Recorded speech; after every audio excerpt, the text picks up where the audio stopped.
Hello guys, welcome to Proxima What If. So in this video, we will see, what if Harry found the Gryffindor sword at age 6 and used it to slay the Basilisk before Hogwarts. If you enjoy these kinds of stories, don't forget to show us some love by hitting the like button and subscribing to the channel. Your support means the world to us. Now, let's start the story. Chapter 1, The Boy Who Found a Sword. The rain came sideways that night, which was the only reason Harry ended up where he did. He'd been locked out before. Plenty of times, actually. Aunt Petunia had a system for it. 3 knocks on the cupboard door meant get up, 4 knocks meant you're in trouble, and the deadbolt sliding on the back door meant you weren't coming inside until someone decided you'd suffered enough. Usually that was Uncle Vernon, red-faced and satisfied after his evening whiskey, grunting something about ungrateful little freaks before jerking his head toward the cupboard. Tonight was different. Tonight the deadbolt had slid at 4:30 in the afternoon, while the sky was still grey-bright and the neighbors were still puttering in their gardens, and Aunt Petunia's voice had come through the mail slot like a knife wrapped in silk. Don't come back until dark. And if Mrs. Henderson asks, you're playing at a friend's house. Harry didn't have friends. They both knew that. Dudley had made sure of it by the time Harry was 5, establishing with the ironclad social logic of small children that anyone who talked to his freak cousin would get thumped. The system worked beautifully. So Harry sat on the front step for about 10 minutes, watching the clouds stack up like dirty wool, and then he started walking. This was the part he actually liked, if he was honest. The walking. The Dursleys' house on Privet Drive was a box inside a row of boxes, and every box had the same hedge and the same car and the same expression on its face, a sort of smug, beige satisfaction that Harry found suffocating even though he didn't have the vocabulary for it yet. Once you got past the last cul-de-sac and the road turned into the lane that wound toward the old part of Whinging, things got better. Wilder. The hedges went ragged and the houses thinned out and you could hear actual birds instead of just Mr. Pocus's horrible terrier. Harry walked and the sky got darker and the first drops of rain hit his glasses and he didn't turn around. He was 6 years old and he was angry, though the anger sat in him like something swallowed wrong, a hot lump in his chest that he couldn't cough up and couldn't push down. The cake. Dudley's stupid birthday cake with the stupid racing car on top, 3 layers of chocolate that Aunt Petunia had spent all morning fussing over. Harry hadn't touched it. He'd been standing in the doorway of the kitchen watching Dudley count his presents, 37, and Dudley was furious because last year there'd been 38, when the cake just exploded. Not exploded like a bomb. Exploded like it had decided, all on its own, to become a chocolate fountain. The icing peeled off in ribbons and the sponge burst apart and the little sugar racing car launched itself across the kitchen and embedded itself in the wall above the toaster. Aunt Petunia screamed. Dudley screamed louder. Uncle Vernon went a color that Harry had never seen on a human face before, somewhere between raw steak and cardiac event. And they'd all looked at Harry. He hadn't done anything. He knew he hadn't done anything. But there was that feeling again, the same one he got when strange things happened around him, a kind of electric tingle in his fingers, a sense of something rushing through him and out of him before he could grab it. Like sneezing, except it came from somewhere deeper than his nose. The rain picked up. Harry hunched his shoulders and kept walking. He was past the lane now, into the stretch of overgrown nothing between Little Whinging and Greater Whinging that nobody seemed to own or care about. Brambles and nettles and the rusted skeleton of a tractor that had been there since before Harry was born. He'd explored this area before, on other locked-out days, and he knew every ditch and rabbit hole. Which is why it made no sense that he'd never seen the church. It sat about 30 meters off the lane, half swallowed by a stand of oak trees that were too large for the space they occupied. The building was small, more chapel than church, built from dark stone that the rain had turned almost black. The roof was partially collapsed on one side, and ivy had taken the walls with the patient aggression of something that had been growing for centuries. There was no path leading to it. No sign. No gate. Just the building, sitting in its circle of ancient trees like it had been waiting. Harry stopped walking.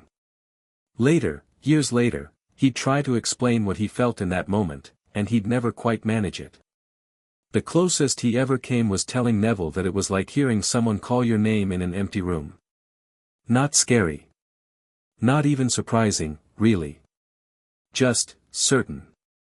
Like the sound had always been there and you'd only just now gotten quiet enough to hear it. He left the lane and pushed through the wet grass toward the church. The oak trees creaked above him, heavy with rain, and their branches interlocked overhead in a way that should have made the space darker but somehow didn't. There was a greenish, underwater quality to the light that Harry found oddly comfortable. The door was wood, ancient and swollen, and it opened at his touch with a sound like a long exhale. Inside, stone floor, stone walls, the smell of damp and something else, something clean and sharp, like the air after lightning. Wooden pews, mostly rotted, lined both sides of a narrow aisle. At the far end, where the altar should have been, there was a raised stone platform with nothing on it. Nothing visible, anyway. Harry walked down the aisle. His trainers were soaked and they squeaked on the stone and the sound echoed in a way that was too big for the space. The church was maybe 15 meters long, but the echo belonged to a cathedral. Each step he took sounded like it was bouncing off walls that were much, much further away than they appeared. He reached the platform. Up close, he could see that the stone was carved, not with crosses or saints, but with animals. A lion, a serpent, an eagle, a badger. They wound around each other in an endless knot, worn smooth by time but still clear enough to trace with a finger. Harry reached out and touched the lion. The floor opened. Not violently. Not like a trapdoor. More like the stone simply rearranged itself, the way water parts around your hand when you push it into a bath. A set of stairs appeared, descending into warm golden light, and Harry could feel heat rising from below, not fire heat, but the kind of warmth you feel from a living body. Like something down there was breathing.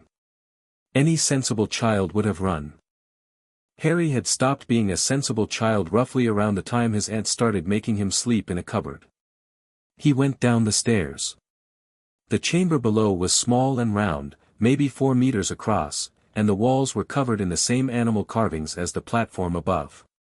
The golden light came from everywhere and nowhere, it seemed to live in the stone itself, pulsing gently like a heartbeat. And in the center of the room, on a plinth of white marble that seemed absurdly clean and bright compared to everything else, there was a sword. Harry had seen swords before. In books, mostly, and once in a museum that the Dursleys had dragged him to because Dudley wanted to see the gift shop.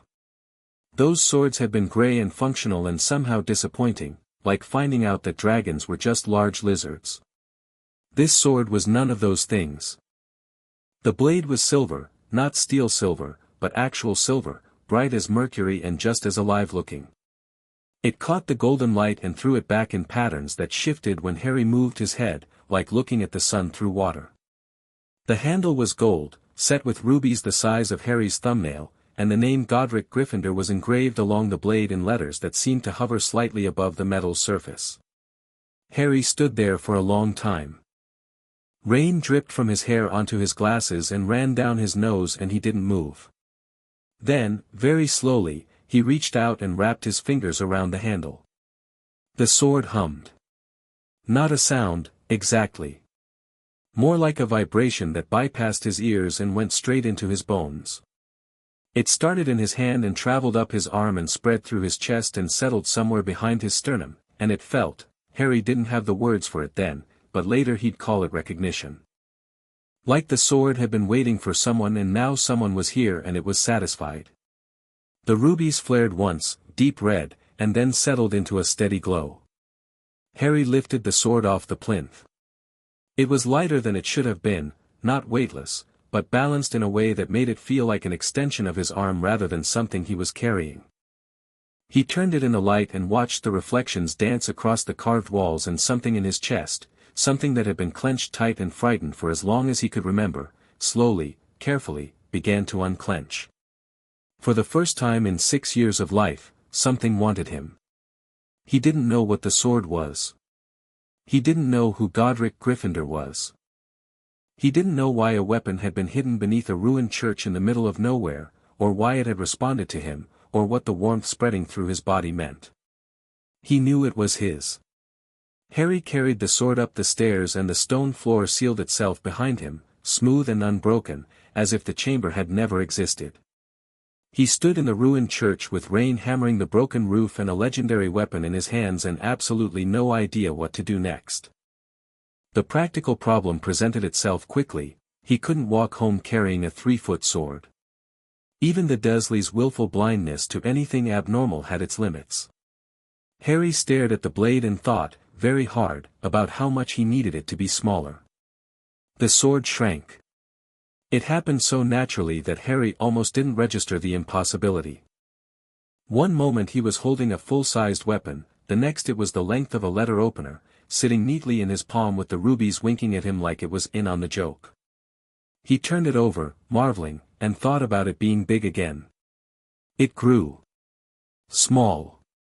It shrank. The transition was instant and silent and completely, absurdly responsive to his will. Harry laughed. It was a rusty sound, he didn't get much practice, but it bounced around the church walls and the echo sounded like someone laughing with him. He slipped the miniaturized sword into his pocket and walked home through the rain. The deadbolt opened when he knocked at 8 o'clock and Aunt Petunia didn't look at him and Uncle Vernon was already asleep in front of the television and Harry crawled into his cupboard and lay there in the dark with the sword pressed warm against his thigh and thought, everything is going to be different now. He was right, though not in the way he expected. The changes came slowly, over months and then years, accumulating with the patient inevitability of water wearing stone. Harry didn't understand magic, wouldn't even learn the word until much later, but he understood the sword, and the sword understood him, and between the two of them they worked things out. The first thing he noticed was the reflexes.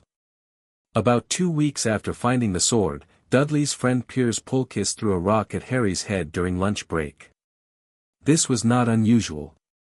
What was unusual was that Harry saw it coming from the corner of his eye and moved, not flinched, not ducked, but moved with a liquid economy that surprised him as much as it surprised Piers. The rock sailed past his ear and Harry was already 3 steps to the left, balanced and calm, his hand instinctively reaching for the pocket where the sword sat. He didn't draw it. Even at 6, Harry had enough sense to know that pulling a magical weapon on a playground bully was probably excessive. But the impulse was there, and so was the speed, and Piers Polkiss looked at him with something new in his eyes, not respect, exactly, but wariness. The look of someone who'd expected a flinch and gotten something else entirely.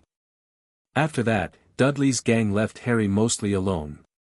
They didn't stop hating him, that would have required an emotional sophistication beyond their collective capability, but they stopped hunting him. Something about the way Harry moved now, the way he watched them, the coiled stillness that had replaced his old habit of making himself small and invisible. Animals recognized a predator change in another animal, and children were, in many ways, closer to animals than adults. The second thing was the dreams. Harry had always had bad dreams, shapeless nightmares about green light and a woman screaming and a high, cold laugh that made his scar burn. Those didn't stop. But new dreams came alongside them, vivid, structured, almost instructional. He dreamed about footwork. About angles of attack. About the way a blade should move through air, not cutting but flowing, the edge finding its path the way water found a slope. He dreamed about a tall man with a red beard and a laugh like a thunderclap, moving through forms that Harry memorized without trying. He started practicing in the small hours of the morning, in the back garden when the Dursleys were asleep. The sword at full size, catching starlight. His movements were clumsy at first. He was 6, then 7, then 8, and his body was small and underfed and operating on a diet that Aunt Petunia calibrated to keep him alive but not thriving. But the sword compensated. When he got a form wrong, it would tug gently in the right direction.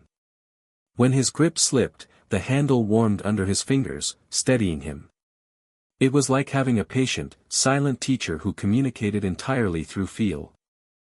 By the time he was 8, Harry could move through a basic sword form without thinking. By 9, he could do it blindfolded. The sword had taught him something no book could have, that fighting wasn't about strength or size or rage. It was about listening. Listening to your body, to your weapon, to the space around you. Reading the way the air moved and answering before the question was fully asked. At night, in his cupboard, he'd hold the sword in its miniaturized form and feel the hum of it against his skin. It was warm when he was scared. Cold when something dangerous was near. And sometimes, when he was very quiet and very still, he felt something else, a kind of distant pulse, like a massive heartbeat throbbing somewhere far underground. The sword would vibrate in time with it, and Harry would lie there in the dark and think about what could possibly be that big and that far away and still make itself felt through stone and soil and air. He was 9 years, 2 months, and 16 days old when he teleported for the first time. It happened on a Saturday. Dudley was having another birthday party, his 9th, which apparently required a trip to a water park in the presence of every child in Surrey who was willing to tolerate him in exchange for free food. Harry had been locked out again, because the sight of him might have raised questions about why there was a bruised-thin child in oversized clothes lurking in the Dursley household, and the neighbors might talk. Harry walked his usual route.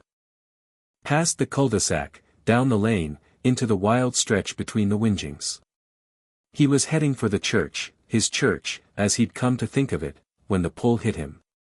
Not the church pull. Something bigger. Something far away and immensely powerful, reaching across distance the way a magnet reaches through paper. Harry felt it in his chest, in the spot where the sword's hum lived, and before he could think about what he was doing, he reached for it, and the world turned inside out. There was no transition. No swooping sensation, no flash of light. One instant he was standing in a field in Surrey, and the next he was knee-deep in bracken on the edge of a forest so dense and dark it looked like the tree-line was a wall. The air was different, colder, thinner, carrying the sharp mineral smell of mountains and the green-rot sweetness of ancient woodland. Behind him, rising from the landscape like something dreamed rather than built, was a castle. Harry turned and stared. It was massive. Towers and turrets and buttresses and windows that caught the late afternoon sun and threw it back in fragments of gold. It sat on a cliff above a lake that was so still it looked solid, and its reflection stretched across the water like the building went down as far as it went up. There was nothing rational about it, no modern building could have stood on that cliff, at that angle, with those proportions, without the kind of engineering that hadn't existed in whatever century the castle had been built. It stood because it wanted to, and that was enough. And it recognized him. That was the only way Harry could describe the feeling. The same recognition he'd felt from the sword, that sense of being seen, being known, being claimed, but amplified 1,000-fold. The castle's awareness was enormous and complex and very, very old, and it washed over Harry like a wave of warm water and he gasped and nearly fell over. The sword, in his pocket, was vibrating so hard it was almost audible. A high, singing hum that matched the frequency of whatever the castle was broadcasting. Harry pulled it out and let it grow to full size and the blade caught the castle's light and for just a moment, just a fraction of a second, he saw something that might have been a figure in one of the high tower windows, looking down at him. Then it was gone, and Harry was alone on the edge of the forest with a sword and a castle and a feeling in his chest like coming home. He didn't go inside. Not that first time. The pull was satisfied, it had wanted him to come, to see, to know, and now it released him with a gentle push that felt almost playful. Harry shrank the sword, tucked it away, and tried to figure out how to get back to Surrey before the Dursleys noticed he was gone. The teleportation worked the same way in reverse. He thought about Privet Drive, reached for the feeling in his chest, and the world inverted. He landed in the back garden, stumbled, caught himself on the fence, and threw up spectacularly into Aunt Petunia's hydrangeas. He sat on the damp grass for 10 minutes, shaking and exhilarated and terrified, and then he went inside and made himself a sandwich because teleporting apparently burned calories like nothing else. Over the next 2 years, Harry went back. Again and again.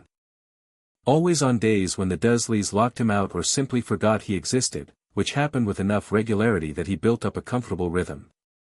He couldn't control the teleportation precisely at first. He'd aim for the castle grounds and end up in the lake, or on a rooftop, or once, memorably, in a greenhouse full of plants that screamed at him, but with practice, the landings improved.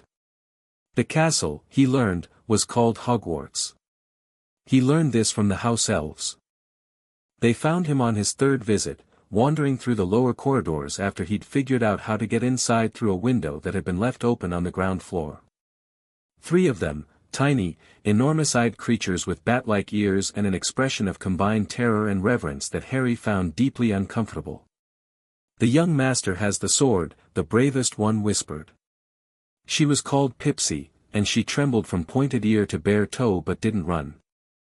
"The young master has Gryffindor's sword." "Is that what it is?" Harry asked. He'd been carrying it for 3 years and had never known its proper name beyond what was engraved on the blade. The name Gryffindor had meant nothing to him. "Godric Gryffindor," Pipsy said, and her voice carried the weight of a prayer. "One of the 4. The founder. The brave one. His sword has chosen a new master and we is not supposed to be telling yous this, but the castle knows. The castle has been waiting for what?" Pipsy's enormous eyes filled with tears. "For someone brave enough to carry it." The house elves became his secret allies. They fed him, proper meals, the kind he'd only ever seen on the Dursleys' table when guests came over. Roast chicken and shepherd's pie and treacle tart and more food than Harry had ever eaten in a single sitting, and he ate until his stomach hurt and then ate some more because some part of him was still the starving boy in the cupboard who never knew when the next meal was coming. They told him about magic. Not formally, not in the structured way a teacher would, but in the disjointed, reverent way that house elves understood it, as a living thing, wild and old, flowing through the world like blood through veins. They told him about the 4 founders and how they'd built Hogwarts not just from stone but from willpower and sacrifice and a kind of raw magical engineering that no living wizard could replicate. They told him about wands and spells and potions and broomsticks, and Harry absorbed it all with the desperate hunger of someone who'd been thirsty his whole life and had just discovered water. They also told him about the thing in the walls. "We hears it sometimes," Pipsy whispered, during one of Harry's midnight visits. They were in the kitchens, which were directly below the great hall and operated by an army of house elves who all pretended they couldn't see Harry because Pipsy had told them not to. In the deep places. Below the dungeons, below the foundations. A voice that isn't a voice. "It hisses." "Hisses," Harry repeated, and felt the sword go cold against his hip. "Like a snake." "Like the biggest snake in the world," Pipsy said, and shuddered so hard her ears flapped. Harry started listening for it. Not immediately, it took months before he heard anything beyond the castle's normal sounds, which were considerable. Hogwarts was alive in a way that buildings shouldn't be. Staircases moved, portraits whispered, suits of armor shifted when they thought no one was looking. The walls breathed with ancient enchantments and the floors hummed with channeled ley lines and every room had its own personality and temperature and smell. But beneath all of it, if Harry went deep enough and stayed quiet enough, there was something else. A voice. Distant and enormous, like hearing thunder from inside a mountain. It spoke in a language Harry understood without knowing why, sibilant, flowing, a language made for mouths that weren't human. So hungry, so long in the dark, the warm ones above, walking, and I wait. The first time he heard it clearly, Harry was 10 years old and standing alone in a second-floor bathroom that looked like it hadn't been used in decades. The voice came from behind the walls, behind the pipes, from somewhere deep below.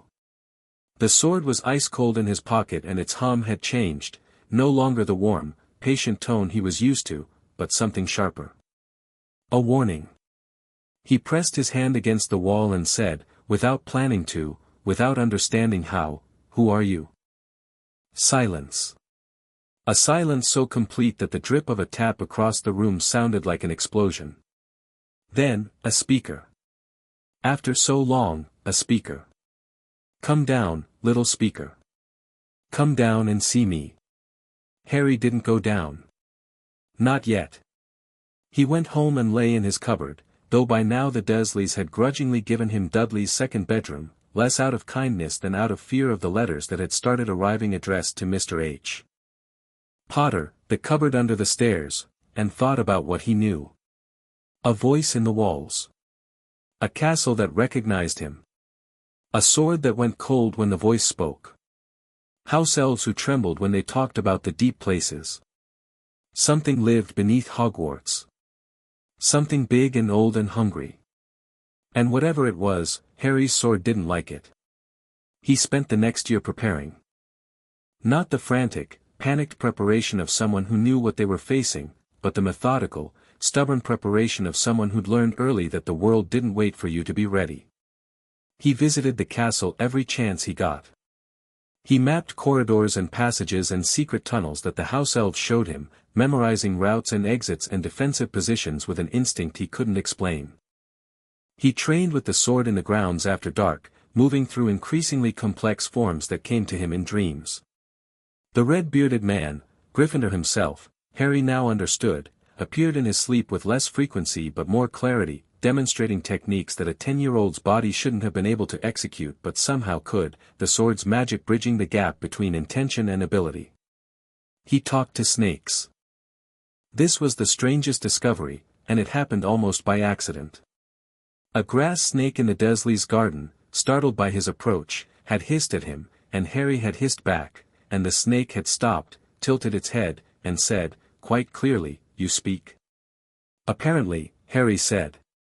The snake regarded him with the unblinking calm of its species. "That is unusual. The warm ones do not usually speak. You smell different. You smell of old magic and metal." "The sword?" "I do not know what a sword is. I know that you carry something powerful and sharp and it makes my scales itch. Good day." And the snake slid away into the hedge with the decisive finality of a creature that had said everything it intended to say.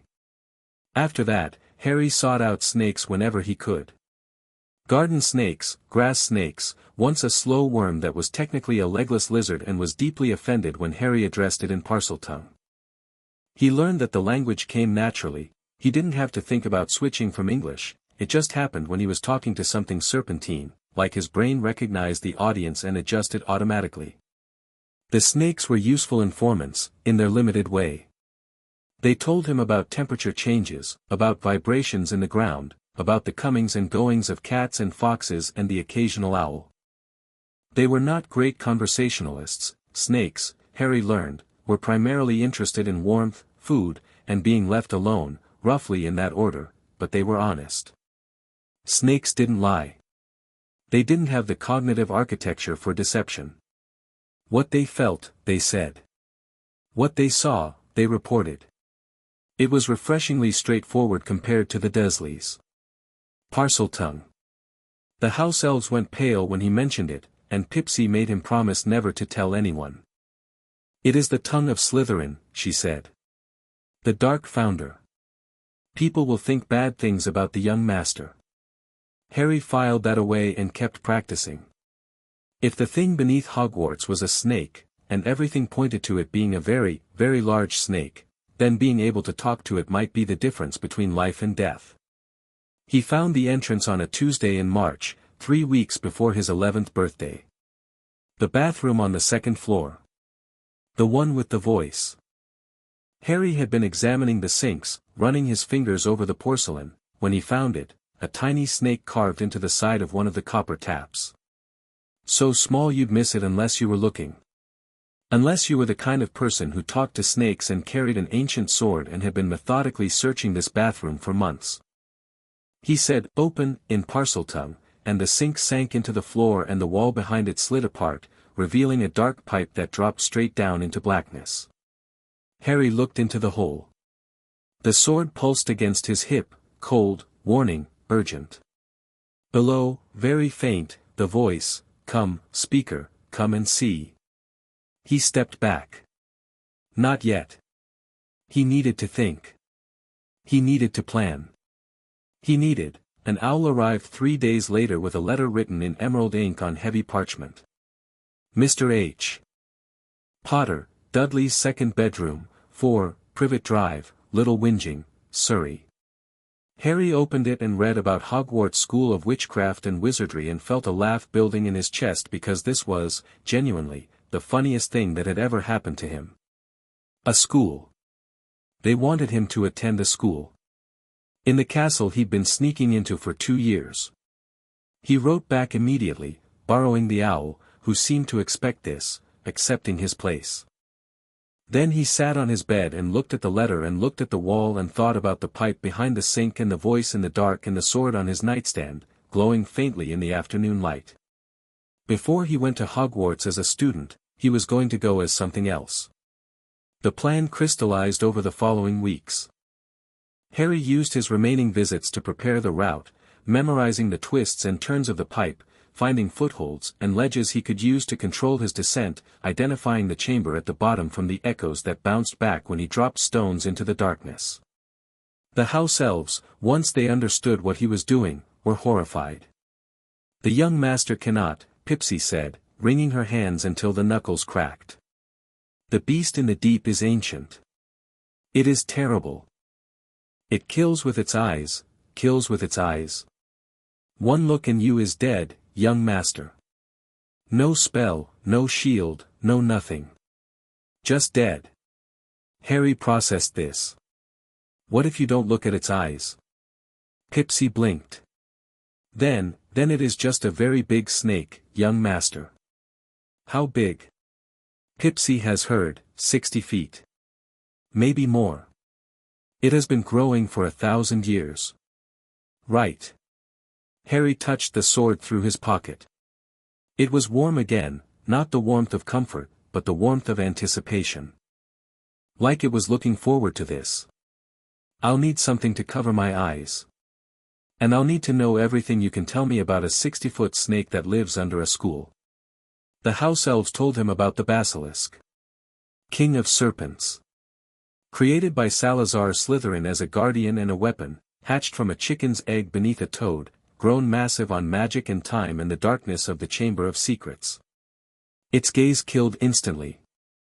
Its venom was one of the deadliest substances in the magical world. Its skin could turn most spells. It was, by any reasonable assessment, the single most dangerous creature in Britain. Harry listened to all of this with the focused calm of someone who'd already decided what he was going to do and was now simply gathering information. Fear was there. He'd have been insane not to feel it, but it sat in the back of his mind like a passenger, not a driver. The sword hummed against his skin, steady and sure, and Harry trusted it more than he trusted the fear.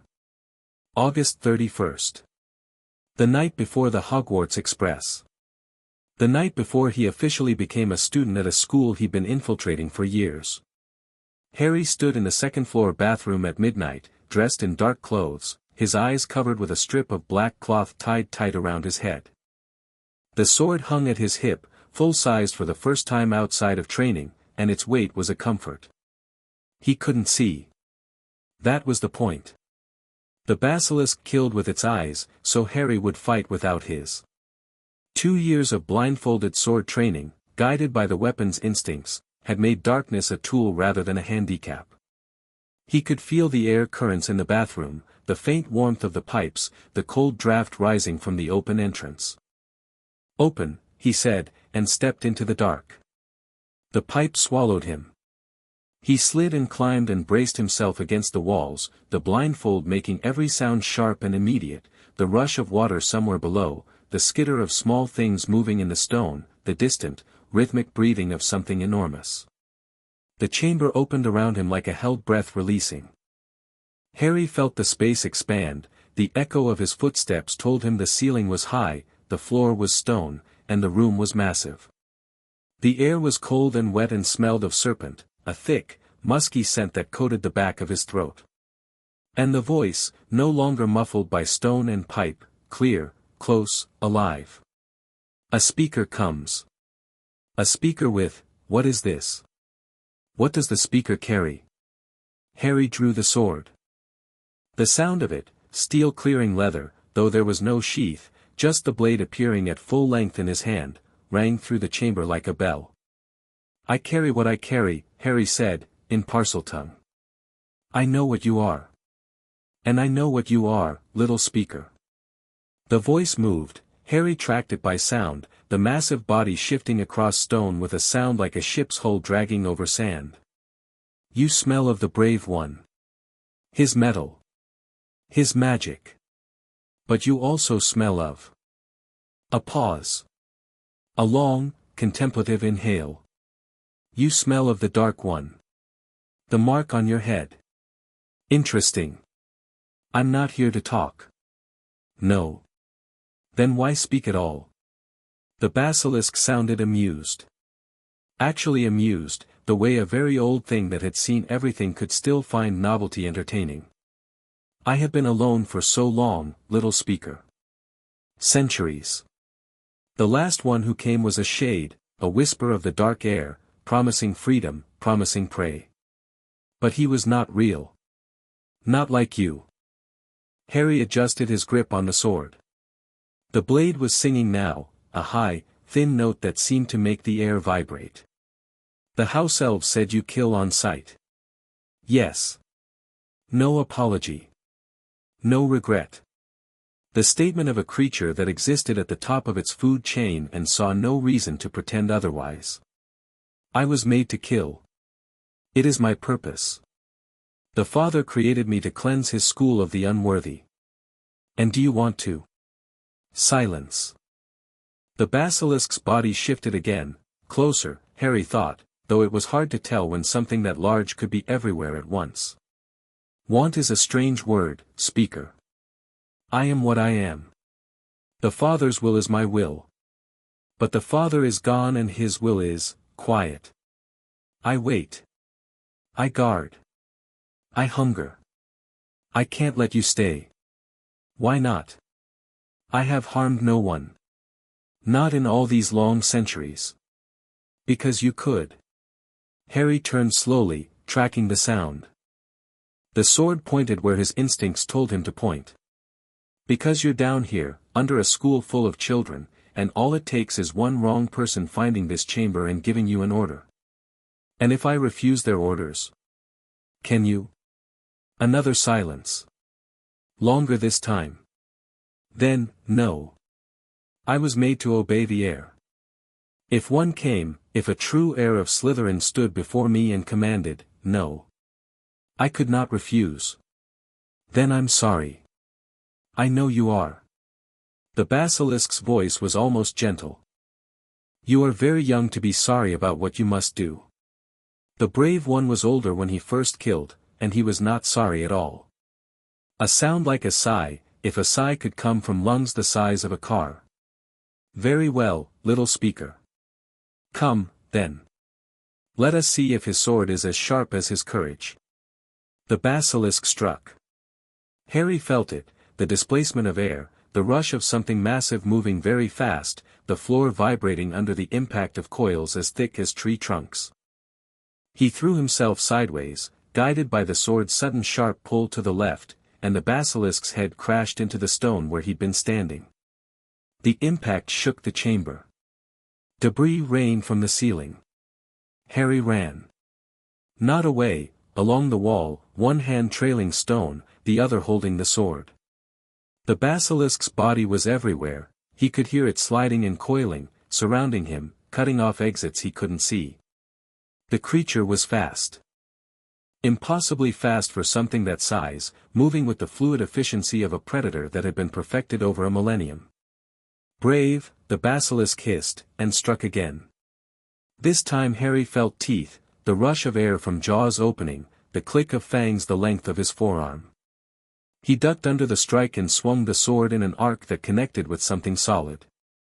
The blade bit deep and the basilisk screamed, a sound that hit Harry like a physical force, driving him to his knees. Hot liquid sprayed across his arm. Venom or blood, he couldn't tell. The sword sang in his hand, brighter and fiercer than he'd ever felt it, and Harry understood with sudden clarity that this was what it had been made for. Not training forms in a moonlit garden. Not scaring playground bullies. This. The killing of something ancient and terrible and too dangerous to live. He rolled as the basilisk thrashed, its wounded body slamming against walls and pillars with enough force to crack stone. The sound was deafening, the roar of the creature, the crash of masonry, the singing of the sword, all of it blending into a wall of noise that Harry navigated by instinct alone. The basilisk struck a third time.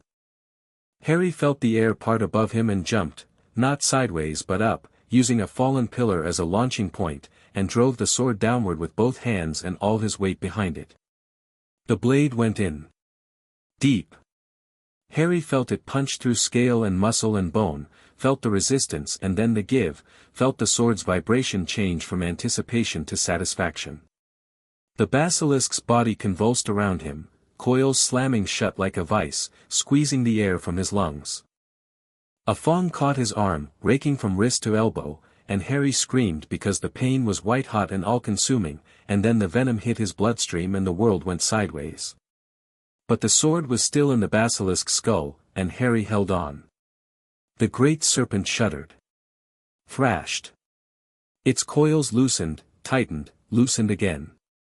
The voice came one final time, faint and fading, brave, speaker. Braver than, the father. The basilisk died.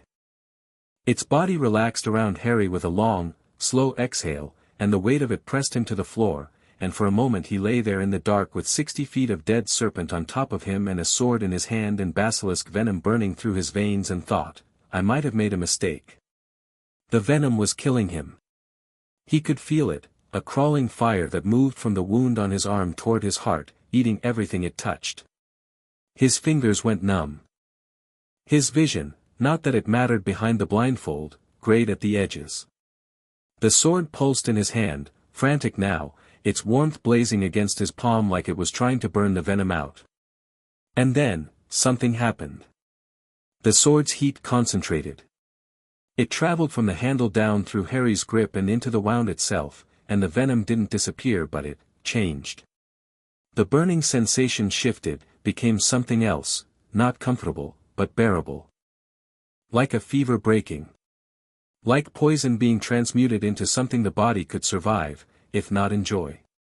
Harry lay in the dark and breathed and felt the sword save his life, and when the worst of it passed he was left with a scar, a raised, silvery line running from his wrist to his elbow, faintly luminous, warm to the touch, and a strange new sensitivity, like a sixth sense tuned to a frequency he'd never noticed before. Dark magic. He could feel it now, the way you felt heat from a fire, a pressure, a warning, a taste in the air like copper and rot. He pushed the basilisk's body off him. It took a long time. The thing was heavy. When he finally stood, swaying, exhausted, bleeding sluggishly from a dozen minor cuts and one major one, the chamber was silent. The sword was no longer singing. It hung at his side, dripping venom and blood, and its hum was low and steady and deeply, deeply satisfied. Harry pulled off the blindfold. The Chamber of Secrets was enormous. Cathedral ceilings. Pillars carved with serpents.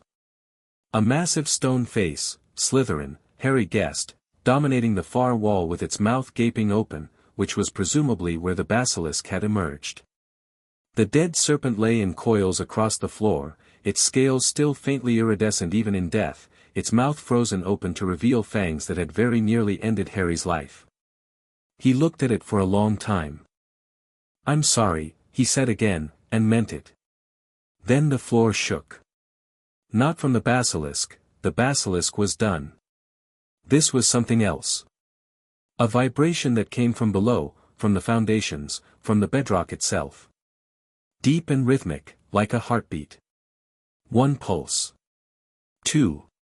And then silence, sudden and complete, as if something that had been sleeping for a very long time had just cracked one eye open. The sword went cold. Not the cold of warning, a deeper cold, the kind that lives in old graves and forgotten places. Harry felt it in his bones and his blood and the new scar on his arm, and for the first time since he'd entered the chamber, real fear, the kind that doesn't respond to courage or preparation, wrapped its fingers around his heart. Something whispered. Not the basilisk. Not the house elves. Something in the stone itself, in the ancient ley lines that ran beneath the castle like veins beneath skin. A voice without words, carrying a single, unmistakable emotion, gratitude. Whatever was down there, whatever lived beneath the chamber and the dungeons and the deepest foundations of Hogwarts, it was thanking him. For killing the snake. For opening the door. Harry ran. He ran up through the pipes and out through the bathroom and through the silent corridors of Hogwarts, and the castle's magic swirled around him, not hostile, not comforting, just aware, intensely and newly aware, as if it too had felt the tremor and was now paying very close attention to the boy with the bloody sword and the terrified eyes. He emerged into the cool August night and stood on the castle grounds and breathed and looked up at the stars and thought about what he'd done. The basilisk was dead. That was good. The basilisk had needed to die. But something else had happened in the killing, something he didn't understand, something the sword's cold and the earth's tremor and that whispered gratitude all pointed toward. He'd won, but the victory felt like pulling a cork from a bottle, and he had no idea what was inside. Harry cleaned himself up using the bathroom sinks. The worst of the blood came off. The scar on his arm would need explaining, but he could keep it covered. The sword shrank at his thought and went back into his pocket, and its hum settled into a new pattern, still warm, still his, but with an undertone of vigilance that hadn't been there before. He teleported home. Made it to the garden, threw up, made it to his room, collapsed on the bed. Lay there shaking for an hour. Then fell asleep with his hand on the sword and dreamed of a crown made of darkness and a king with no face, sitting on a throne of roots beneath the earth, and the dream felt less like a dream and more like a memory, not his, but something old and buried and newly awake. In the morning, he packed his trunk. The Dursleys drove him to King's Cross Station with the relieved efficiency of people disposing of something unpleasant. Uncle Vernon grunted at him. Aunt Petunia didn't look at him. Dudley, wedged into the back seat beside Harry's trunk, maintained a careful 6-inch distance as if proximity to magic was contagious. Platform 9 3/4 was exactly where the letter said it would be, through the barrier between platforms 9 and 10. Harry walked through it without hesitation, because after killing a 1,000-year-old basilisk in pitch darkness, running at a brick wall barely registered as a concern. The Hogwarts Express was scarlet and beautiful and packed with children, and Harry stood on the platform with his trunk and his owl, Hedwig, purchased that morning from a pet shop in Diagon Alley during a rushed, overwhelmed trip that deserved its own story, and felt, for the first time, genuinely out of his depth. He'd fought a monster. He'd trained with a legendary sword. He'd mapped the secret passages of an ancient castle and befriended an army of house elves and taught himself to teleport across the country. But he'd never had a conversation with someone his own age that lasted more than 30 seconds. He found an empty compartment near the back of the train and sat down and watched the platform through the window and tried to imagine what normal children talked about. Sports. Television. He didn't know any sports and the Dursleys had never let him watch television and this was going to be a disaster. The compartment door slid open. The boy in the doorway was round-faced and nervous-looking, with dark hair and the slightly shell-shocked expression of someone who'd just been through an ordeal. He was holding a toad. "Sorry," the boy said. "Everywhere else is full. Do you mind if I go ahead?" The boy sat down across from Harry. The toad croaked. The train began to move. They sat in silence for about 2 minutes, which felt like 2 hours, and then the boy said, "I'm Neville. Neville Longbottom. Harry. Harry Potter." Neville's eyes went wide. Then, to Harry's surprise and relief, they went normal again, faster than Harry would have thought possible. "Right," Neville said. "Sorry. Everyone probably does that to you." "Does what?" "The staring thing. The boy who lived thing. Gran told me about you. She said you're very famous and I shouldn't bother you, but I've already sat down so it's probably too late for that." Harry looked at this boy, this honest, awkward, toad-carrying boy who had apologized for staring in the space of a single breath, and felt something in his chest ease. "You're not bothering me. Oh. Good. Neville looked down at his toad. The toad looked back with the placid indifference of amphibians everywhere. This is Trevor. He's rubbish. Keeps trying to escape. Maybe he's just adventurous. He's a toad. The most adventurous thing a toad does is sit on a different rock. Neville paused, then looked at Harry with sudden, startling directness. You've got blood on your collar. Harry's hand went to his neck. Damn. He'd thought he'd gotten it all. And your arm. Under the sleeve. I can see the edge of a bandage. Neville's voice was quiet, not accusing. Observant in a way that didn't match his fumbling exterior. You don't have to tell me. I just noticed. Harry studied Neville Longbottom with new eyes. The nervousness was real, but it was surface level, the social anxiety of a sheltered child, not the bone-deep fearfulness of someone without spine. Beneath it, watching, was something solid. I had a rough night, Harry said. Yeah, Neville said. I can see that. He didn't ask anything else. He just held his toad and watched the countryside roll past, and the silence between them was the comfortable kind, the kind that didn't need filling. They sat together all the way to Hogwarts. The journey took them through countryside Harry had never seen from ground level, rolling hills and dark forests and rivers that caught the afternoon light like hammered copper. Other students drifted in and out of their compartment.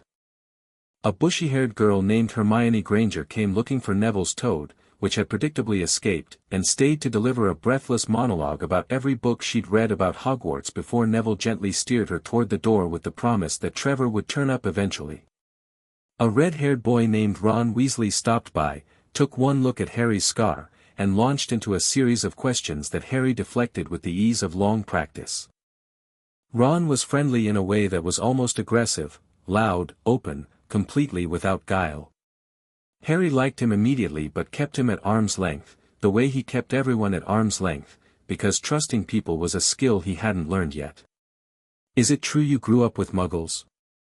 Ron asked, through a mouthful of chocolate frog. Yeah. Blimey. What's that like? Harry thought about the cupboard.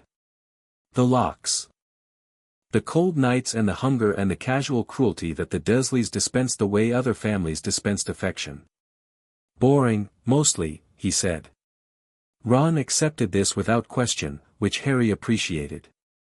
A pale boy with white blonde hair and a sneer that looked inherited rather than earned appeared briefly in the doorway, flanked by two large boys who appeared to function primarily as furniture. So it's true, the pale boy said. Harry Potter's come to Hogwarts. He looked at Neville, at Ron, at the sweet wrappers on the seat, and his lip curled.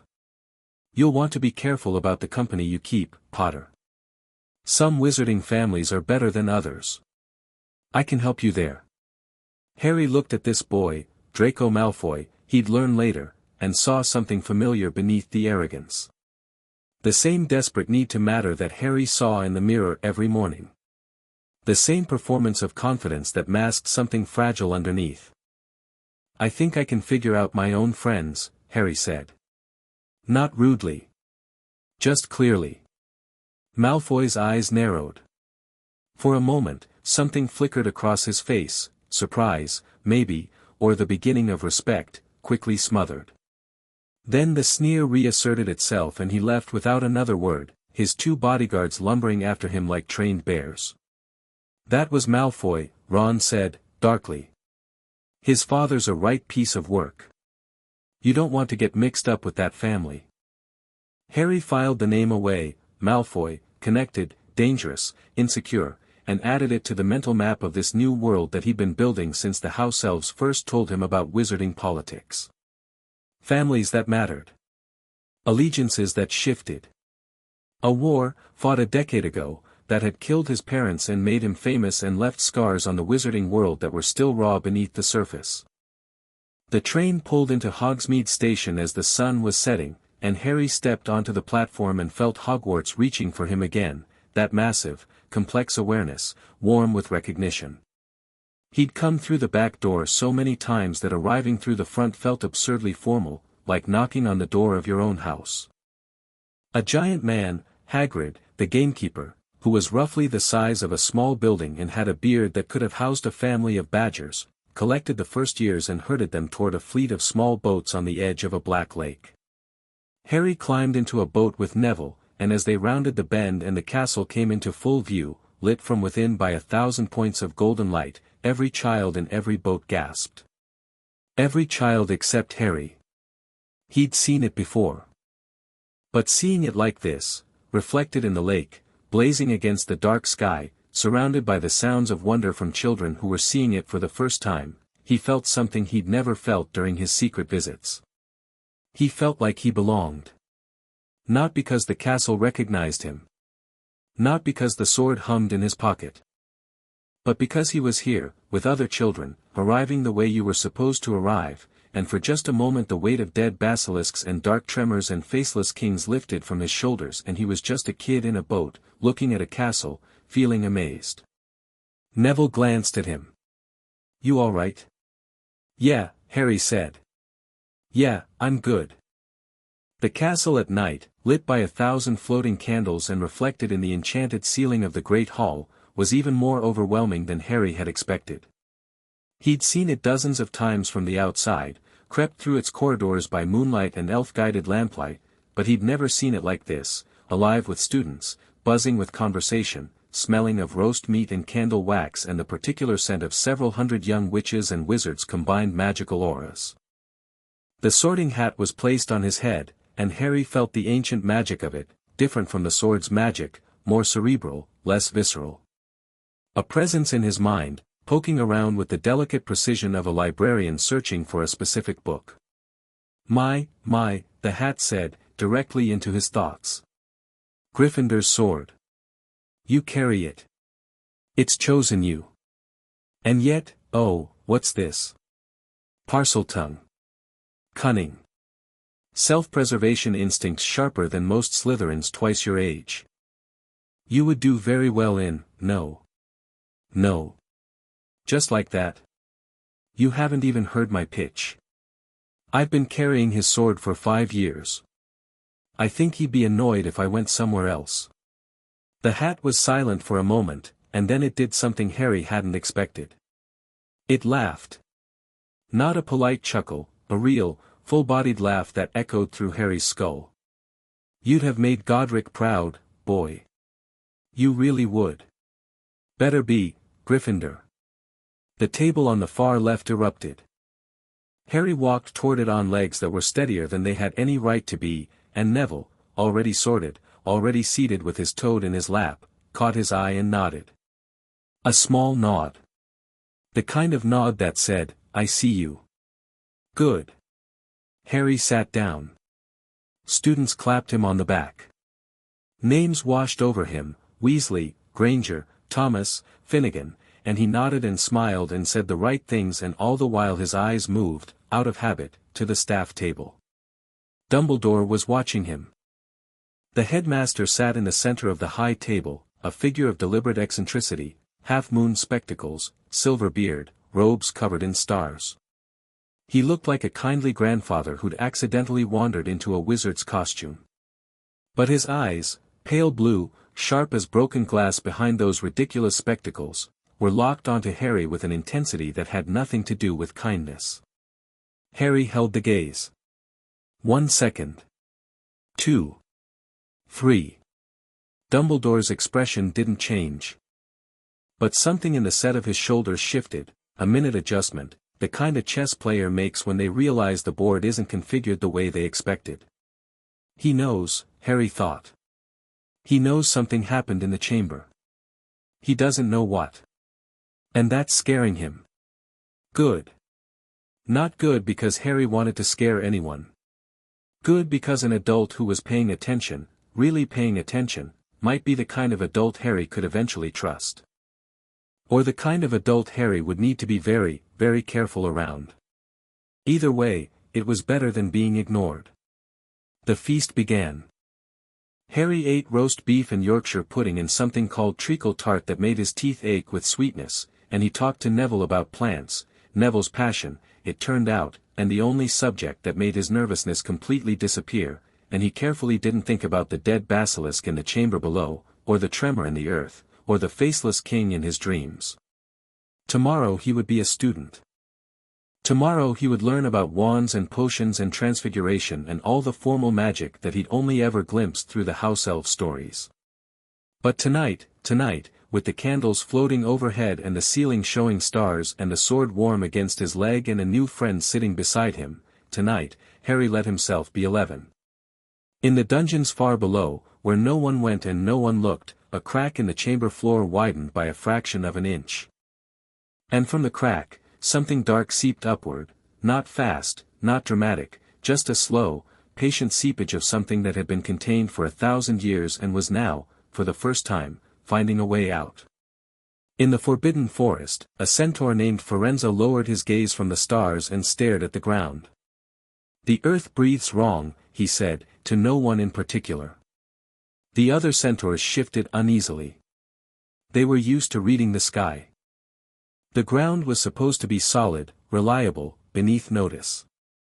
Firenze pressed his hoof into the dirt and felt, very faintly, the same heartbeat Harry had felt in the chamber. "Something wakes," Firenze said. The trees around the clearing creaked, though there was no wind. Deep in the forest, an acromantula the size of a horse paused in its web spinning and turned, slowly, to face the earth. It could feel the vibration through its legs, all 8 of them, each one a sensitive instrument tuned to the tremors of the ground. The spider had lived in the forest for 40 years and had felt nothing like this. It was old enough to be afraid. Across the lake, in the village of Hogsmeade, the barman of the 3 broomsticks paused in the middle of wiping a glass and looked at the floor. "Did you feel that?" he asked a customer. "Feel what?"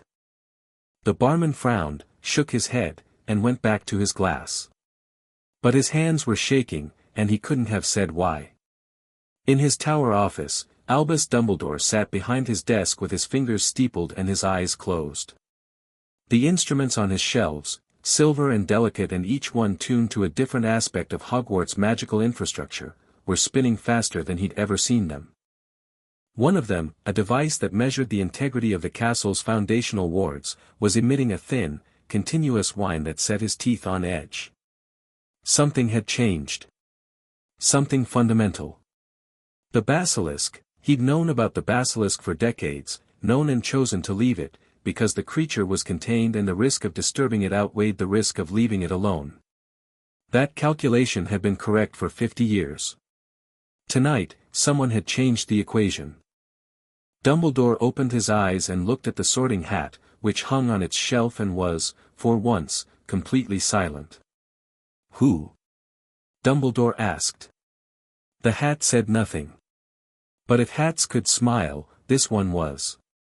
And the night, dark and vast above Hogwarts, said nothing at all. Chapter 1 End. Chapter 2, What lives beneath the first week of classes taught Harry something he hadn't expected. He was behind. Not in the ways that mattered to the sword, not in instinct, not in reflexes, not in the bone-deep understanding of magic as a living force that the house elves had given him. In those areas he was years ahead of his classmates, operating on a level that most of them wouldn't reach until their 5th year, if ever. But in the formal, structured, wand-based magic that Hogwarts actually taught, Harry was scrambling. The problem was the wand. He'd bought it at Ollivander's during his rushed trip to Diagon Alley, Holly, 11 inches, Phoenix Feathercore. The old wand maker had watched him with unsettling intensity as the wand chose him, muttering about curious connections and brother cores and the terrible great things that the wand's twin had done. Harry had nodded politely and paid his 7 galleons and gotten out of the shop as fast as possible, because Ollivander's eyes had the same quality as Dumbledore's, the look of someone who saw too much and understood more than they let on. The wand worked. That wasn't the issue. When Harry pointed it and said the right words and made the right movements, magic happened. Feathers floated. Matchsticks turned into needles.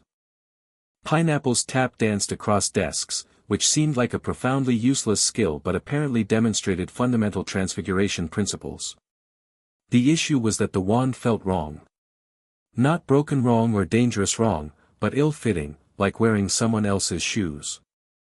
Harry's magic had spent 5 years flowing through the Gryffindor sword, a channel that was wide and wild and responded to emotion and intent rather than precise incantation.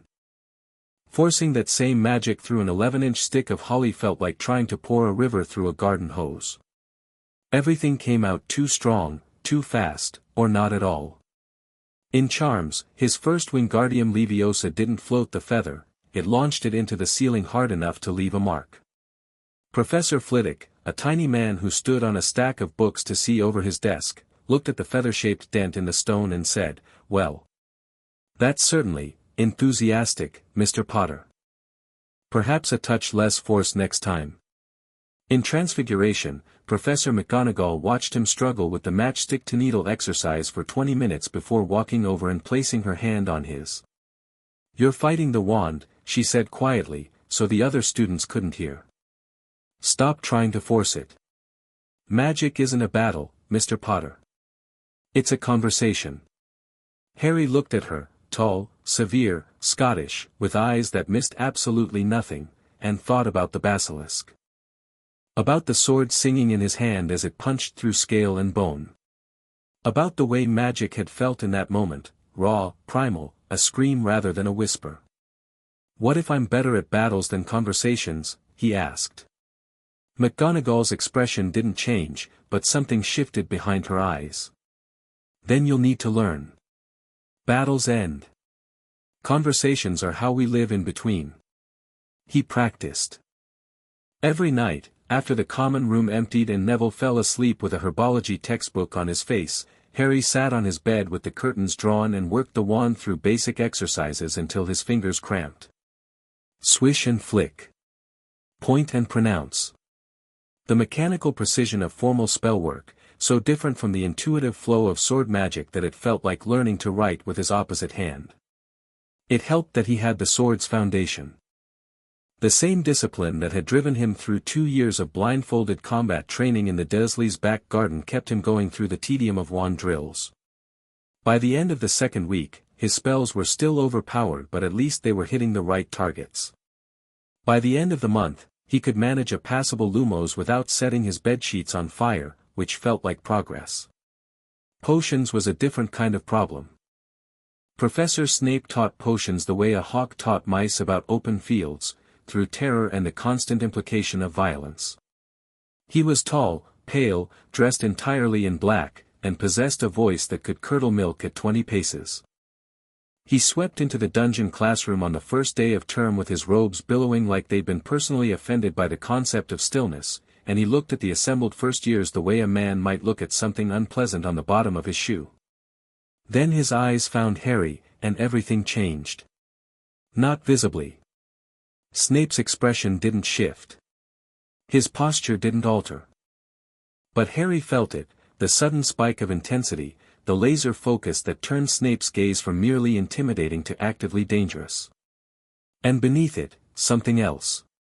Something that the basilisk venom scar on Harry's arm registered as a faint, complex pulse of emotion, grief, rage, and something that might have been longing, all twisted together so tightly they were indistinguishable.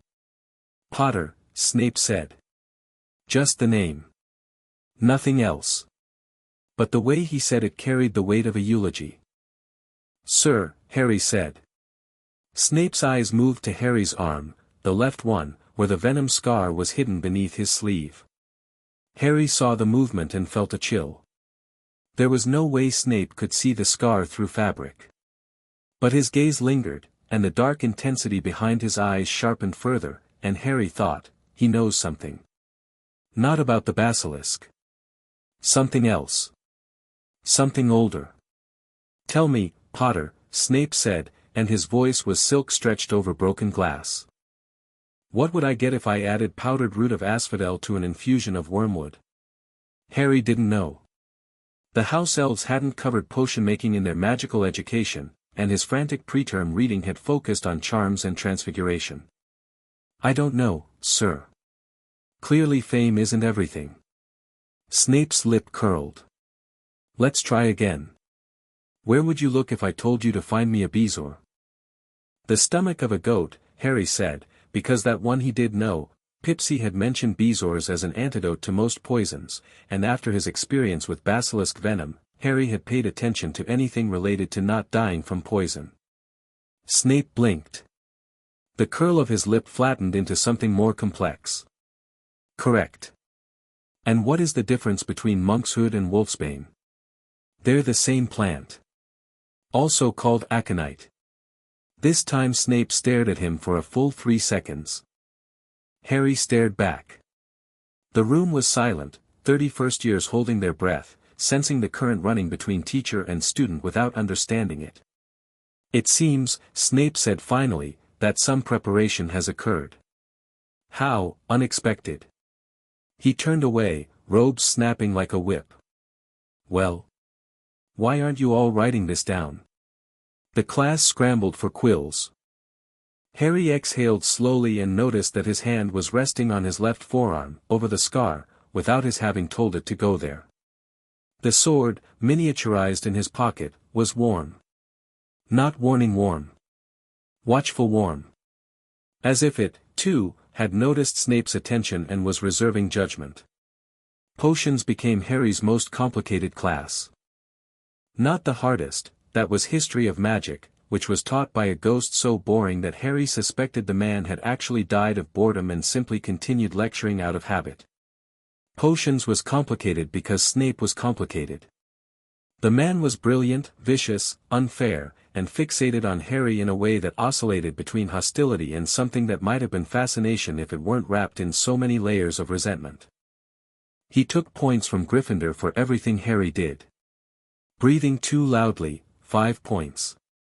Stirring counterclockwise when the instructions said clockwise, 10 points. Existing in Snape's line of sight during a bad mood, arbitrary and capricious points. But he also watched Harry work with an intensity that went beyond mere dislike. When Harry's potions came out slightly wrong, and they often did, because his magic tended to overshoot the precise measurements required, Snape would stare at the result with narrowed eyes, as if the imperfection was personally offensive but also deeply interesting. It was Neville who figured it out first. "He looks at you the way Gran looks at old photographs," Neville said one evening, as they sat in the common room doing homework. "Like you remind him of someone he lost." Harry glanced at Neville.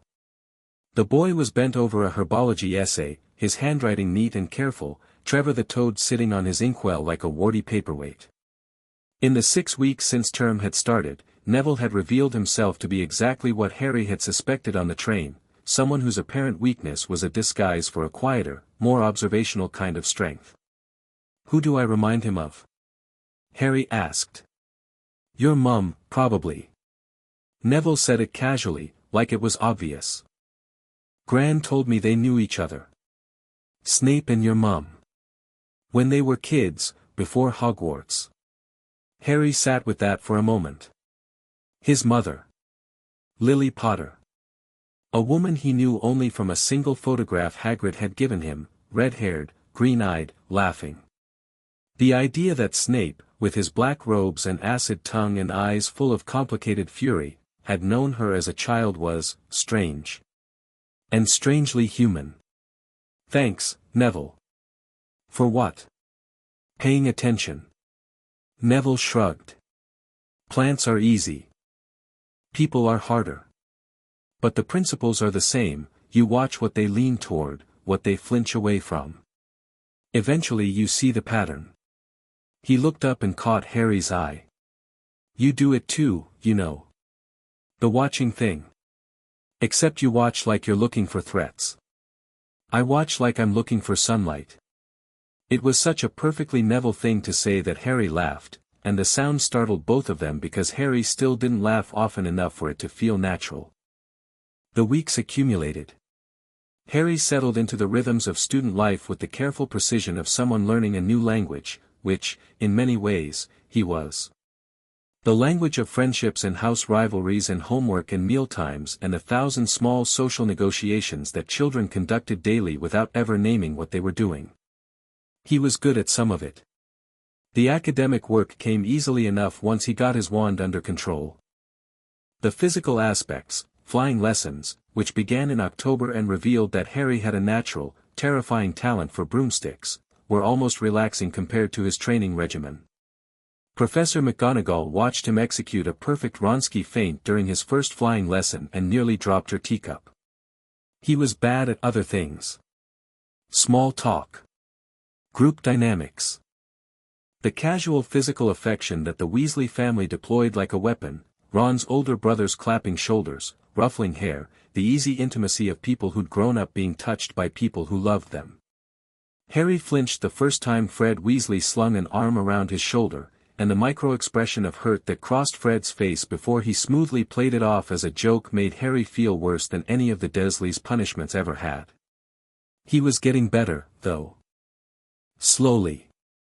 Neville helped, because Neville understood the particular loneliness of growing up in a house where love was conditional and approval was scarce. They didn't talk about it directly, boys that age rarely did, but they recognized it in each other, the way two people who'd learned to swim in rough water recognized each other's technique. Ron helped too, in a different way. Ron was everything Harry wasn't: loud, emotional, bad at keeping secrets, good at being happy. Being around him was like standing next to a furnace, you couldn't help but absorb some of the warmth. Ron didn't notice Harry's flinches or his silences or the way he always sat with his back to the wall. Ron just talked, endlessly and enthusiastically, about Quidditch and chess and his brothers and food, and the sheer normalcy of it was a kind of medicine that Harry hadn't known he needed. Hermione helped in yet another way, by being the only person in the school who was more intense about learning than Harry was. She challenged him in every class, competed for every point, and argued with him about magical theory with the passionate specificity of someone who'd read every book in the library and formed opinions about all of them.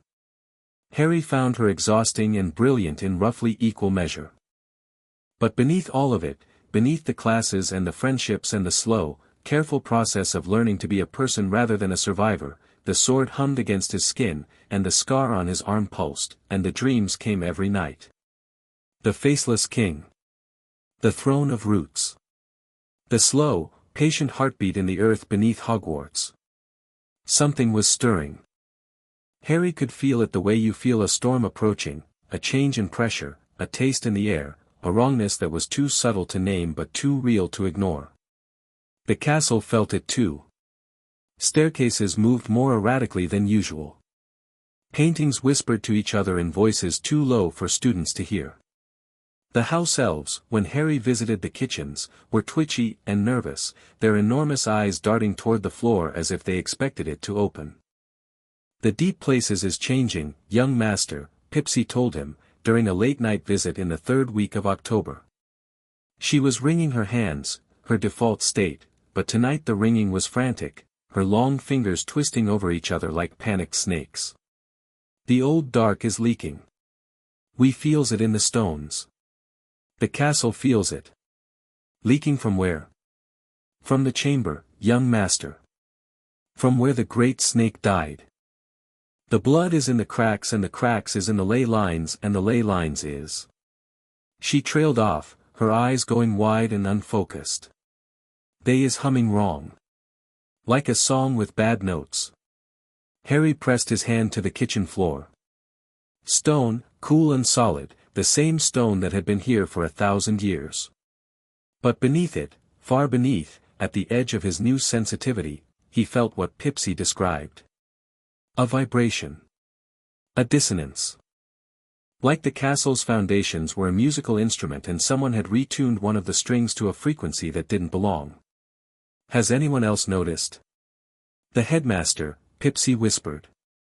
"He walks the deep corridors at night. He stands in the dungeons and listens. But he does not go to the chamber. He does not know the way." Harry filed that away. Dumbledore, walking the dungeons. Listening. Feeling the same wrongness that Harry felt but without the advantage of a venom scar and a sword bonded to the castle's magic. The chess player, trying to understand a move he hadn't anticipated. Halloween arrived with its usual theatrical excess. The great hall was decorated with floating jack-o'-lanterns and live bats, and the feast was enormous, enough food to feed twice the student body, conjured by house elves who took holidays as a personal challenge to outdo themselves. Harry sat between Neville and Ron and ate pumpkin pasties and tried to enjoy the celebration and mostly succeeded, until the doors of the Great Hall crashed open and Professor Quirrell ran in, turban askew, face white with terror. "Troll," he screamed. "Troll in the dungeons. Thought you ought to know." Then he fainted. The Great Hall erupted into chaos. Students screamed. Teachers shouted. Dumbledore's voice cut through the noise like a blade. "Prefects, lead your houses back to the dormitories. Teachers, follow me to the dungeons." And the organized evacuation began with the kind of controlled urgency that suggested Hogwarts had protocols for this sort of thing. Harry was on his feet and moving before Dumbledore finished speaking. "Not toward the dormitories. Toward the dungeons. Harry." Neville grabbed his arm. "Where are you, Hermione?" Harry said. She'd been crying in the girls' bathroom all afternoon after Ron had made a thoughtless comment about her having no friends, a comment that was technically true but spectacularly lacking in tact. She didn't know about the troll. "She's in the bathroom. Ground floor." Neville's face went through a rapid series of expressions: fear, calculation, determination, and landed on something that looked a lot like the expression Harry saw in the mirror when he was about to do something dangerous. "I'm coming with you. Neville, don't argue. I'm slower than you and I'll probably trip over something, but I'm coming." Harry looked at him. Neville looked back.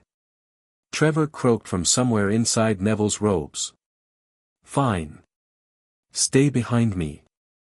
They ran through corridors that were emptying as students fled toward their common rooms, down staircases that cooperated for once. The castle knew something was wrong, and its magic was smoothing their path with an urgency that made Harry's skin prickle. The sword, in his pocket, was warm. Not battle-warm, not yet. Vigilant. They found the troll before they found Hermione. It was in the ground floor corridor, heading toward the girls' bathroom with the slow, purposeful gait of something that operated entirely on instinct. 12 feet tall. Gray skin like old concrete. A wooden club the size of a small tree dragging behind it, gouging the stone floor. It smelled like a blocked drain mixed with an open grave, and the sound it made, a low, guttural grunting, vibrated in Harry's chest like a bass drum. "That," Neville whispered, "is much bigger than I expected. Stay here." But Harry was already moving. Not running, the troll was too close to the bathroom for running. Walking. Fast, controlled, the way the sword had taught him to approach a threat, smooth and deliberate, reducing the distance without triggering the predator response that sudden movement would provoke. The troll noticed him. Its small, piggy eyes swiveled in his direction and its brain, such as it was, attempted to process the sight of a small human walking toward it instead of running away. This was not a scenario that the troll's limited cognitive framework had prepared for. It grunted, confused, and the club came up. Harry pulled the sword from his pocket. It grew to full size in his hand, silver bright in the torchlight, and the rubies flared crimson. The troll stared at it. The blade caught the light and threw reflections across the corridor walls, and for just a second the troll's confusion deepened into something that, in a more intelligent creature, might have been recognized as caution. Harry didn't give it time to think further. He feinted left, drew the troll's club swing in that direction, and then moved right, under the arc of the weapon, inside the creature's reach, too close for the club to be effective. The troll was strong but slow, and the sword's enhanced reflexes made it look like it was moving through honey.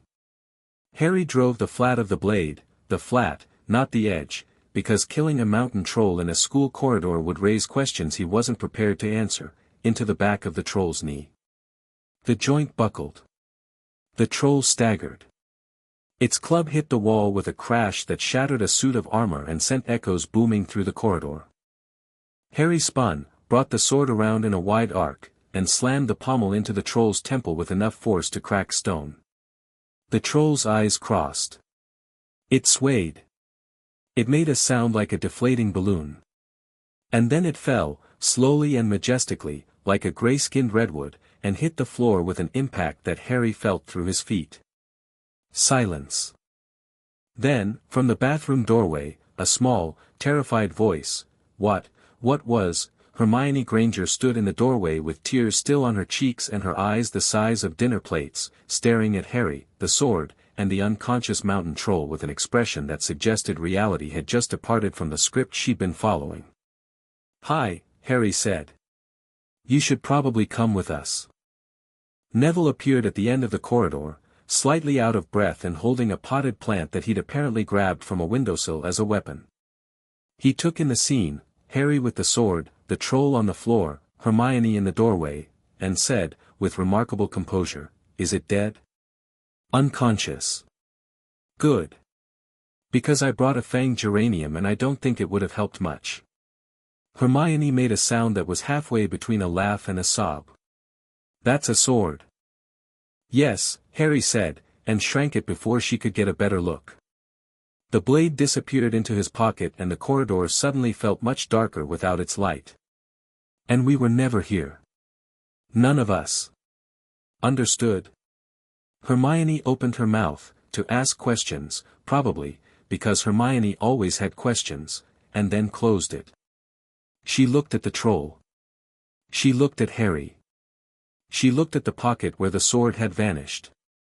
And then she nodded, once, with the crisp efficiency of someone who had just reorganized her entire understanding of the world and filed the new information under "deal with later." They made it back to Gryffindor Tower before the teachers finished dealing with the troll. No one had noticed their absence. Ron, who'd been worried about Hermione, was relieved to see her and immediately apologized for the comment about friends, which he did with the graceless sincerity of someone who meant every word but had no idea how to arrange them. Hermione forgave him instantly and completely, and something in the dynamic of their little group clicked into place, the four of them, Harry and Neville and Ron and Hermione, forming a unit that hadn't existed an hour ago but now felt inevitable. Neville caught Harry's eye across the common room and gave him a look that said, "We're going to talk about the sword." Harry gave him a look back that said, "Yes, but not tonight." They talked about it 2 days later, on the astronomy tower, at midnight, because Harry had learned from the house elves that this was one of the few places in the castle without portrait surveillance. "How long have you had it?" Neville asked. He was sitting on the stone railing with his legs dangling over a 100-foot drop, which would have given his grandmother a heart attack but which Neville did with the casual confidence of someone who'd grown up climbing things. The night was clear and cold and the stars were extraordinary. The castle was far enough from any city that the sky was a solid sheet of light. 5 years, Harry said. "Since I was 6. And it's really Gryffindor's? The actual sword of Godric Gryffindor?" "That's what the house elf said." Neville was quiet for a moment. The wind moved his hair and the moonlight caught his face and Harry saw the expression he was wearing, not awe, not jealousy, but a kind of thoughtful assessment that was pure Neville. "Cataloging. Processing. Filing. You've got basilisk venom on it," Neville said. Harry went very still. "What?" "The sword. When you drew it against the troll, I could smell it. Faint, but it's there." Neville saw Harry's expression and shrugged apologetically. "I grow plants. Some of them are poisonous. You develop a nose for toxins. Basilisk venom has a very specific smell, like hot copper and something organic. Rotting, almost." He paused. "It's also one of the most lethal substances in the magical world. And it was on your sword. Which means you've used that blade on a basilisk."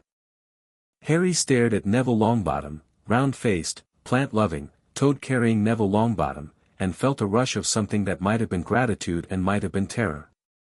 Because Neville had just taken a single sensory observation and extrapolated a truth that Harry had been hiding for 2 months, and he'd done it with the calm precision of someone solving a mildly interesting puzzle. "You can't tell anyone." "I wasn't going to." Neville kicked his feet against the tower wall, casual as anything. "But I do want to know where you found a basilisk." Harry told him. "Not everything. Not the hollow king, not the dreams, not the whispering gratitude from beneath the chamber floor. But he told Neville about the sword and the church and the training and the house elves and the voice in the walls and the chamber of secrets and the fight with the basilisk. He told it simply and directly, without dramatization, because Neville was the kind of person who responded better to facts than to stories. When he finished, Neville was quiet for a long time.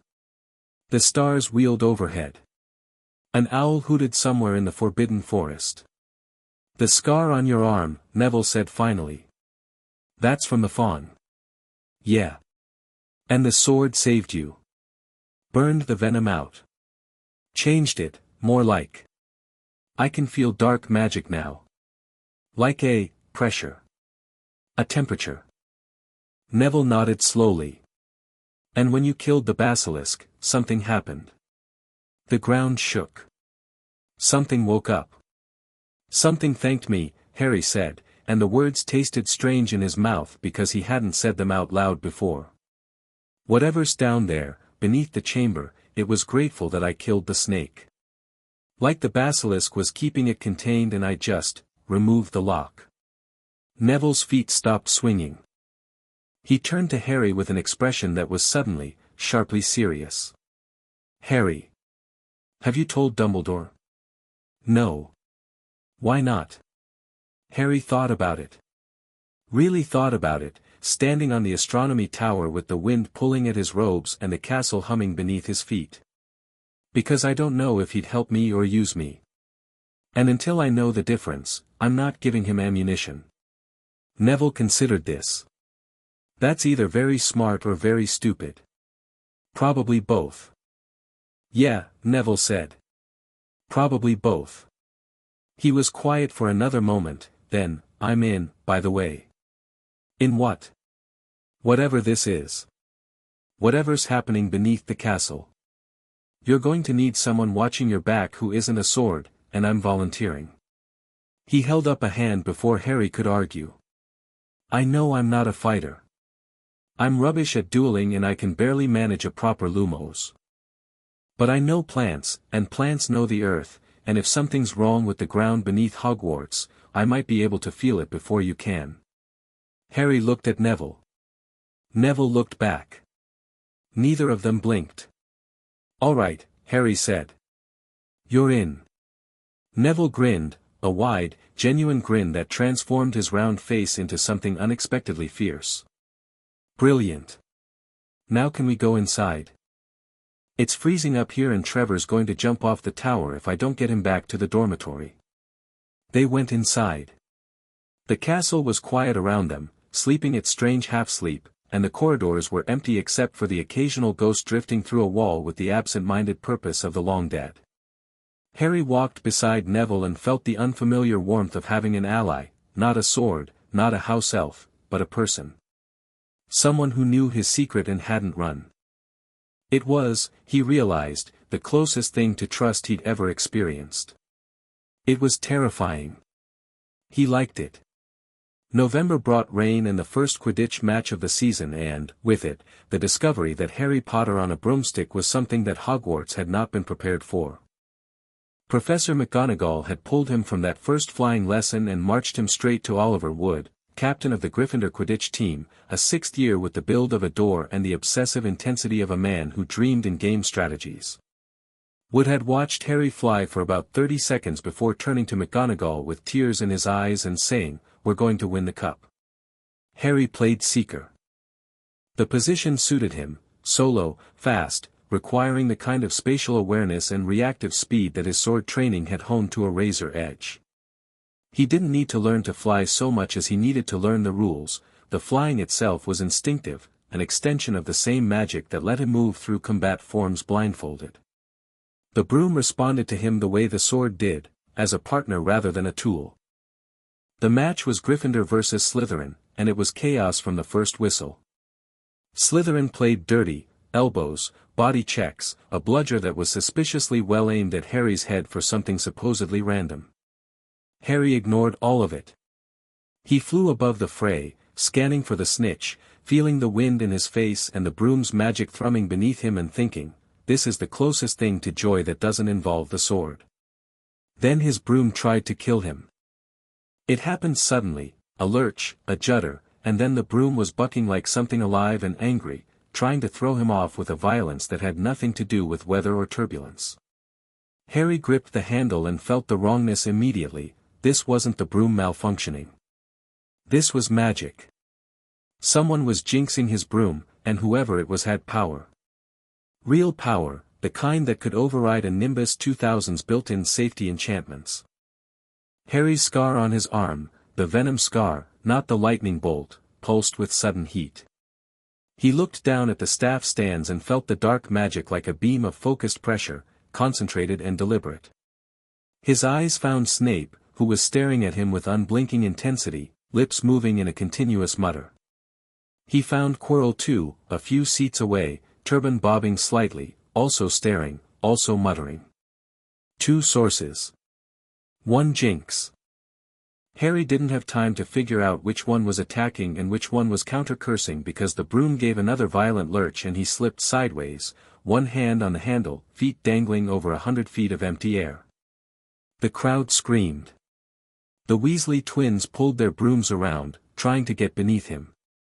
In the stands, Hermione was already on her feet, moving with the single-minded determination of someone who had identified a problem and was going to solve it regardless of consequences. Harry closed his eyes. The wind tore at his robes. The broom shook beneath his hand. And he reached, not for the broom's magic but for the swords. The miniaturized blade in his pocket flared warm, and Harry felt its energy flow through him like liquid sunlight, stabilizing, strengthening, anchoring him to the broom with a force that the jinx couldn't override. The broom steadied. Not completely, the jinx was still active, but enough. Harry swung himself back up, got his feet on the footholds, and accelerated straight down in a dive that was half-controlled flight and half-controlled fall. The snitch was hovering just above the grass. He'd spotted it during his near-death experience, because apparently his survival instincts and his seeker instincts operated on the same frequency, and he caught it 6 inches from the ground, pulling out of the dive with a force that made his vision gray and the crowd roar. Gryffindor won. Harry landed to a mob of celebrating teammates and endured the backslapping and the cheering and the being hoisted onto shoulders with the slightly dazed expression of someone who just survived an assassination attempt and was expected to smile about it. Hermione found him afterward, in the corridor outside the locker rooms. She was breathless and her hair was wilder than usual and there was a distinct smell of smoke about her person. "Snape," she said. "He was jinxing your broom." I saw his lips moving, he wasn't blinking, he was maintaining unbroken eye contact, which is a requirement for sustained hostile spellwork according to curses and counter-curses by Vindictus Viridian. "What did you do?" Hermione's chin lifted with defiant pride. "I set his robes on fire." Harry stared at her. Hermione stared back. "You set a teacher's robes on fire." "It worked." He broke eye contact and the jinx stopped. She paused. "Also Quirrell fell over when I was trying to get to Snape, but that was probably just because I bumped into him." Harry thought about the two sources of magic he'd felt. Snape and Quirrell. One jinxing, one counter-cursing. Hermione had assumed Snape was the attacker because Snape was mean and Quirrell was pathetic. It was a reasonable assumption. It was also, Harry suspected, wrong. The venom scar on his arm had pulsed when he'd looked at Quirrell. Not Snape. The dark magic sensitivity that the Basilisk's Fong had given him had pointed at the stuttering, turban-wearing defense professor, not the intimidating potions master. "Thank you, Hermione," Harry said. "For saving me." "Obviously." She said it like there had never been another option. Like setting a teacher on fire was simply what you did when your friend was in danger, no more remarkable than holding a door or sharing notes. Harry filed this information alongside everything else he was learning about the people in his life, that Neville was brave in ways that didn't look like bravery, that Ron was loyal in ways he didn't know how to articulate, and that Hermione Granger, when it came to protecting the people she cared about, had the moral flexibility of a particularly aggressive lioness. He also filed away the thing about Quirrell.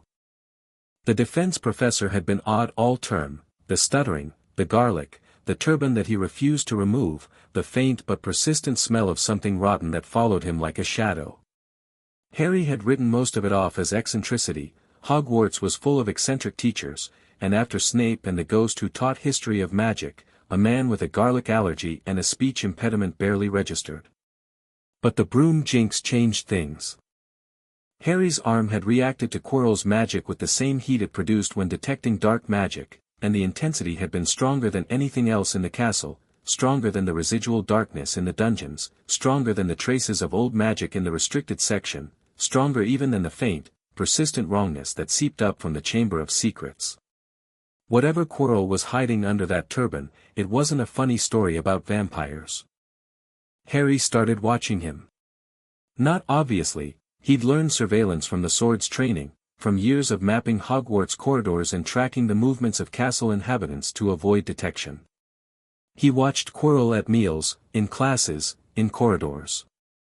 He noted the man's routes, his habits, the times he disappeared from common areas and the places he went when he thought no one was looking.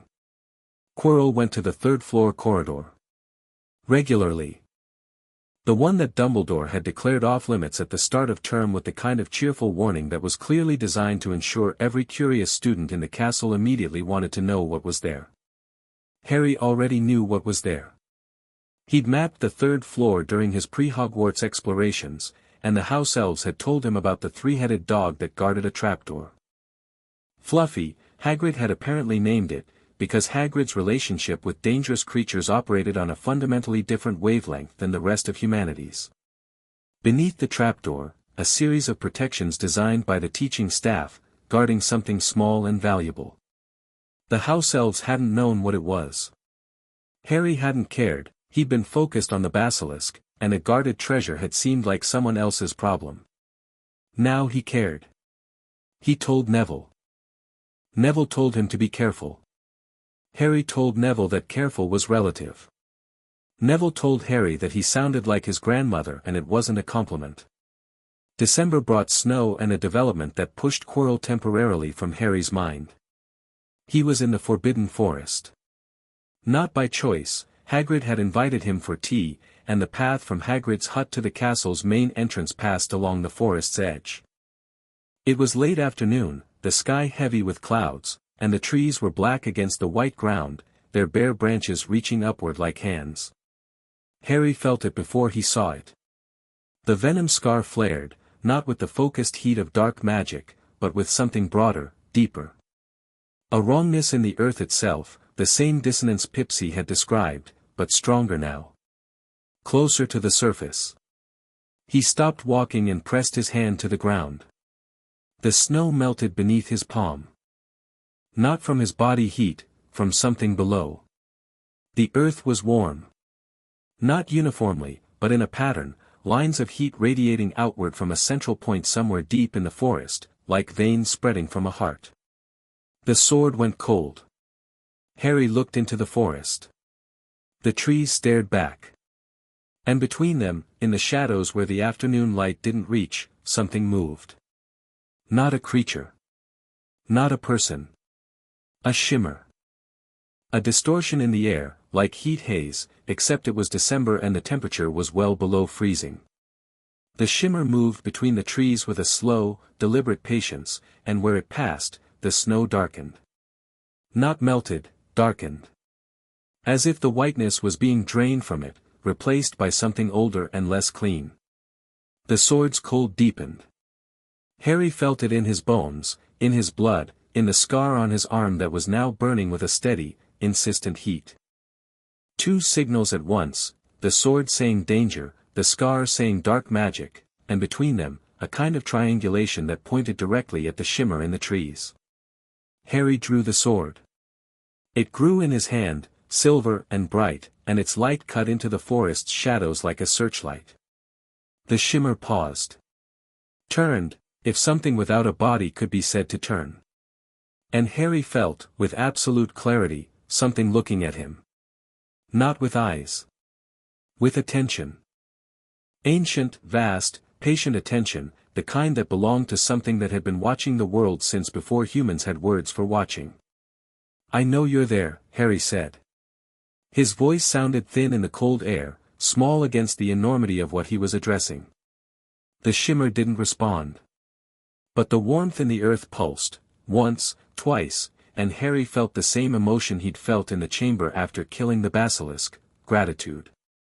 But this time it was accompanied by something else. Curiosity. And hunger. Not physical hunger. Something more fundamental. A hunger for connection, for substance, for the kind of reality that came with a body and a voice and hands that could touch. The Hollow King, and Harry knew, with the bone-deep certainty of the sword's magic, that this was the Hollow King, wanted to be real again. Wanted to rise from the roots and the stone and the ley lines that it had been imprisoned in for 1,000 years and walk the earth the way it had before the founders locked it away. Harry held the sword between himself and the shimmer. The blade's light intensified, and for a moment the shimmer flinched, actually flinched, recoiling from the silver glow like a living thing recoiling from fire. "Stay down," Harry said. Not a request. A command, backed by the sword's magic and his own raw stubbornness and every ounce of the courage that had carried him into the chamber in the dark. "Whatever you are, wherever you're trying to go, stay down." The shimmer held still for a long, terrible moment. Then it dispersed, not retreating, not fleeing, just dissipating back into the earth, sinking through the snow and the soil and the roots with the slow inevitability of water finding its level. The warmth faded. The sword's cold eased. Harry's scar went quiet. He stood at the edge of the forbidden forest with snow in his hair and a legendary sword in his hand and thought, "It's getting stronger." Then he heard the footsteps. Coming from deeper in the forest. Human footsteps, but wrong, too deliberate, too evenly spaced, moving with the mechanical precision of someone who wasn't so much walking as placing their feet according to a calculated pattern. Harry raised the sword and adjusted his stance, shifting his weight to his back foot, and waited. The man who emerged from the trees was tall, lean, and dressed in clothes that had once been expensive and were now held together primarily by spite and dried blood. His face was narrow and sharp-featured, with eyes that darted continuously, processing his environment with the feral efficiency of a hunted animal. He was carrying a canvas sack that moved occasionally, something alive inside it, and the wand in his other hand was pointed directly at Harry's chest. "Well," the man said. "That's not something you see every day. A first year with Gryffindor's sword." His voice was smooth, cultured, carrying the remnants of an education that had clearly been followed by a long period of declining circumstances. "You must be Potter." "Who are you?" "Mundungus Blackthorn." "And you, Mr. Potter, are standing between me and my exit." Harry didn't move. The sword hummed, not the cold of dark magic, but the warm buzz of a threat assessment. This man was dangerous, but not because of what he was. Because of what he was willing to do.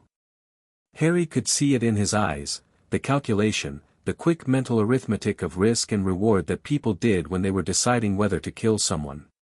"What's in the bag?" Harry asked. "Business." Blackthorn's wand didn't waver. "Private business. The kind that involves rare magical creatures and buyers who don't ask questions. The kind that a child with a sword should walk away from, because I've killed things bigger than you for smaller reasons." Harry felt the sword's hum change. Warmer. More insistent. It recognized what Blackthorn was, a predator, calculating and experienced, the kind of enemy that training dummies and mountain trolls couldn't prepare you for. A wizard with decades of combat experience and no moral framework to slow him down. "You're poaching," Harry said. "In the Forbidden Forest. On Hogwarts grounds. Give the boy a prize." Blackthorn's smile was thin and sharp. "The forest's been my operating base for months. Summer was easy, no staff, no students, just me and the merchandise. The school year complicated things, but the wards have been unreliable lately. Gaps where there shouldn't be gaps. I wonder why." He said the last part with a glance toward the earth, toward the spot where the shimmer had been, and Harry understood with a jolt that Blackthorn had felt it too. The wrongness in the wards. The leaking. You should leave, Harry said. Probably. But first I need to go through that path you're blocking, and I'd rather not kill a child today. It's bad luck. Blackthorn's wand arm tensed. So how about you lower the fancy sword and let me? Harry moved. Not a conscious decision, the sword moved and Harry moved with it, because 5 years of training had fused his instincts with the blades to the point where the distinction between them was academic. He closed the distance in 2 strides, the sword coming up in a rising cut that forced Blackthorn's wand arm wide, and then he was inside the man's guard, too close for spells, the blade's edge a silver line across Blackthorn's throat. Blackthorn froze. His eyes went wide, genuinely wide, with the startled respect of a professional encountering competence where he'd expected none. You're fast, he said. That's not natural for an 11-year-old. The sword helps. I can see that. Blackthorn's eyes flicked down to the blade at his throat. Goblin forged. Imbibes what strengthens it. You've blooded it on something, haven't you? Something old. Harry said nothing. The sword pressed fractionally closer. Right. Blackthorn swallowed carefully. Here's the thing, Potter. You can cut my throat and explain to Dumbledore why there's a dead man on his grounds, or you can let me walk and we'll pretend this never happened. I'll leave the forest. Won't come back. You have my word. Your word's not worth much. No, it isn't. But my survival instinct is excellent, and right now it's telling me that the boy holding Gryffindor's sword to my neck is not someone I want to antagonize. Blackthorn met Harry's eyes. I've been in this forest for 6 months. I've seen things moving in the deep places. Things that make a basilisk look like a garden snake.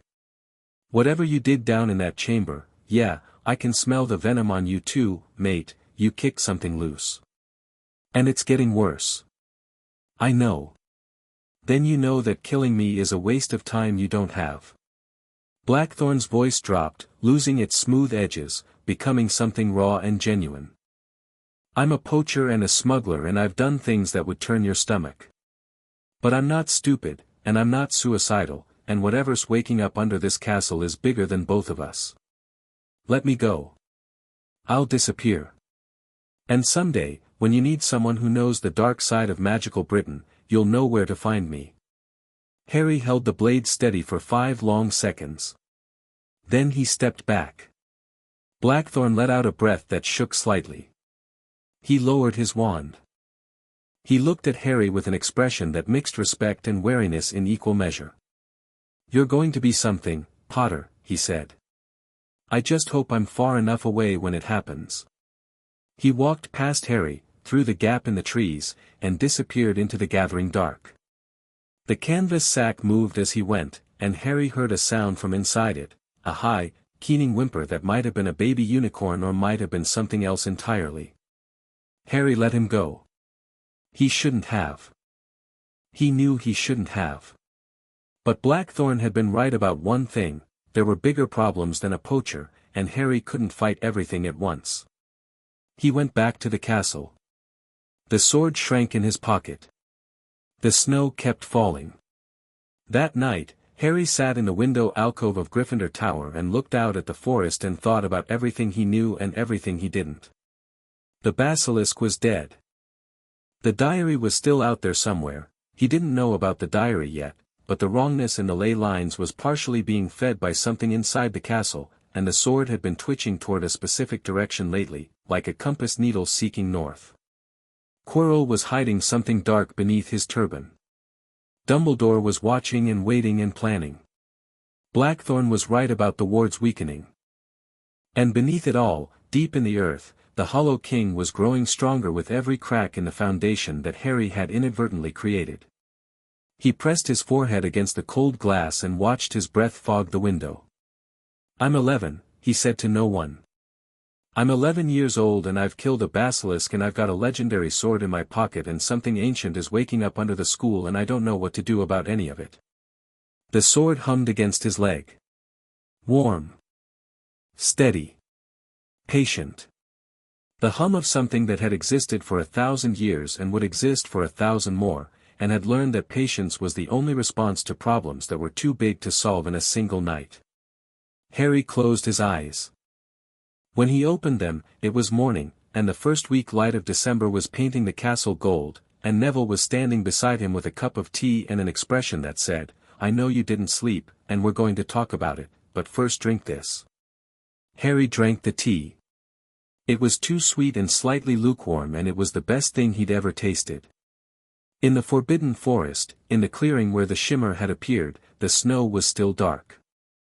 And if you pressed your ear to the ground, really pressed it, flat against the earth, with your eyes closed and your breathing slow, you could hear, very faintly, the sound of something breathing. Something patient. Something old. Something that was learning, with each passing day, how to wake up. In the depths of the castle, in a corridor that no student had walked in decades, a crack in the wall widened by a fraction of an inch. The stone around it was warm to the touch. And from the crack, very faintly, came a smell, old earth and deep roots and the copper tang of ancient magic, the scent of something buried remembering what it meant to be free. Hagrid's dog, Fong, whimpered in his sleep and pressed closer to the fire. The centaurs in the forest stopped reading the stars entirely and began, for the first time in living memory, to dig. And in his tower office, Albus Dumbledore sat alone with his spinning instruments and his troubled thoughts and the growing, terrible certainty that the boy with the lightning scar had done something extraordinary, something brave, something catastrophic, and that the consequences were only just beginning. He looked at the map, not the Marauder's map, which he didn't possess, but a much older map, drawn by the founders themselves, showing the ley lines that ran beneath Hogwarts like a nervous system. The lines were flickering. Destabilizing. The pattern that had held steady for 1,000 years was changing, shifting, reorganizing itself around a new center of gravity. The center of gravity was in the Chamber of Secrets. "What did you do, Harry?" Dumbledore whispered. The Christmas holidays arrived like a ceasefire in a war Harry hadn't realized he was fighting. Half the school emptied out, students pouring onto the Hogwarts Express with trunks and owls and the giddy energy of children who'd been institutionalized for 4 months and were desperate to see their families. Ron invited Harry to the Burrow, his family's home, with the casual generosity that was Ron's defining characteristic. "Mum already said yes. She's been wanting to meet you since September. She'll probably try to feed you until you explode." Harry almost said yes. The image of it, a warm house, a loud family, food that wasn't eaten alone in a cupboard, pulled at something deep in his chest. But the sword pulsed against his leg, cold with purpose, and the ley lines beneath his feet hummed their wrong note, and Harry knew he couldn't leave. "I'll stay," he said. "I've got some things to figure out." Ron looked disappointed but didn't push. Hermione was going home to her parents.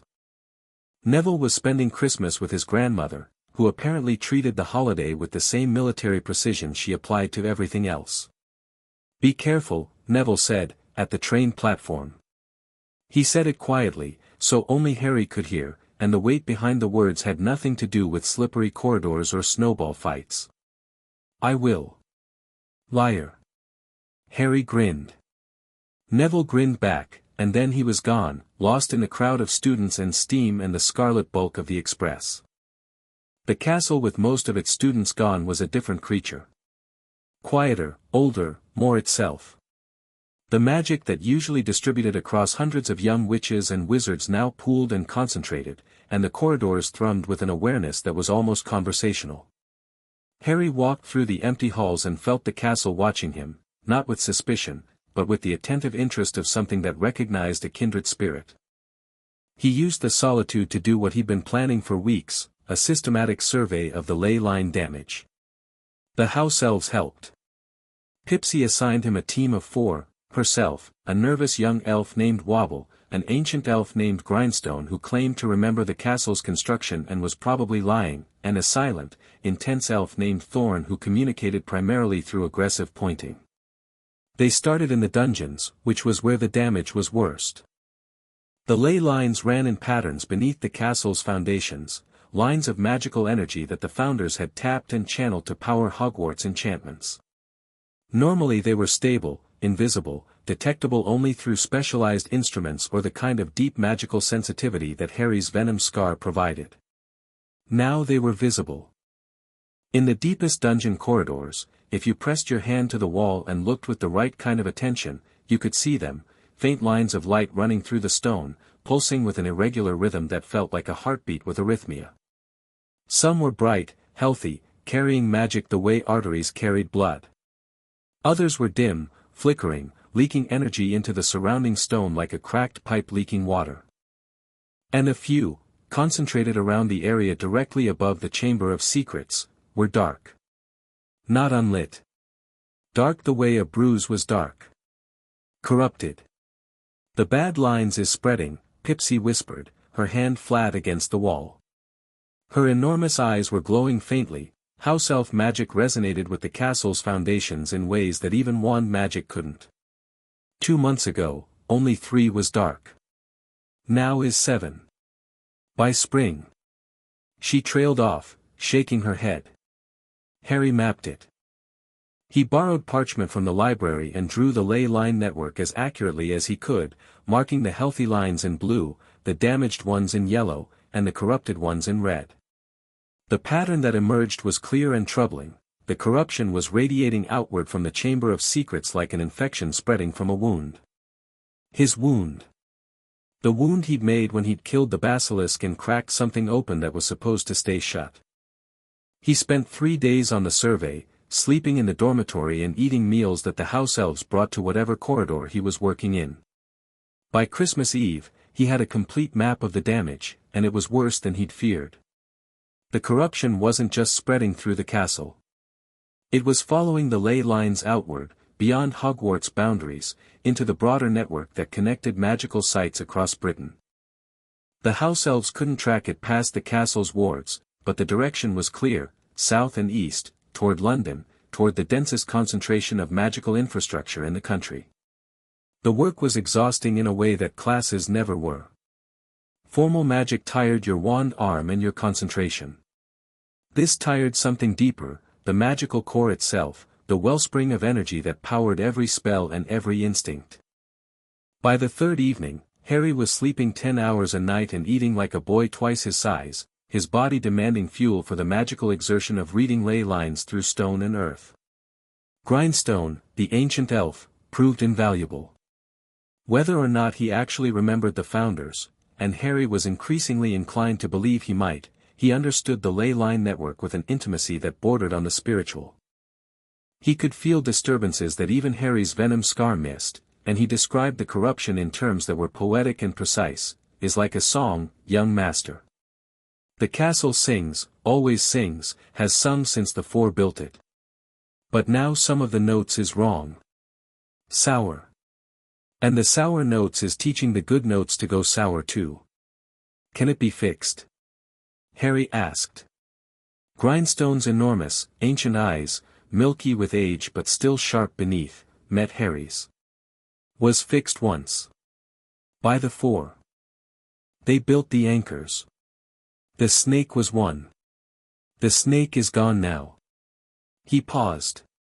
Young master killed it. I know. Young master must find a new anchor. Or the song goes sour all the way down. And what sleeps at the bottom? Grindstone shuddered, a full-body tremor that shook his thin frame like a leaf. What sleeps at the bottom wakes when the song stops. On Christmas morning, Harry woke to a small pile of presents at the foot of his bed. This was, by itself, remarkable. He'd never received a Christmas present before. The Dursleys had once given him a coat hanger and a pair of Uncle Vernon's old socks, which Harry suspected was more of a statement than a gift. Ron had sent him a hand-knitted sweater from his mother, green, with a golden H on the front, thick and warm and made with the kind of aggressive care that Mrs. Weasley apparently channeled into knitwear. Hermione had sent a book on advanced defensive magic that was probably above his reading level but exactly at his interest level. Neville had sent a small potted plant with a note that said, "This is Mimbulus Mimbletonia. It's ugly and bad-tempered and nearly impossible to kill. Reminded me of you. Happy Christmas. And there was one more gift. No card. No name. Just a package wrapped in silvery fabric that felt like liquid under his fingers.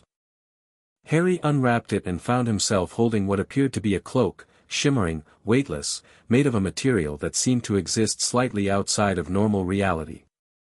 He swung it around his shoulders and looked down, and his body was gone. Invisible. The cloak rendered him completely, perfectly invisible. A note fluttered from the folds. Your father left this in my possession before he died. It is time it was returned to you. Use it well. No signature. But Harry didn't need one. The handwriting was precise and controlled in a way that matched the personality of someone who planned everything and revealed nothing. Dumbledore.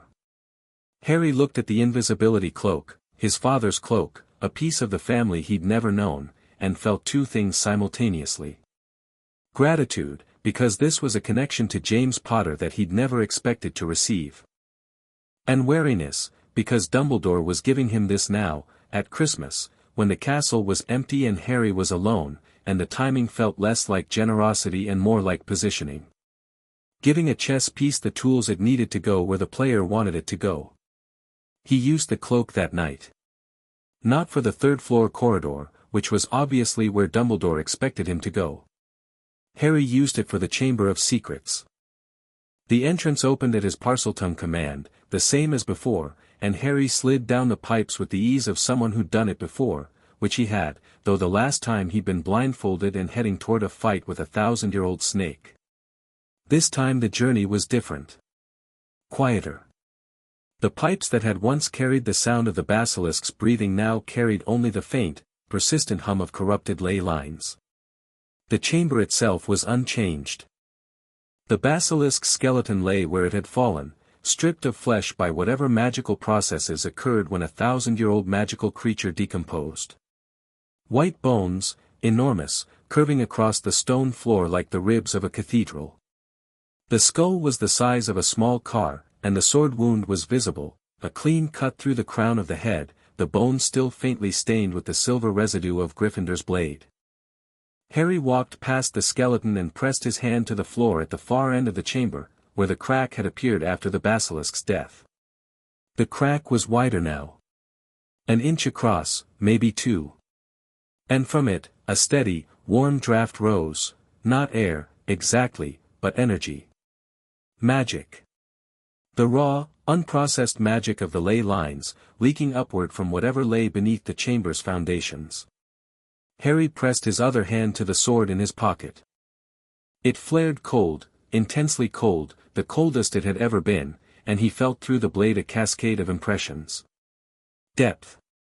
Darkness. Something vast and formless and aware, pressing upward against the weakening seal like a prisoner testing the bars of a cell.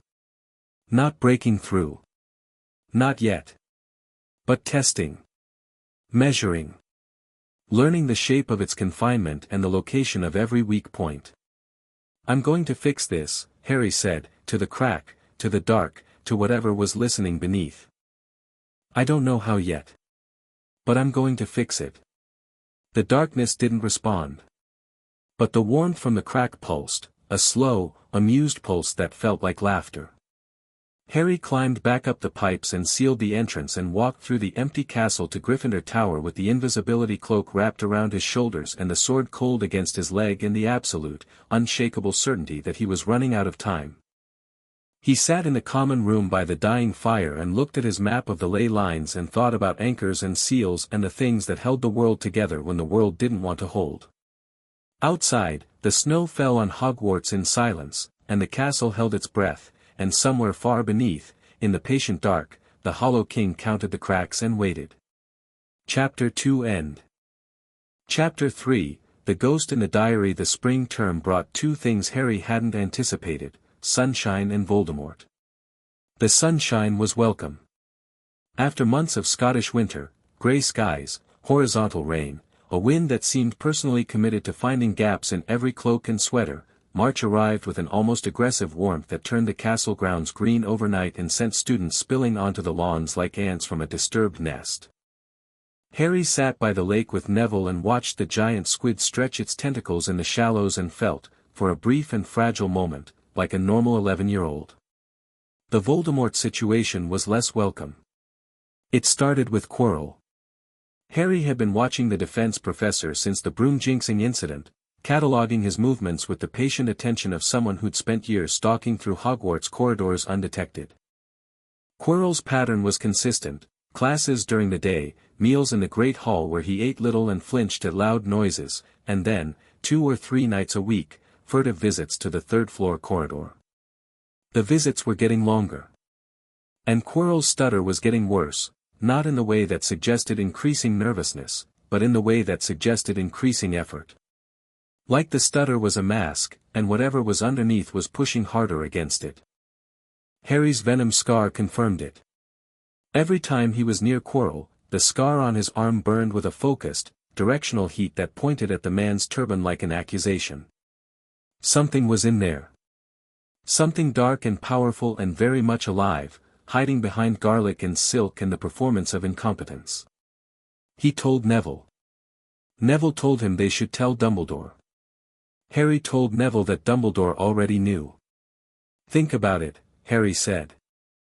They were in the greenhouse, Neville's territory, surrounded by plants that reached toward him when he walked past, the green things of the earth recognizing one of their own. Dumbledore hired Quirrell. Dumbledore put a 3-headed dog on the 3rd floor guarding something valuable. Dumbledore gave me an invisibility cloak at Christmas, practically begging me to sneak around after dark. He's not oblivious. He's orchestrating. Orchestrating what? A test. A trap. Maybe both. Harry touched the sword through his pocket, feeling its steady hum. Whatever's on the 3rd floor, Dumbledore wants someone to try to steal it. And he wants to see what happens when they do. Neville frowned. His hands, buried in the soil of a potting tray, were gentle with the seedlings he was transplanting, but his expression was anything but. "That's horrible, Harry. If Quirrell is dangerous, if there's something in his turban, then Dumbledore's using students as bait." "Not students. Me." The silence between them was heavy. A venomous tentacula on the far shelf reached lazily toward a passing fly and missed. "We need more information," Neville said finally. "About what Quirrell's after. About what's on the 3rd floor." "The Philosopher's Stone," said a voice from the doorway. They both spun. Hermione Granger stood in the greenhouse entrance, arms crossed, chin lifted, wearing the expression of someone who'd been eavesdropping for exactly long enough to lose patience. "How long have you been there?" Harry asked. "Long enough to know that you two have been keeping secrets since the troll incident, that Harry has a magical sword he hides in his pocket, and that something very wrong is happening with Professor Quirrell." She walked in, pulled up a stool, and sat down with the crisp authority of someone chairing a board meeting. "Also, I've done research. The 3-headed dog is guarding a trapdoor. Below the trapdoor is a series of protections designed by the teaching staff. At the bottom is the Philosopher's Stone, Nicholas Flamel's creation, capable of producing the elixir of life and turning base metals into gold. Flamel is over 600 years old and has been partners with Dumbledore for decades. He moved the stone to Hogwarts for safekeeping because someone was trying to steal it." Harry and Neville stared at her. "When did you figure all this out?" Neville asked. "October. I've been waiting for you two to catch up." She said it without malice, pure statement of fact, the Hermione Granger version of patience. "Now. Are you going to tell me about the sword and whatever else you've been hiding, or do I need to figure that out on my own too?" Harry told her. Not everything. He kept the Hollow King and the ley line damage to himself, partly because he didn't want to frighten her and partly because some things felt too big to share with someone he'd known for less than a year. But he told her about the sword and the basilisk and the chamber and the venom scar, and Hermione listened with the focused intensity of someone absorbing a particularly complex textbook. When he finished, she was quiet for exactly 4 seconds. "Then, you killed a basilisk. At 11. Blindfolded. I was 11, yes. I'd had the sword since I was 6. And the sword is Gryffindor's actual sword. The one from the legends. It chose me. Hermione processed this. Then she nodded, once, and said, fine. We have 3 problems. The Philosopher's Stone, which Quirrell is trying to steal. The thing you woke up under the chamber. And whatever's hiding in Quirrell's turban. We need a plan. But events, as events tend to do, outpaced them. It happened on a Tuesday in April, during a week when the castle felt more agitated than usual. Paintings argued with each other. Peeves the poltergeist was subdued, which was alarming in itself. A quiet Peeves was like a quiet toddler, suggesting that something much worse was about to happen. The house elves reported that the dark ley lines had spread further, and the corrupted energy was doing strange things to ambient magic, spells misfiring, potions behaving unpredictably, staircases moving with jerky uncertainty. Harry was in the library when the sword went cold. Not the gradual cold of approaching darkness. Instant. Total. The blade in his pocket turned to ice, and Harry's venom scar flared so hard he gasped and knocked his ink bottle off the table. Something had entered the castle. Something the sword recognized and feared. He followed the cold. Through the library, down 2 flights, along a corridor toward unused classrooms on the east side. The cold intensified with every step, the sword's vibration becoming a high, keening hum that was almost painful. He found the source in an empty classroom on the 2nd floor. Dust on the desks. Cobwebs in the corners. And in the center of the floor, lying open as if dropped, a small black diary. The sword was screaming through vibration and temperature. The diary was leather-bound, worn, unremarkable except for the name stamped in faded gold, T. M. Riddle. Harry knew that name. From the dreams. The Faceless King, the Throne of Roots, and a voice whispering, I was Tom before I was Lord. I was Riddle before I was Voldemort. He drew the sword. It grew in his hand, silver light cutting through the dusty room. The diary lay open to a blank page, and as Harry watched, ink materialized on the paper. Hello, Harry Potter. I've been waiting for you. Harry didn't touch the diary. Didn't move closer. Who are you? More words flowed across the page with elegant, old-fashioned handwriting. I am a memory. Preserved in these pages 50 years ago. My name is Tom Riddle, and I know what you've done in the chamber below. How do you know about the chamber? Because I opened it once. 50 years ago. I am the heir of Slytherin, Harry. The boy I was became something else. Something terrible. Voldemort. Yes. And this diary is a piece of me, a fragment of my soul, designed to endure beyond the death of my body. But you already suspected that, didn't you? The sword told you. Harry's grip tightened on the handle. You're a Horcrux. He said the word without fully understanding it. It came from the sword's knowledge, from the deep magic of a weapon that had encountered dark magic in all its forms. The writing changed. Sharper. More deliberate. Clever boy. Very clever. The sword tells you things, doesn't it? Whispers in that language of heat and cold. I can feel it through the page, Gryffindor's magic, ancient and crude and burning.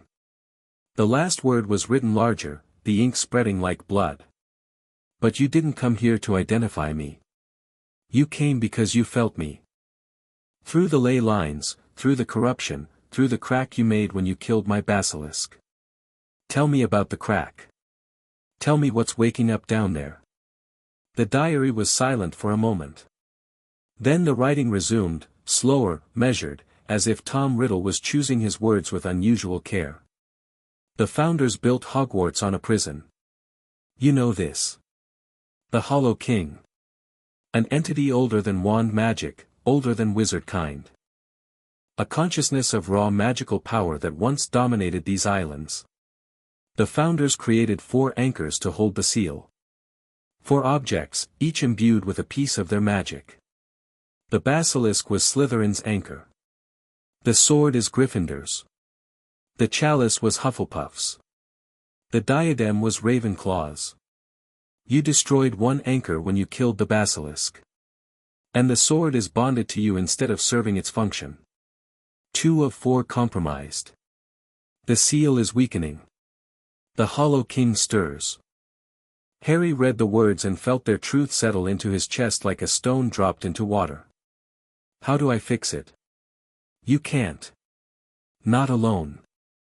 Not without understanding the full architecture of the seal, which requires knowledge the founders deliberately scattered. But I can help you understand it. I spent years studying the founders' work. The architecture of the seal, the nature of the anchors, the properties of the Hollow King, I know things that could save the magical world. The offer hung like a baited hook. Harry stared at the diary and weighed truth against trap. It was both. The sword's magic parsed the diary's words. The information about the anchors was true. The Hollow King was real. Tom Riddle had genuinely studied the founder's work. But the diary wanted something. It wanted to consume, to grow. It wanted life. How are you here? Someone brought you. Lucius Malfoy. He slipped me into a student's belongings to get rid of me. A girl. First year. Red hair. She's been writing in me for months, pouring her fears onto my pages, and I've been feeding on her emotional energy. Growing stronger. Ginny Weasley. Harry had noticed the dark circles under her eyes, the way she'd become quieter, the haunted quality in her expression. The anger hit Harry like a physical force, hot and bright, channeled by the sword into clarity. He looked at the diary and saw not a source of information but a weapon consuming a child. I'm going to destroy you, Harry said. Wait. Wait. You need what I know. The Hollow King is real, and without the information in these pages, Harry drove the sword into the diary. The blade punched through leather and paper, and the reaction was immediate and violent. Black ink erupted upward in a column that hit the ceiling and spread like smoke. The diary screamed, a psychic shriek that drove Harry to his knees. In the column of dark light, a figure formed. Tom Riddle. 16 years old, tall and handsome, translucent and flickering, a projection powered by the diary's last surge. You're making a mistake, Riddle said. His voice was smooth, charming. I have information you need. You have a piece of Voldemort's soul and you were eating a child. Nothing you know is worth that. Riddle's charm dropped away. Beneath it was something cold and utterly devoid of empathy. The real Tom Riddle. Interesting. You choose the girl over the knowledge. Gryffindor's courage, Gryffindor's stupidity, they really are the same thing. Maybe. The Hollow King will wake, Potter. With or without my help. The basilisk was the strongest anchor, and you broke it. The corruption is spreading beyond Hogwarts, I can feel it, even dying. And when the last anchor falls. Riddle smiled. The coldest expression Harry had ever seen on a human face. The founders couldn't kill it.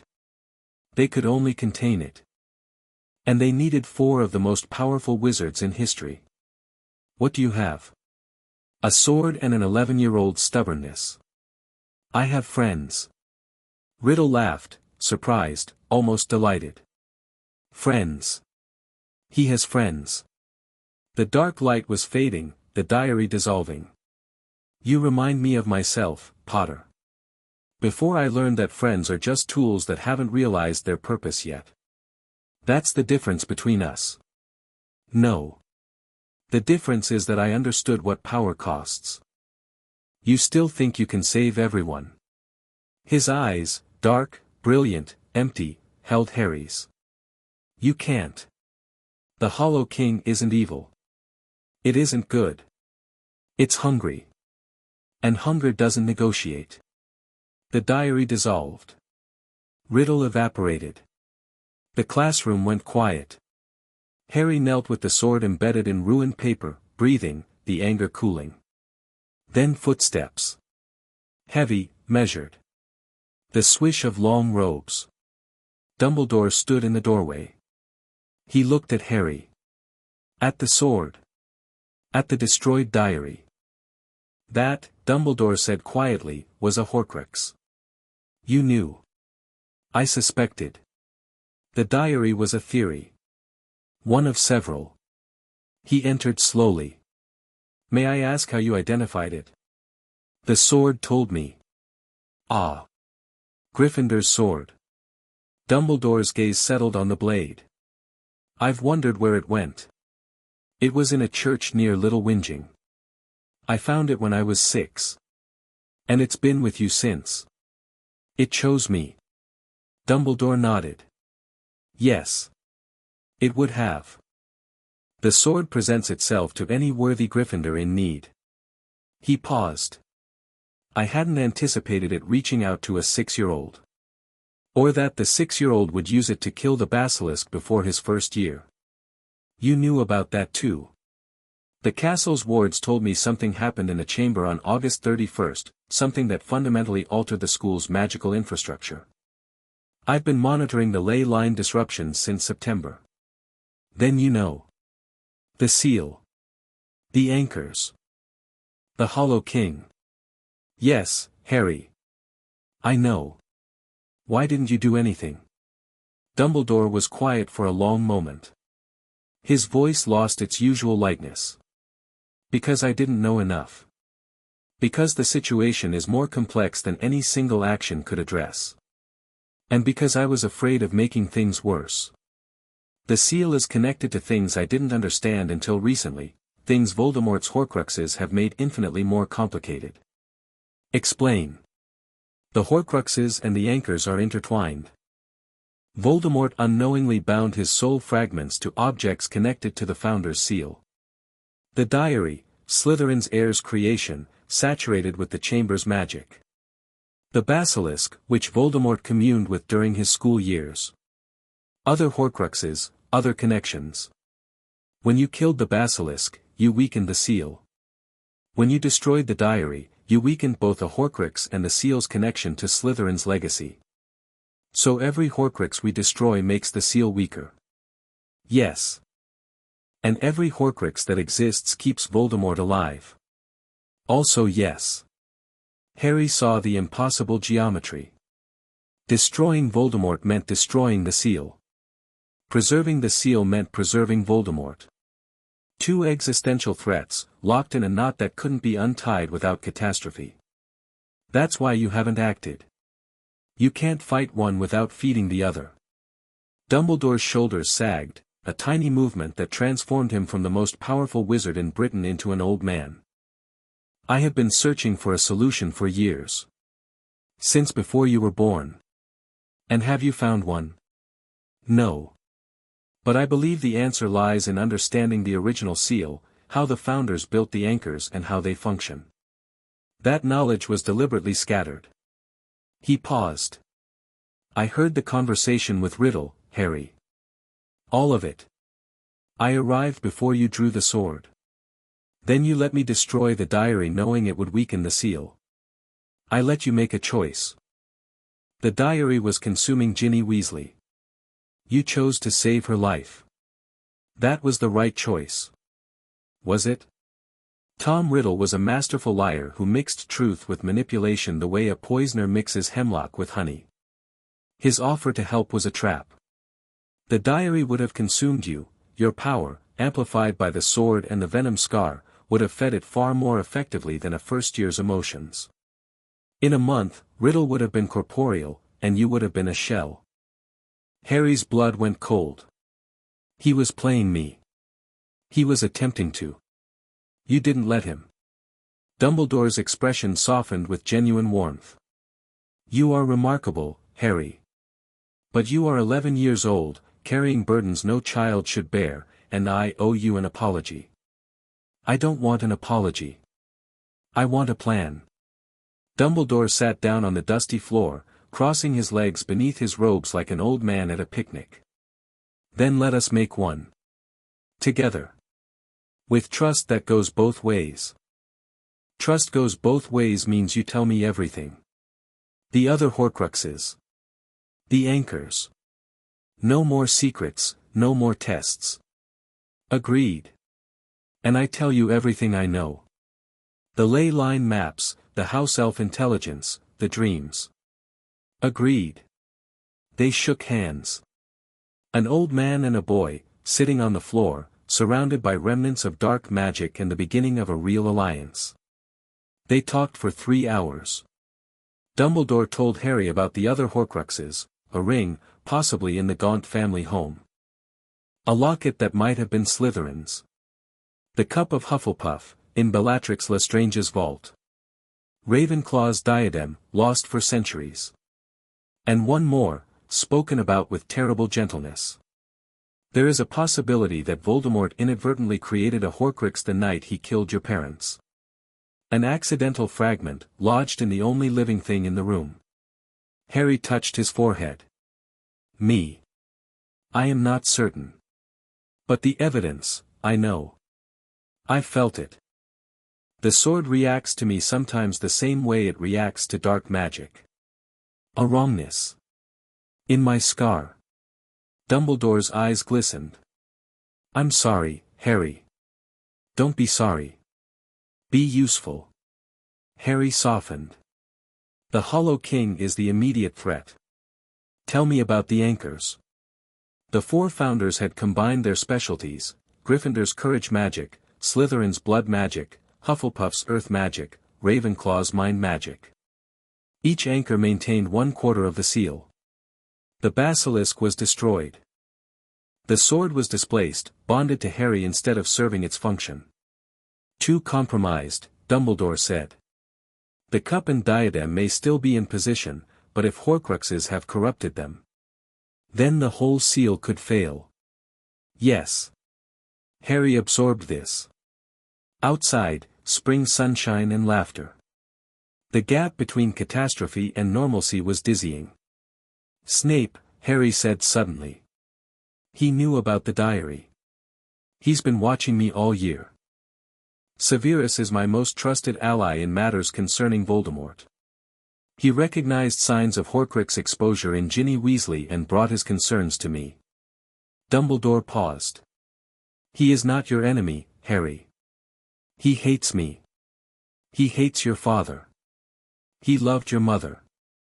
You are both of them, and neither, and that contradiction causes him considerable pain. Harry filed that away. It didn't make him trust Snape. But it gave him context. Dumbledore left with a promise to share everything he learned. Harry cleaned the classroom, then went to the hospital wing. Ginny Weasley was there, pale, trembling, her magic destabilized by months of the diary's parasitic feeding. Ron sat beside her bed, freckled face tight with worry. Dumbledore said you helped her, Ron said. He wouldn't say how. It doesn't matter how. She's going to be okay. He said it was dark magic. In a book. Ron's hands clenched. Someone gave my sister a dark magic book and it was hurting her and I didn't notice. What kind of brother doesn't notice? The kind who couldn't have known. The magic was designed to hide itself. Ron looked at Harry with the particular guilt of someone who'd failed to protect someone they loved. Harry recognized it. He carried his own version. She's going to be okay, Harry said again, because some things needed repeating until they became true. He found Neville and Hermione in the greenhouse. He told them everything, the diary, Riddle, Dumbledore, the Horcruxes, the anchors, the impossible not binding Voldemort's immortality to the Hollow King's prison. He told them about the fragment in his scar, and Hermione's eyes filled with tears. She blinked away fiercely, and Neville's face went white then set into something hard. So destroying Voldemort destroys the seal, and maintaining the seal maintains Voldemort, Hermione summarized. There has to be another way. The founders created the anchors once, they can be recreated. Dumbledore said it required all 4 founders working together, Harry said. Then we find 4 people, Neville said. Everyone looked at him. He was sitting on an overturned pot, hands dirty with soil, face calm with certainty. 4 people, one for each founder's tradition. Courage, cunning, loyalty, wisdom. We learn what the founders knew. We rebuild the seal. Neville, we're 11. The founders were young when they started too. Gryffindor forged that sword before he was 20. Neville looked at Harry with steady eyes. You said the sword chose you because you were brave enough. Maybe it chose you because you were young enough. Young enough to learn, to grow into what's needed. We have time. We might not. Then we'll work fast. We're Gryffindors. Let's go do a stupid brave thing. Harry took his hand, and Hermione was already reaching for books, and somewhere far beneath them the Hollow King stirred, and the cracks widened. The next 2 weeks passed in a blur of planning and the particular urgency that comes from knowing too much.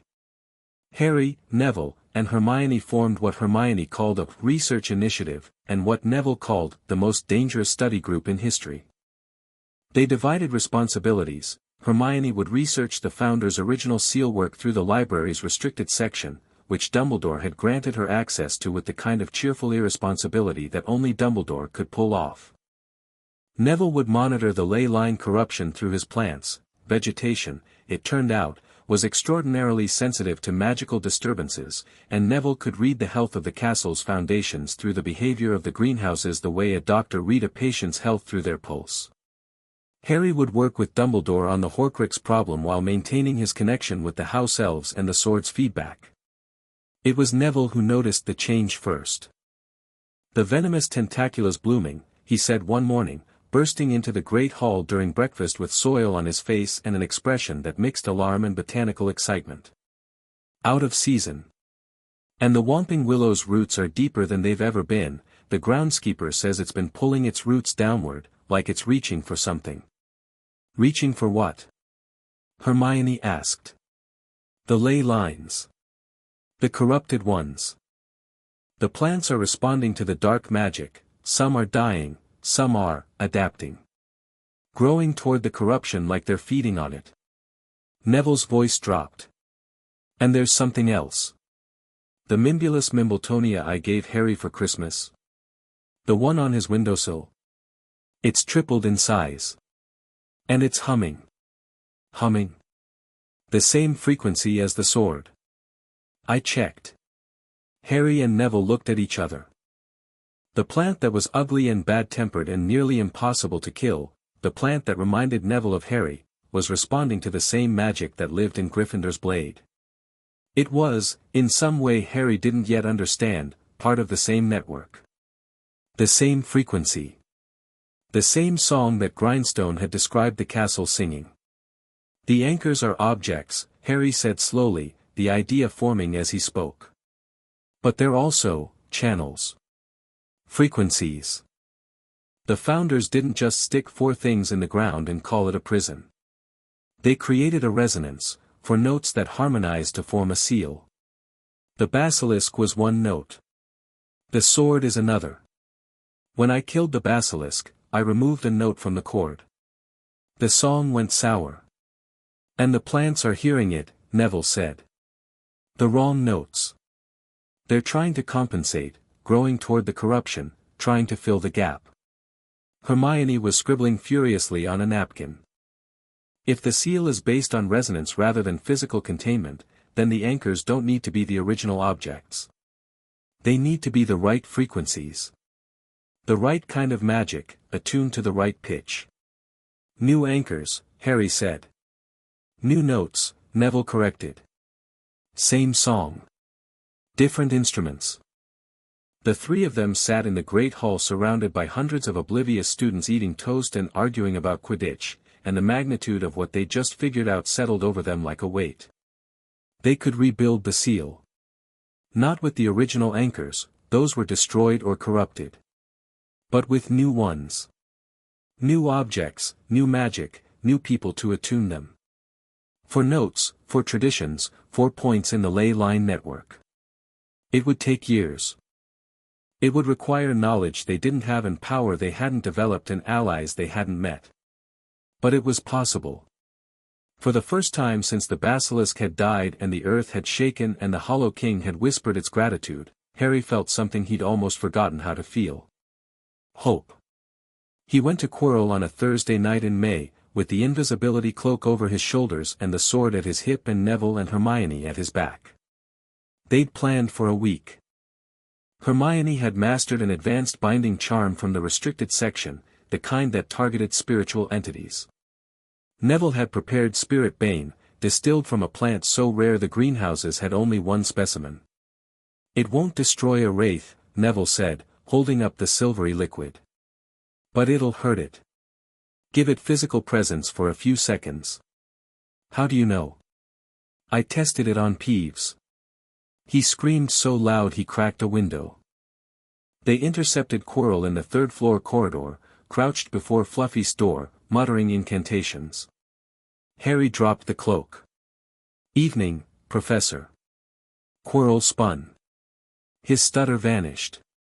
For one clear second Harry saw the real man, intelligent, frightened, completely in over his head. Then the turban moved. A voice emerged, thin, cold, carrying the wrongness Harry's scar recognized as concentrated evil. Harry Potter. The boy who killed my basilisk.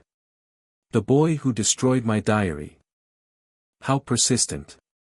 Quirrell unwound the turban. A face underneath, chalk white, slits for nostrils, red eyes. Voldemort. A wraith wearing a man like a suit. He can't do anything Quirrell's body can't do, Harry told his friends. He's limited. For now, Voldemort said. But the stone will give me a body. Your chamber's fine. Your snake's dead. Pity. Did you feel what you awakened? I felt it. The Hollow King. I found references in Slytherin's notes. The old man built the chamber to guard the seal as much as to house the basilisk. Voldemort's voice carried wariness. Respect. And you turned the basilisk's connection into a Horcrux. I turned everything into Horcruxes. I didn't know about the seal then. By the time I understood, my soul was already woven into the anchors. You want to use the Hollow King, Harry said. Not seal it. I want to transcend it. If that power could be harnessed, I could become something beyond wizard kind. Beyond the Founders. Beyond death. The sword went nuclear cold. Wrong, wrong, wrong, wrong. Harry drew the blade. Silver light poured from it, and Quirrell staggered. The sword's vibration was a war cry. Neville. Now. Neville threw the Spirit Bane. The jar shattered against Voldemort's face. The wraith screamed, cracking stone, shattering torches. The face solidified for one horrible second, vulnerable. Hermione cast the binding charm. Golden chains wrapped around the solidified wraith. Harry pressed the flat of the sword against Voldemort's face. Silver fire erupted. Quirrell convulsed. The chains held. And Voldemort's face began to dissolve. This isn't over, Potter. The Horcruxes remain. We are connected, bound by the fragment in your scar. I will always find you, the fire consumed the rest. Voldemort's wraith dissolved into ash and a wail that faded into the walls. Quirrell collapsed. Alive. Barely. Is he dead? Hermione asked. Steady voice, shaking hand. Voldemort, I mean. No. The Horcruxes keep him tethered. He'll come back. Harry paused. But not tonight. They carried Quirrell to the hospital wing. Dumbledore appeared within minutes. The wraith? Gone. For now. He wants to control the Hollow King. Use it as a power source. That would align with Tom's character. Dumbledore looked ancient. You did well. All of you. Harry walked back to Gryffindor Tower with Neville and Hermione, and none of them spoke. Luna Lovegood found Harry the next afternoon. He was sitting alone by the lake when she appeared beside him with the silent precision of someone who navigated the world by different rules. Small, pale, dirty blonde hair, enormous gray eyes that seemed to look at something slightly left of reality. "You can see the Thestrals," she said, without preamble. Harry looked at her. "What?" "The skeletal horses that pull the carriages. Most people can't see them. You can. I noticed on the first day, your eyes tracked them. Why can only some people see them? You have to have seen death." She said it the way other people said it was Tuesday. "I saw my mother die when I was 9. An experimental spell went wrong. One moment she was there, and then she wasn't, and between the two there was a light so bright it left after images for weeks." Harry felt something shift in his chest. "I don't remember seeing anyone die. But I feel like I did. When I was a baby. Green light. The killing curse. Your mother. The light stays, doesn't it? Even when you can't remember, the light stays." They sat in silence. The lake was silver. The Thestrals grazed at the far shore. "You carry something old," Luna said, looking at the air around him. "It's silver and warm and it hums. And there's something dark in your scar, like a splinter. And underneath both, very deep, something cold. Coming up from the ground." Harry stared at her. "How can you see that?" "I see lots of things other people don't. Daddy says it's because I don't have enough common sense to filter them out." She smiled, quick, surprising, transforming ethereal into mischievous. "He means it as a compliment. Luna Lovegood?" "Yes. And you're Harry Potter, who carries Gryffindor's sword and killed the Basilisk and woke something up that makes the Raxperts nervous." Her enormous eyes focused on him, the most penetrating gaze Harry had ever encountered. "I'm not going to ask you to explain. I just wanted you to know that I can see it, and I'm not afraid, and if you ever need someone who sees things differently, I'm usually near the Thestrals." She stood, brushed grass from her robes, and walked away with the unhurried pace of someone perfectly content with having nowhere to be. Harry watched her go and felt something he couldn't immediately identify. It took several minutes. Hope. Not the desperate kind.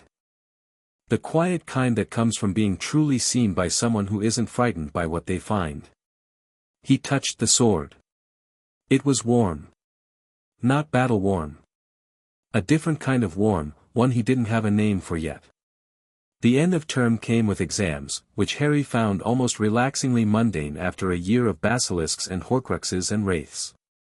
He scored well in everything except history of magic, where he fell asleep during the exam and dreamed about the Hollow King, which was arguably more educational than anything Professor Binns had taught all year. The Hogwarts Express carried them south through green countryside, and Harry sat with Neville and Ron and Hermione and felt the particular bittersweet ache of leaving a place that had become, against all odds, home. The castle shrank behind them, its towers catching the afternoon light, and the sword hummed against Harry's leg with a low, steady note that meant, "I'll be here. Whenever you need me. I'll be here." At King's Cross, the Dursleys were waiting with their usual enthusiasm, which is to say, Uncle Vernon was purple and Aunt Petunia was pretending Harry didn't exist and Dudley was hiding behind his mother like Harry might be contagious. Harry didn't mind. He had the sword. He had friends. He had a plan, fragmented and incomplete and probably insane, but a plan nonetheless. And he had a growing understanding of what he was fighting for, not just against Voldemort, not just against the Hollow King, but for the right of the magical world to exist without being consumed by either. He walked through the barrier and into the Muggle world and felt the sword go quiet against his leg, not dormant, never dormant, but resting. Waiting. Patient as stone and old as courage and absolutely, unshakably his. In the Forbidden Forest, the centaurs had stopped digging. They stood in a circle around the hole they'd made, staring at a root, ancient, enormous, pulsing with wrong bioluminescence. "The roots grow upward," Forenza said. They filled the hole and watched the stars, and the stars offered no comfort. In his office, Dumbledore looked at Snape and said, "It's Horcruxes." Snape went white. "How many?"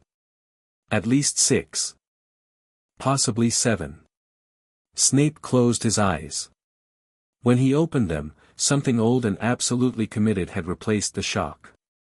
"Then we destroy them all. Even knowing what it does to the seal. We destroy them all, and then we find another way to hold the seal. Because if the Dark Lord returns, the Hollow King won't matter. He'll tear the world apart looking for the boy." Dumbledore nodded. He looked, for the first time in Snape's memory, genuinely afraid. "Then we'd better get started." Hermione threw herself into research with the manic intensity that was her default response to existential threats.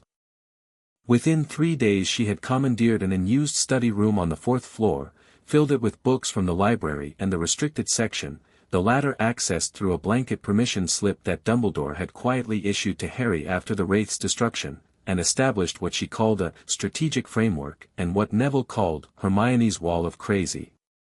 The wall was impressive. She'd pinned up Harry's ley line maps alongside hand-drawn diagrams of the anchor system, cross-referenced with historical accounts of the founders from every text she could find. Colored string connected related concepts, red for threats, blue for allies, green for unknowns. The result looked like a conspiracy theorist's fever dream, but it was also, Harry had to admit, remarkably useful. "The key is the anchors," Hermione said, pacing in front of her wall with the focused energy of a general briefing her staff. The founders created 4 anchor objects, each imbued with one of the 4 fundamental magical disciplines. The basilisk, blood magic. The sword, courage magic. The cup, earth magic. The diadem, mind magic. Together they maintained the seal through sympathetic resonance. "You said that already," Ron pointed out. He'd been brought into the inner circle after the Quirrell incident, on the grounds that he'd already demonstrated his loyalty and his ability to keep secrets, and because excluding him any further would have been both cruel and impractical. Ron had taken the revelation of basilisks, Horcruxes, and ancient imprisoned entities with the pragmatic equanimity of someone who'd grown up in a magical household and had therefore already calibrated his sense of the impossible at a fairly generous setting. "I'm establishing the framework," Hermione said, with the patient condescension that she deployed when someone interrupted her thought process. "The point is that the anchors don't just hold the seal through brute magical force. They hold it through resonance, the same principle that makes a tuning fork vibrate when you strike a matching note. Each anchor resonates at a specific magical frequency, and together the 4 frequencies create a harmonic that keeps the Hollow King contained." "So when Harry killed the basilisk," Neville began. "He removed one of the 4 frequencies. The harmonic is now incomplete. 3 notes instead of 4. The seal still holds, but it's weaker, and the Hollow King can push against the gap where the 4th note should be." "And the sword?" Harry asked. Hermione's expression became careful. "The sword is complicated. It's still functioning as an anchor, it still resonates at the right frequency. But it's bonded to you, Harry. It's mobile. The original design required the anchors to be stationary, embedded in the ley line network at specific points. The basilisk was literally rooted to the chamber. The sword was supposed to be embedded somewhere too, probably the church where you found it, which was almost certainly built on a ley line nexus point. So the sword is singing the right note, but it's in the wrong place." "Exactly. And because it's bonded to you, it can't be returned to its position without." She trailed off. "Without me staying there too," Harry finished. "Permanently." The room went quiet. Ron looked uncomfortable. Neville looked at the floor. Hermione looked at her wall of string and diagrams and said nothing, because sometimes the absence of a solution was its own kind of answer. "We'll find another way," Harry said. Not because he was certain, but because certainty was a choice, and he'd learned a long time ago that the choices you made in the dark defined the person you became in the light. "Obviously," Hermione said, and her voice carried the same chosen certainty, and they went back to work. The research continued through May. They discovered several things of note. First, that the founder's seal was not unique. Similar prisons existed across the world, built by different magical civilizations to contain different entities, all using variations of the same harmonic anchor principle. The Egyptian wizards had sealed something beneath the pyramids using 4 canopic jars. The Chinese magical community had imprisoned an entity called the Jade Hunger using 4 dragon bones placed at cardinal points. The Norse wizards had used rune stones. The common element is 4, Hermione said, during one of their research sessions. 4 anchors, 4 frequencies, 4 directions. The number keeps recurring across every culture. It's not arbitrary, it's structural. The magical universe operates on quadratic resonance. English, Hermione, Ron said. Magic works in 4s. Like the 4 elements. 4 seasons. 4 founders. The number 4 is built into the fundamental architecture of magical reality. So we need 4 anchors, Harry said. We can't do it with 3. No. We need 4. And they need to resonate at the correct frequencies: courage, blood, earth, and mind. The basilisk's frequency is gone. We need a replacement. What kind of replacement? Hermione bit her lip. I don't know. The founders spent years creating the original anchors. Each one was a masterwork of magical engineering, imbued with a piece of the creator's own magical essence. Recreating that kind of work would require. She looked at her notes. Exceptional magical power. Profound understanding of the relevant discipline. And a willingness to bind a piece of yourself to the anchor permanently. Like a Horcrux, Harry said quietly. The parallel was obvious and horrible. Horcruxes split the soul through murder. Anchors bound the soul through sacrifice. Both involved putting a piece of yourself into an object. The difference was intent, destruction versus protection, selfishness versus service, but the mechanical similarity was undeniable. Voldemort might have figured that out, Harry said. He might have realized that the Horcrux process was a corruption of the anchor process. That's why his soul fragments gravitated toward the founder's objects, the cup, the locket, the diadem. He was unconsciously recreating the anchor pattern, using dark magic instead of light. Hermione stared at him. Harry, that's brilliant. Don't sound so surprised. I'm not surprised that you had a good idea. I'm surprised that it opens up a potential solution. She grabbed a fresh piece of parchment and started writing furiously. If Horcruxes are corrupted anchors, then destroying a Horcrux doesn't just eliminate the dark magic, it frees the anchor potential of the object. The cup, the diadem, if we destroy the Horcrux while preserving the object, we might be able to reattune them to the correct frequency. Turn them back into proper anchors. Can you do that?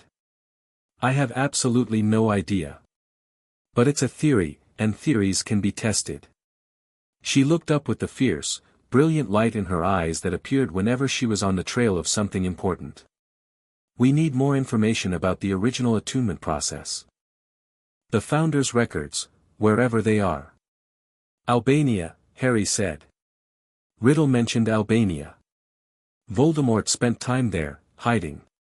The diadem might have been there too.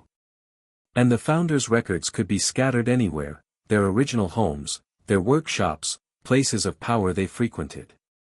Summer project, Neville said, with a grim smile. While the rest of the school is playing Quidditch and eating ice cream, we'll be hunting Horcruxes and ancient records. Welcome to my life, Harry said. Ron groaned. I was going to Egypt with my family. Go to Egypt, Harry said. The Egyptian seals might be relevant. See if you can find anything about the canopic jar prisons. Talk to the Cursebreakers. Your brother Bill works at Gringotts, right? Ron's expression shifted from complaint to purpose. Yeah. Yeah, he does. Bill knows about ancient magical structures. He breaks into tombs for a living. A grin spread across his freckled face. Mum's going to kill me, but yeah. I'll ask Bill.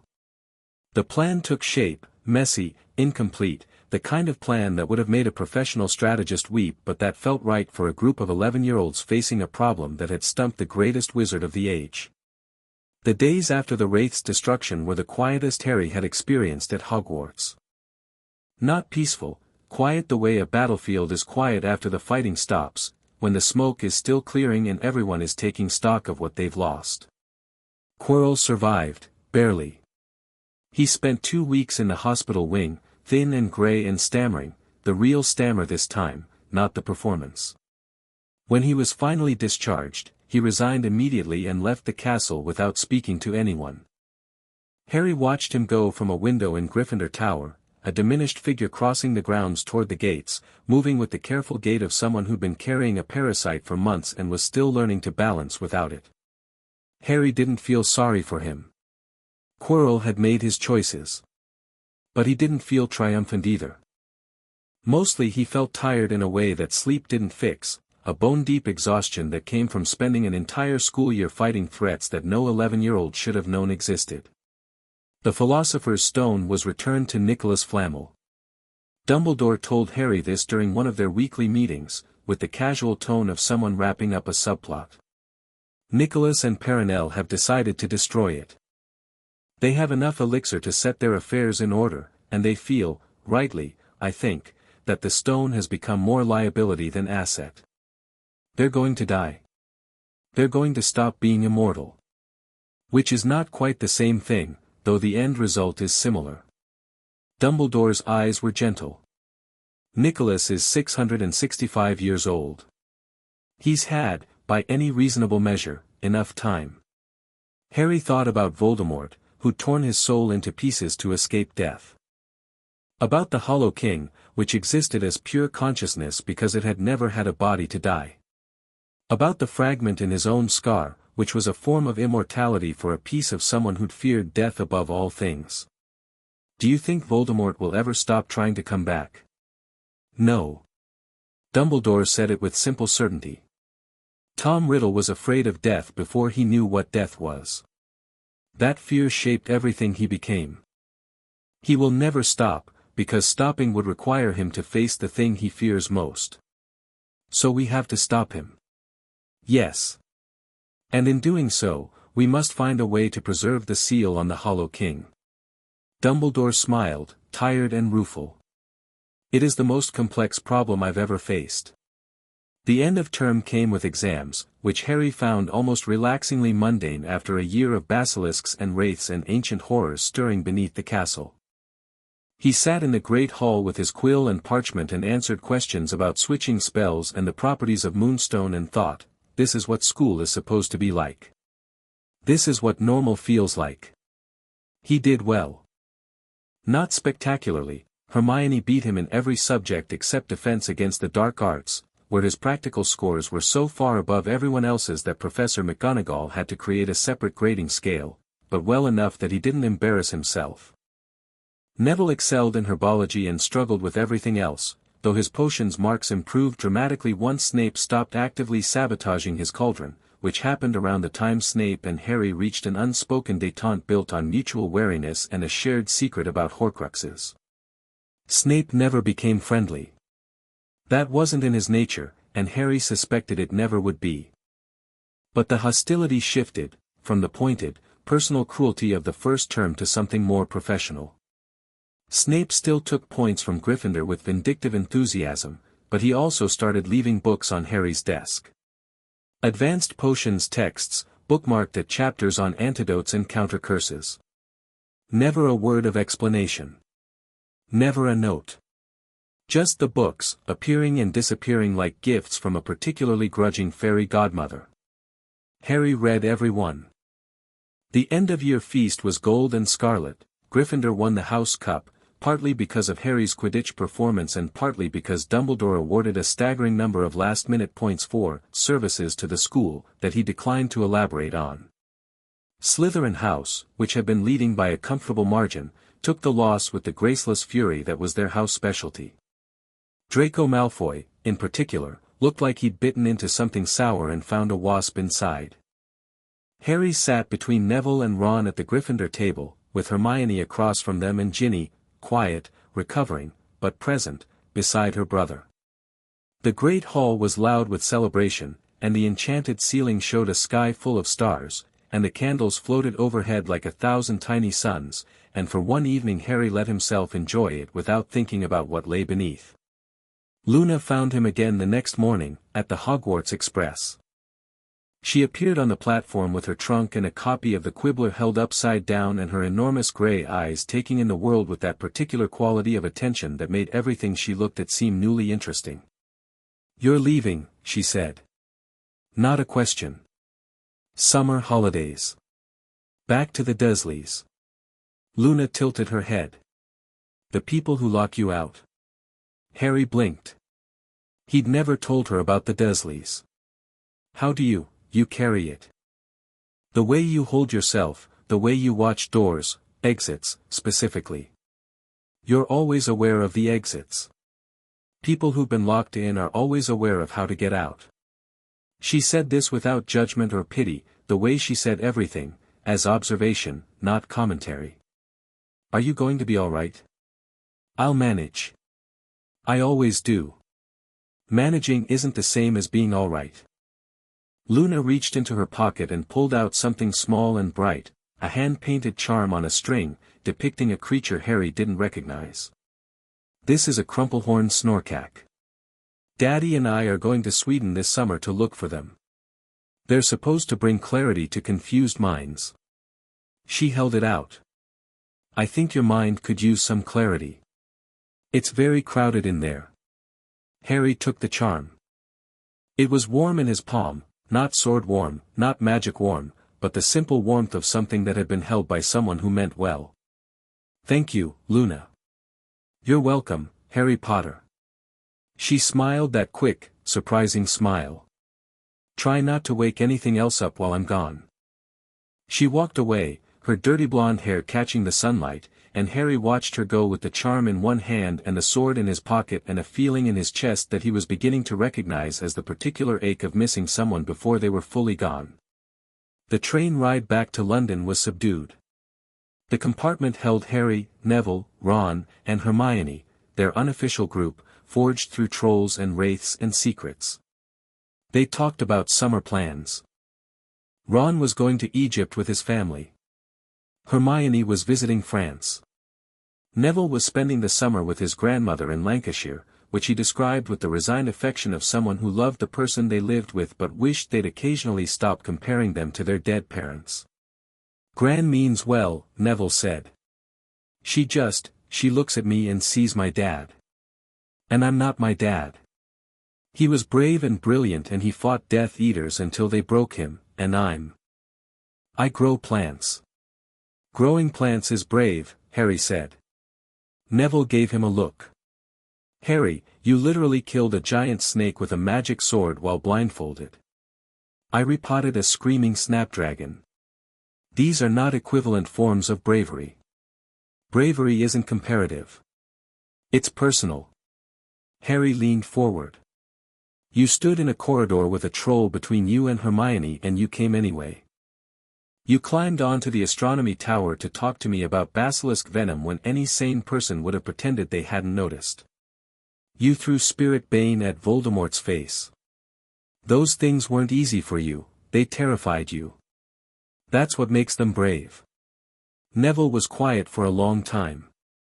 The countryside rolled past, green and gold and quintessentially English, hedgerows and church spires and cows that stared at the train with the bovine skepticism of creatures who'd seen it all before. "Thanks, Harry," Neville said finally. "For what?" "For seeing me. The real me, not the one Gran wishes I was."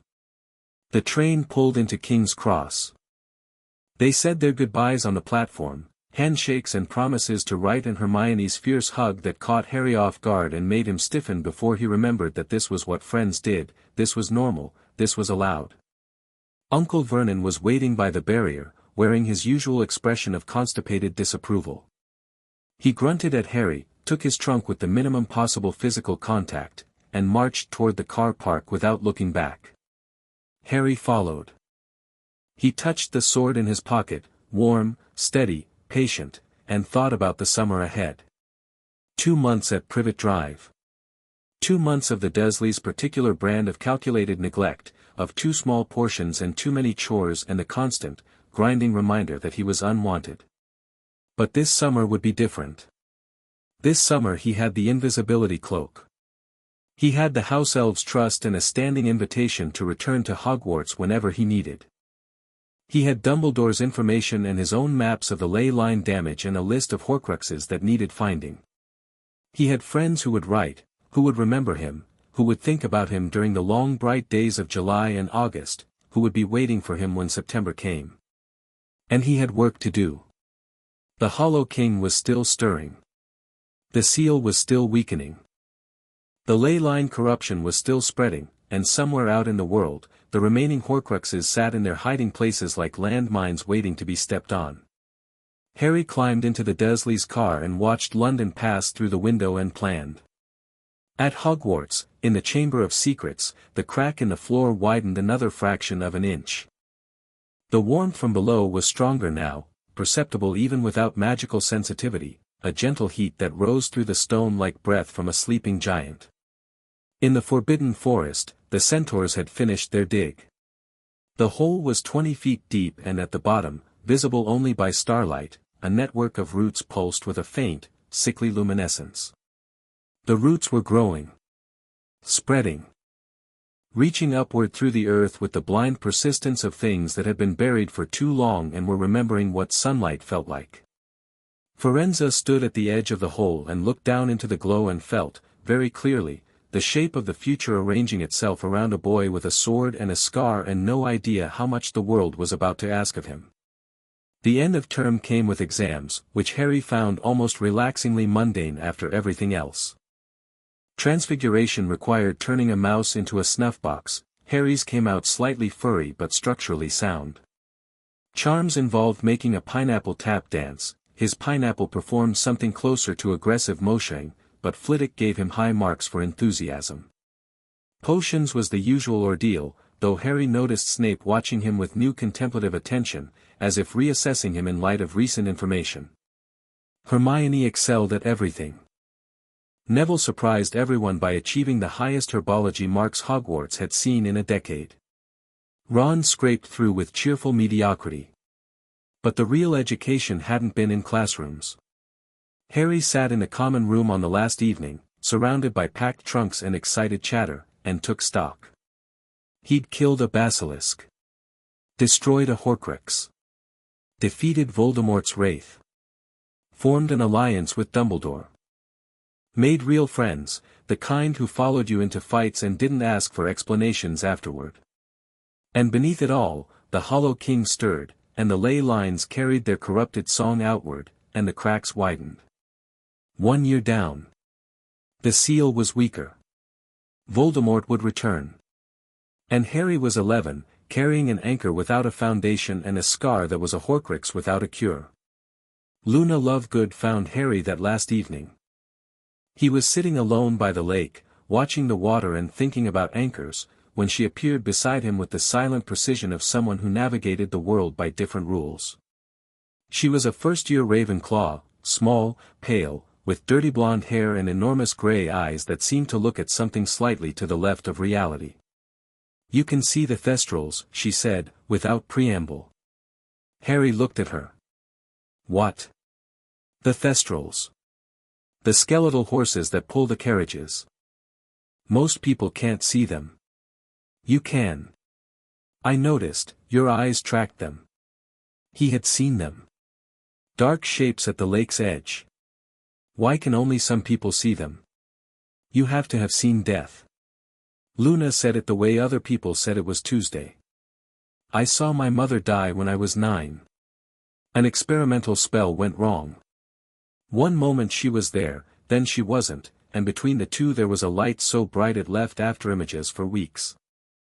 Harry looked at this strange, direct girl who spoke about her mother's death with calm honesty, processed grief, not hardened, but clarified, and felt something shift in his chest. "I don't remember seeing anyone die," Harry said. "But I feel like I did." When I was a baby. There was green light. The killing curse. Your mother. Luna's voice was quiet. The light stays, doesn't it? Even when you can't remember the moment. They sat in silence. The lake was silver. Thestrals grazed at the far shore. You carry something old, Luna said eventually. She was looking at the air around him, tracking something invisible. It's silver and warm and it hums. And there's something else, something dark, in your scar, like a splinter. And underneath both, very deep, something cold. Coming up from the ground. Harry stared. How can you see that? I see lots of things other people don't. Daddy says it's because I don't have enough common sense to filter them out. She smiled, quick, surprising, transforming her face from ethereal to mischievous. He means it as a compliment. Luna, right? Luna Lovegood? Yes. And you're Harry Potter, who carries Gryffindor's sword and killed the Basilisk and woke something up that makes the Raxperts very nervous. Her enormous eyes met his, suddenly the most focused, penetrating eyes he'd ever encountered. I'm not going to ask you to explain. I just wanted you to know that I can see it, and I'm not afraid, and if you ever need someone who sees things differently, I'm usually near the Thestrals. She stood, brushed grass from her robes, and walked away unhurried. Harry watched her go and felt something he couldn't immediately identify. It took him several minutes to place it. Hope. Not the desperate kind. Something quieter. The hope that comes from being truly seen by someone who isn't frightened by what they find. He touched the sword. It was warm. Not battle warm. A different kind of warm. One he didn't have a name for yet. The Hogwarts Express carried them south the next morning. Harry sat with Neville, Ron, and Hermione, talking about summer plans and Quidditch and whether Trevor had gained weight. Normal things. When the train pulled into King's Cross, Harry saw the Dursleys waiting, Uncle Vernon's mustache bristling, Aunt Petunia craning, Dudley straining his tracksuit. They were small. Not physically. In every other way. Small concerns, small cruelties, small lives in small boxes. Harry had outgrown them so completely that returning to Privet Drive felt like visiting somewhere he'd once lived rather than going home. See you in September, Neville said, shaking his hand formally. Owl me if anything happens, Hermione said. Mum says come to the Burrow any time, Ron said. Harry crossed the platform toward the Dursleys. The sword hummed. The scar glowed faintly beneath his sleeve. And somewhere far behind him, the castle sat on its cliff above its lake above its secrets, humming its broken song into the summer air. In the forbidden forest, the centaurs stopped reading the stars and began to dig. What they found made them stare in silence for a very long time. Mars is bright tonight, another centaur said. Mars is always bright, Firenze replied. But tonight the earth is brighter. They filled the hole in. They watched the stars. And beneath them, patient as stone, old as the hills, the Hollow King dreamed of crowns and daylight and the sweet, impossible taste of freedom. In a mansion in Wiltshire, Lucius Malfoy poured himself a drink and noticed, with a chill he couldn't explain, that the diary was gone from his vault. He'd slipped it into the Weasley girls' cauldron months ago, a calculated act of sabotage against Arthur Weasley's ridiculous Muggle protection legislation. But the chill wasn't about the diary's absence. It was about the feeling that had accompanied the absence, a snap, like a guitar string breaking, felt somewhere in the base of his skull. Something had changed. Something connected to the diary, connected to the Dark Lord, connected to a web of magic that Lucius didn't fully understand but had always been faintly aware of, the way you're aware of an electrical hum in a building without knowing where it comes from. The hum was different now. Weaker in one place. Stronger in another. Lucius drank his whiskey and stared at the fire and told himself it was nothing. But his hand, wrapped around the glass, was trembling, and the fire in the grate, perfectly normal fire, magical fire, the kind he'd lit 1,000 times, flickered in a pattern he'd never seen before. Beneath the fire. Beneath the hearth. Beneath the foundations of Malfoy Manor, deep in the chalk bedrock of Wiltshire, the ley lines carried the corruption southward, and the Hollow King's influence spread another mile, and the world held its breath, and the summer began. Chapter 3 End. Chapter 4, The Unspeakable Truth. Second year began with blood.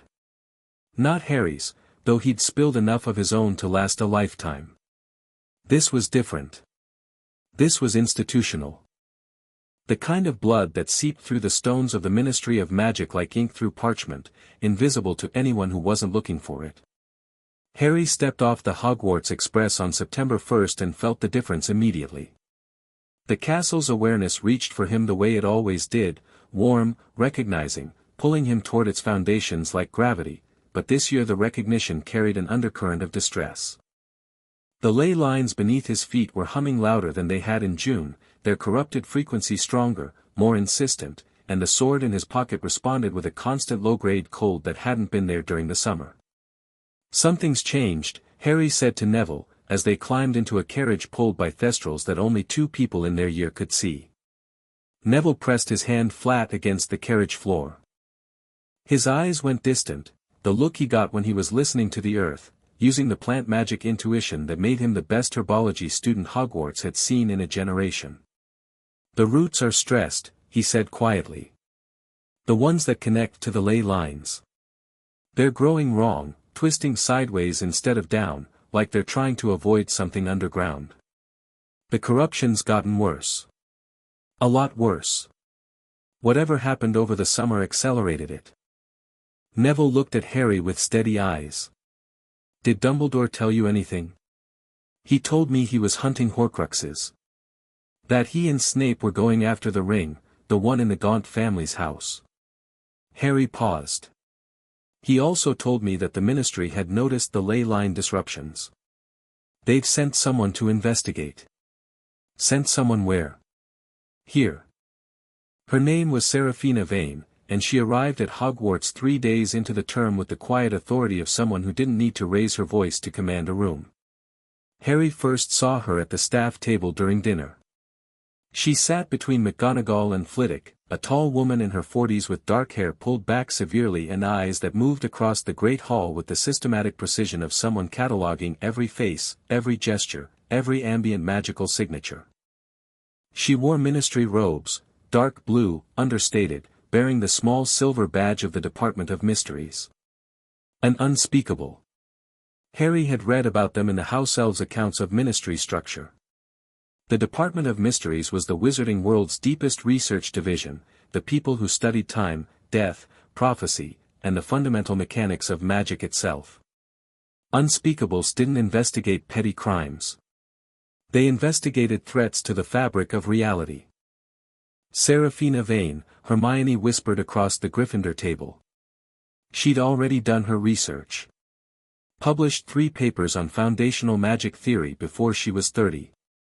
Spent a decade studying ley line architecture. She's the foremost expert on magical infrastructure in Britain. Hermione's voice carried the reverence she reserved for the genuinely brilliant. She's also the person the Ministry sends when they think something might destroy the country. "Brilliant," Ron said. "Just what we needed." Vane's investigation began immediately.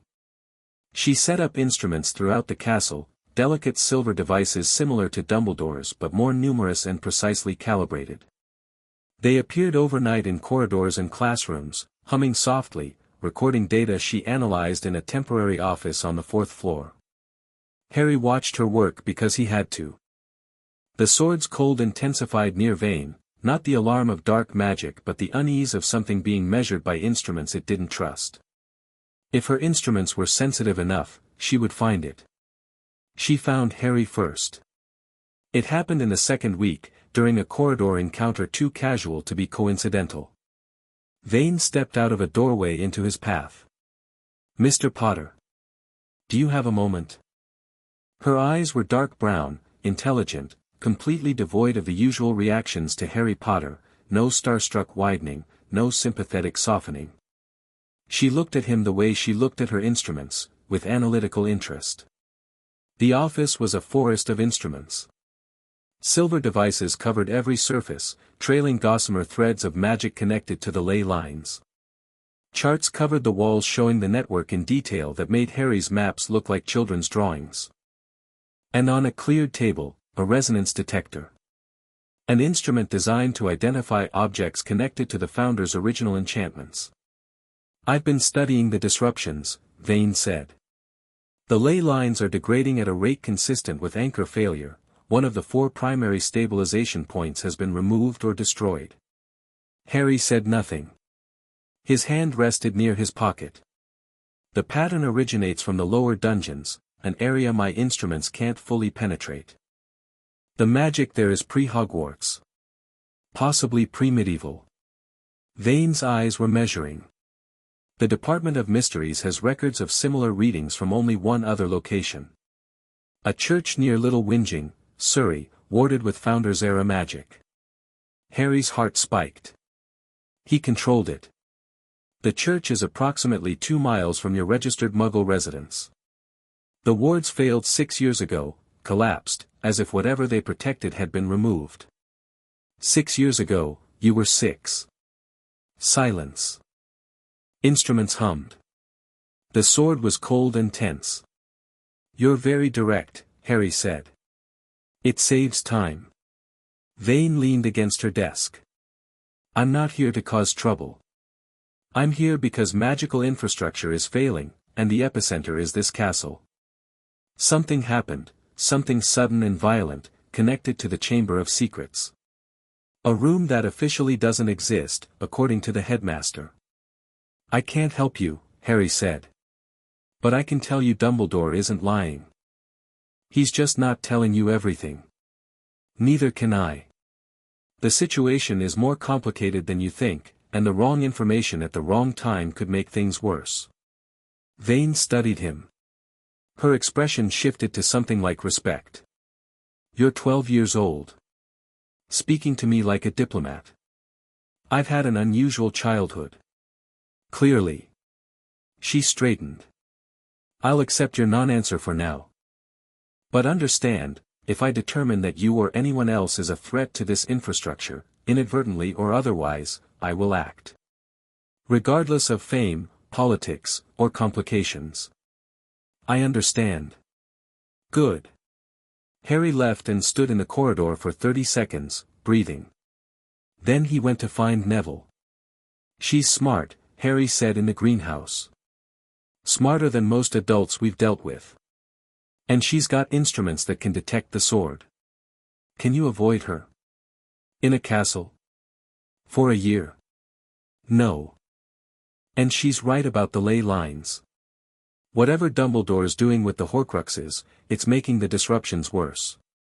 She'll figure out the connection, and when she does, she'll think you're the problem. I am the problem. I killed the Basilisk. I displaced the sword." Neville was quiet, hands moving through soil. "Then, you're the problem and the solution. That's how these things usually work. Tell me about the plants. The roots growing wrong, can you track them? Map the corruption the way I mapped the ley lines?" Neville's eyes lit up. "Plants don't just respond to corruption, they record it. Tree rings, root patterns, growth anomalies. If I study enough samples, I can build a timeline. Show when it started, how fast it's spreading, where it's going. Do it. Keep it quiet." Hermione was in the library, surrounded by books on foundational magic. "Vane's going to trace the disruptions to you," she said. "Yes. We need to give her something else. An alternative explanation close enough to the truth to satisfy her instruments. Can you do that?" Hermione's chin lifted. "I've been reading about infrastructure theory since June. Vane's papers have a blind spot, she assumes the Founder's enchantments were static.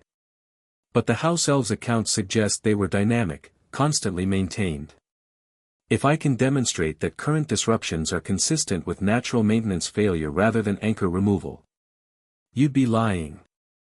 I'd be providing an alternative hypothesis supported by selective evidence. It's what scientists do." She paused. It's also what Dumbledore does. Do it. The weeks passed. Vane continued with methodical precision. Hermione's counter-research slowed her, the alternative hypothesis required disproving. But Vane was tenacious. Dumbledore returned from a weekend absence in late October with a blackened hand and a grimly satisfied expression. He summoned Harry to his office that evening. "The ring," he said, holding up his damaged hand with the detached calm of a man displaying a specimen. The skin was charred, the fingers frozen in a half-curl, and dark magic radiated from the wound with an intensity that made Harry's venom scar throb. Marvolo Gaunt's ring. Voldemort turned it into a Horcrux. I found it in the ruins of the Gaunt house, protected by a curse that disagreed with my attempts at removal. Your hand will recover partially, thanks to Severus's expertise. The curse is contained but not eliminated. I have perhaps a year before it spreads. He said this with the same tone he'd used to discuss sock preferences, mild, slightly wistful, entirely unconcerned with his own mortality. The important thing is that the ring is destroyed. Severus used basilisk venom, which, as you know, is one of the few substances capable of destroying a Horcrux. Basilisk venom. From the chamber?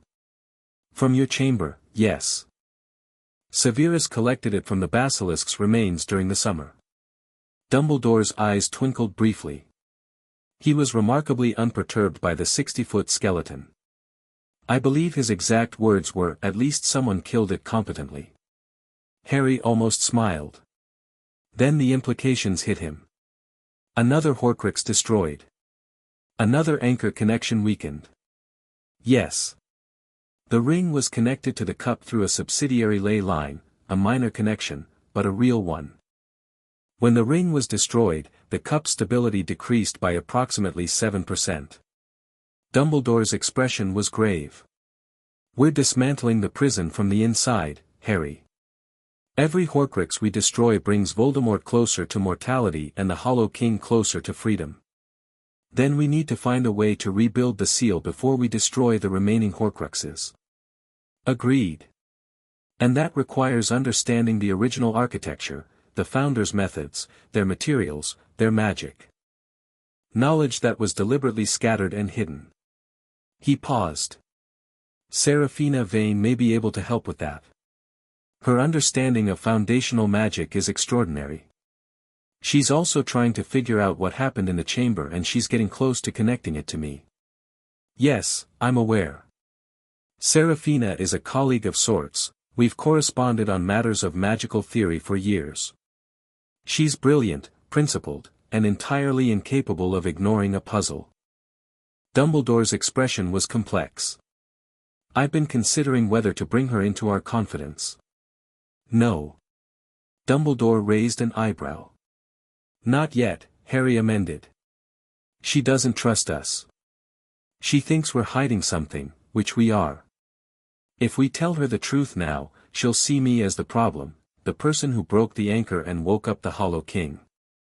She needs to understand the full picture before she gets any part of it. And who determines when she's ready for the full picture? We do. Together. When we have a plan for rebuilding the seal. Right now all we have is a problem, and giving her a problem without a solution will make her dangerous. Dumbledore regarded him with an expression that Harry had learned to read over the past year, the look of a man who was simultaneously impressed and troubled by the tactical maturity of a 12-year-old. You would have made a formidable politician, Harry. I'd rather be useful. Dumbledore laughed, a real laugh, surprised and warm. As would we all. Meanwhile, Draco Malfoy was becoming a problem Harry hadn't anticipated. Not the schoolyard antagonism of first year, Draco had largely abandoned the sneering approach after Harry had demonstrated he was not someone who could be intimidated by social posturing. This was something more calculated. Draco's father, Lucius, was furious about the diary's destruction. He couldn't express this openly, doing so would require admitting he'd possessed a dark artifact, but the fury expressed itself through Draco, who began a systematic campaign of insinuation. Quiet comments about Harry's strange behavior. Casual mentions of Harry being seen in restricted areas. A carefully worded letter to Serafina Vane suggesting that the ley line disruptions coincided with Harry's arrival at Hogwarts. The letter was the problem. Not because it was wrong, it was technically correct, but because it gave Vane a thread to pull. Harry confronted Draco in the courtyard on a Wednesday, with Neville nearby pretending to examine moss. "I know what you're doing," Harry said. Draco wore the carefully blank expression of trained deniability. "I'm sure I don't know what you mean." "The letters. The whispers. You're pointing Vane at me because your father is angry about the diary." Wariness crossed Draco's face. Harry knew more than expected. "My father didn't have anything to do with any diary," Draco said automatically. "Your father slipped a Horcrux into Ginny Weasley's cauldron. A piece of Voldemort's soul designed to drain an 11-year-old girl. I destroyed it. And your father is trying to punish me through you because he doesn't have the courage to do it himself." Draco's blank expression cracked. Beneath it, fear. Real, visceral fear from living in a house where the Dark Lord's name was spoken with reverence. "You don't understand what my family is," Draco said, his voice stripped of the drawl, younger, rawer. "You don't understand what happens if I don't do what he says. I understand more than you think." Two 12-year-old boys, both carrying burdens their age wasn't designed for. Harry saw himself in Draco, not the arrogance, but the desperation underneath. The performance masking something terrified. "Stop writing to Vane," Harry said. "If your father wants a fight, he can come himself. He'd kill you. He'd try." Harry's hand moved to his pocket. "He'd find it harder than he expects." Draco stared at the pocket, remembering the sword's silver light during the Acromantula incident. "I'll stop," he said. Not because he wanted to. Because he was afraid. But also because something in Harry's voice had reached a part of Draco his father's training hadn't overridden. "Thank you. Don't thank me. We're not friends." "No. But maybe we don't have to be enemies." Draco walked away. Neville appeared at Harry's elbow. "That went better than expected." "He's scared. Everyone's scared. The question is what they do with it." Neville paused. "He could have hexed you instead of talking." "He could have. He didn't. That counts for something." Dumbledore returned from a weekend absence in late October with a blackened hand and a grimly satisfied expression. He summoned Harry to his office. "The ring," he said, holding up the damaged hand. The skin was charred, fingers frozen in a half-curl, dark magic radiating with an intensity that made Harry's scar throb. "Marvolo Gaunt's ring. I found it protected by a curse that disagreed with my attempts at removal. Your hand will recover partially, thanks to Severus. The curse is contained but not eliminated. I have perhaps a year." He said this with the mild tone he used for sock preferences. "The ring is destroyed. Severus used basilisk venom from your chamber." "Basilisk venom? From the remains?" "Severus collected it during the summer." Dumbledore's eyes twinkled. He was remarkably unperturbed by the 60-foot skeleton. His exact words were, "At least someone killed it competently." Harry almost smiled. "Then, another Horcrux destroyed. Another anchor weakened." "Yes. The ring was connected to the cup through a subsidiary ley line. When the ring was destroyed, the cup's stability decreased by approximately 7%. Dumbledore was grave. "We're dismantling the prison from the inside. Then we need to rebuild the seal before we destroy the remaining Horcruxes." "Agreed. And that requires the Founder's original knowledge, their methods, their materials." He paused. "Serafina Vane may help.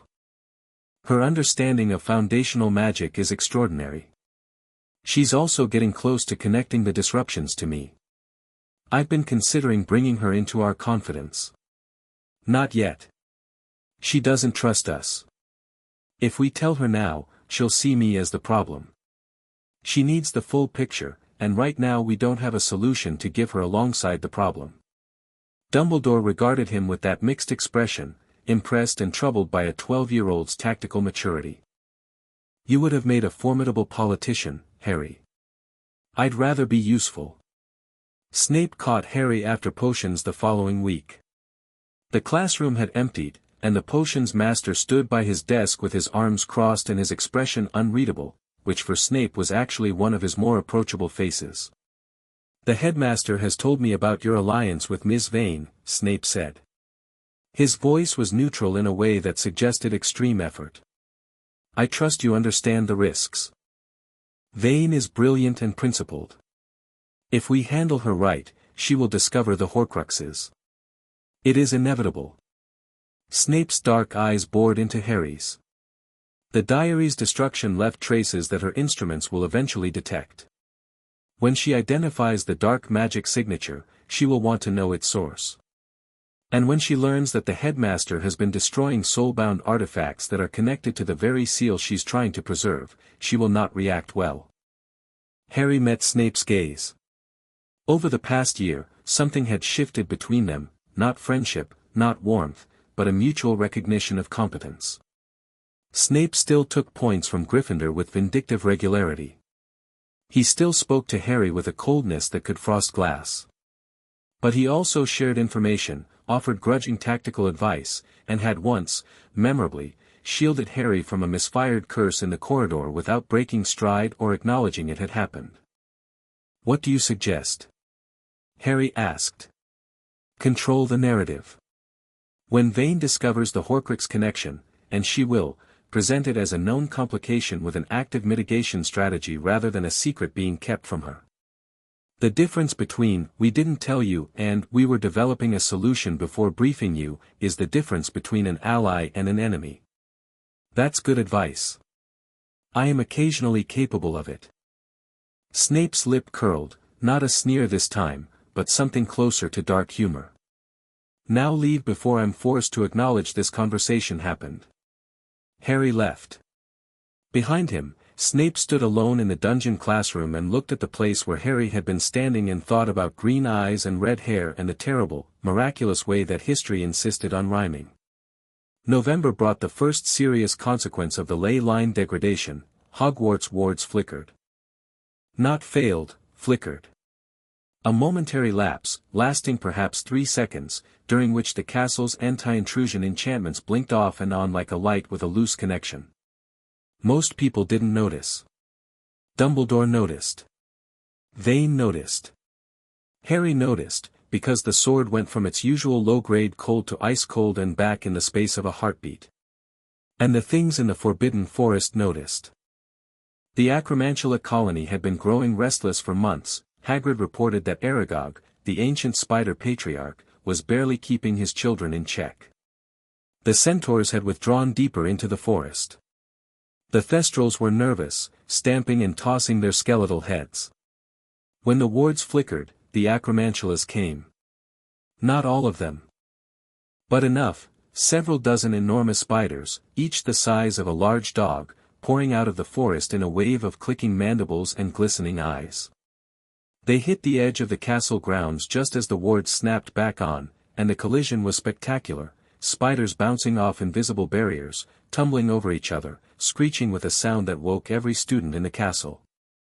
By the time teachers mobilized, the spiders were testing the wards systematically, probing for weak points with methodical intelligence. Hagrid was in tears, not from fear, but from anguish at seeing creatures he'd raised turning hostile. They're not attacking, Neville said, standing beside Harry at a window.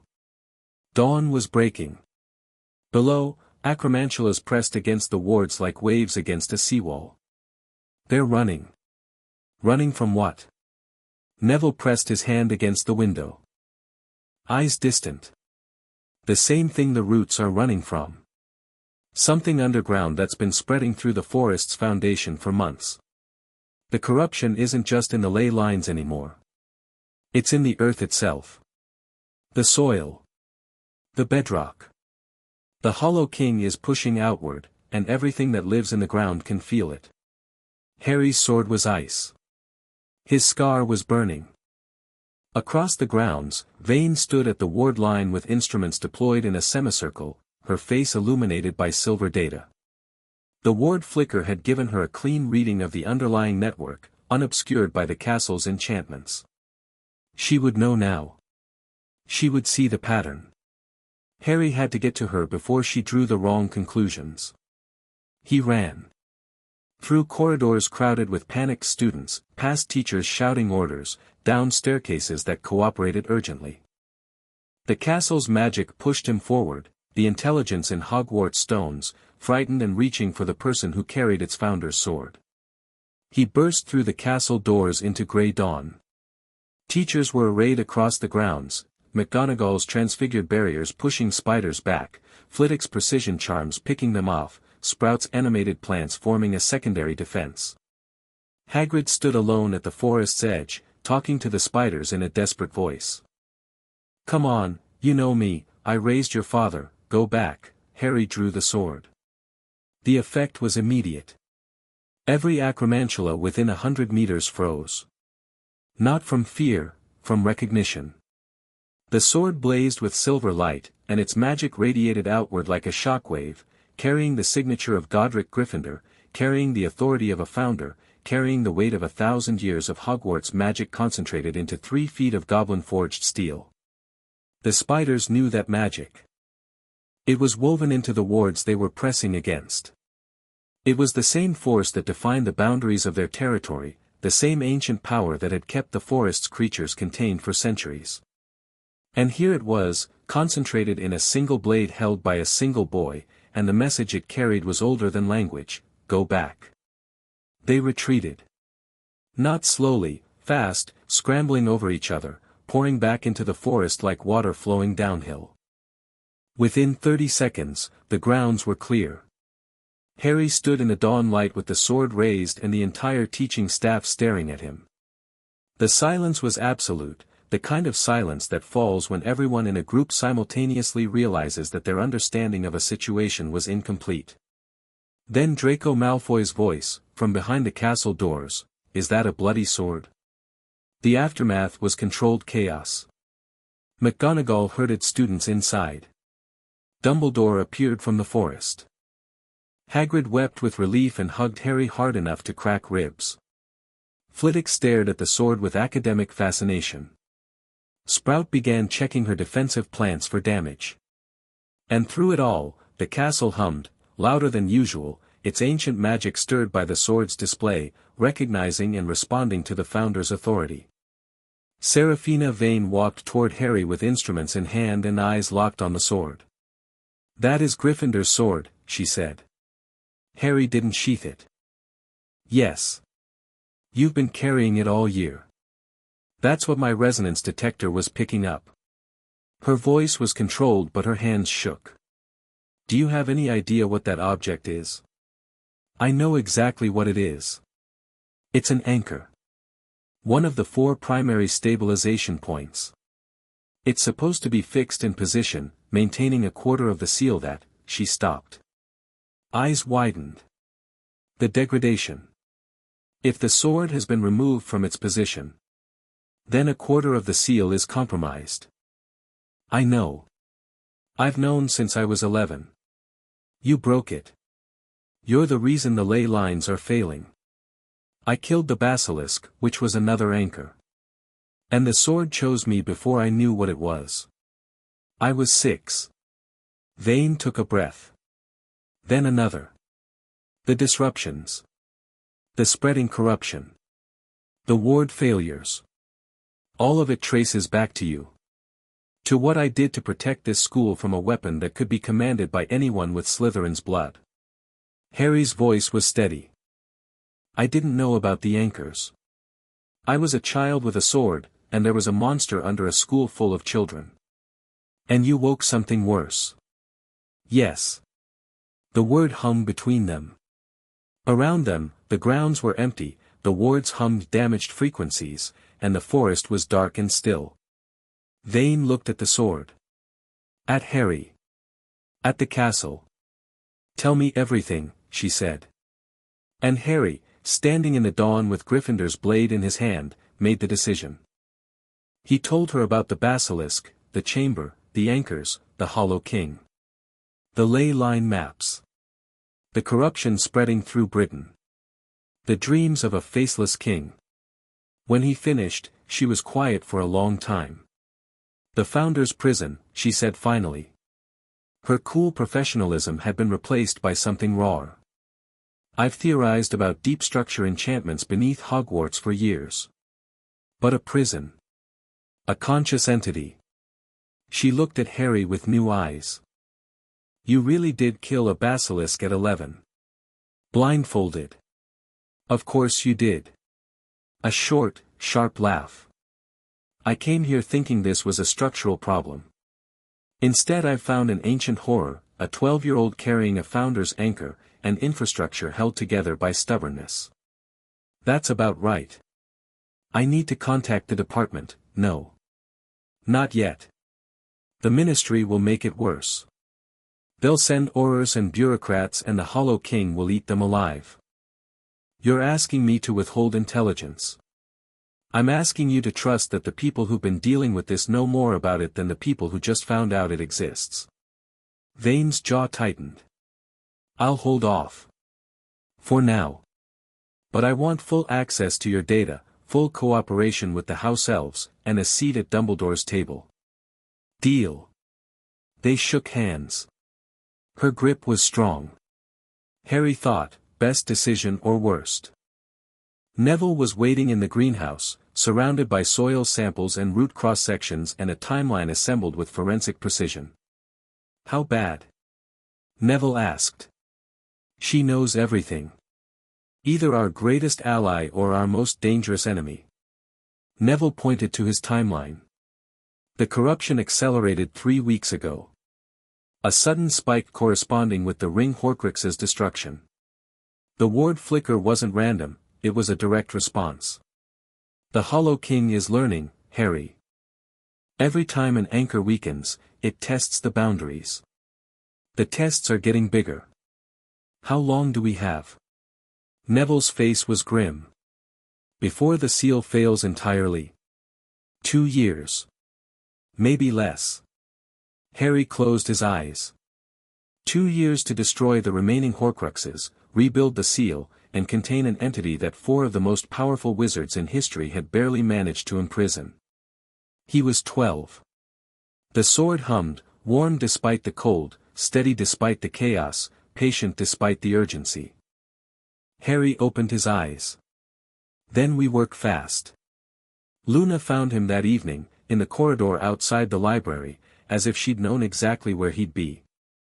She was carrying a copy of the Quibbler upside down and had what appeared to be radish earrings. The spiders weren't running from the corruption, she said, without greeting. They were running from the dreams.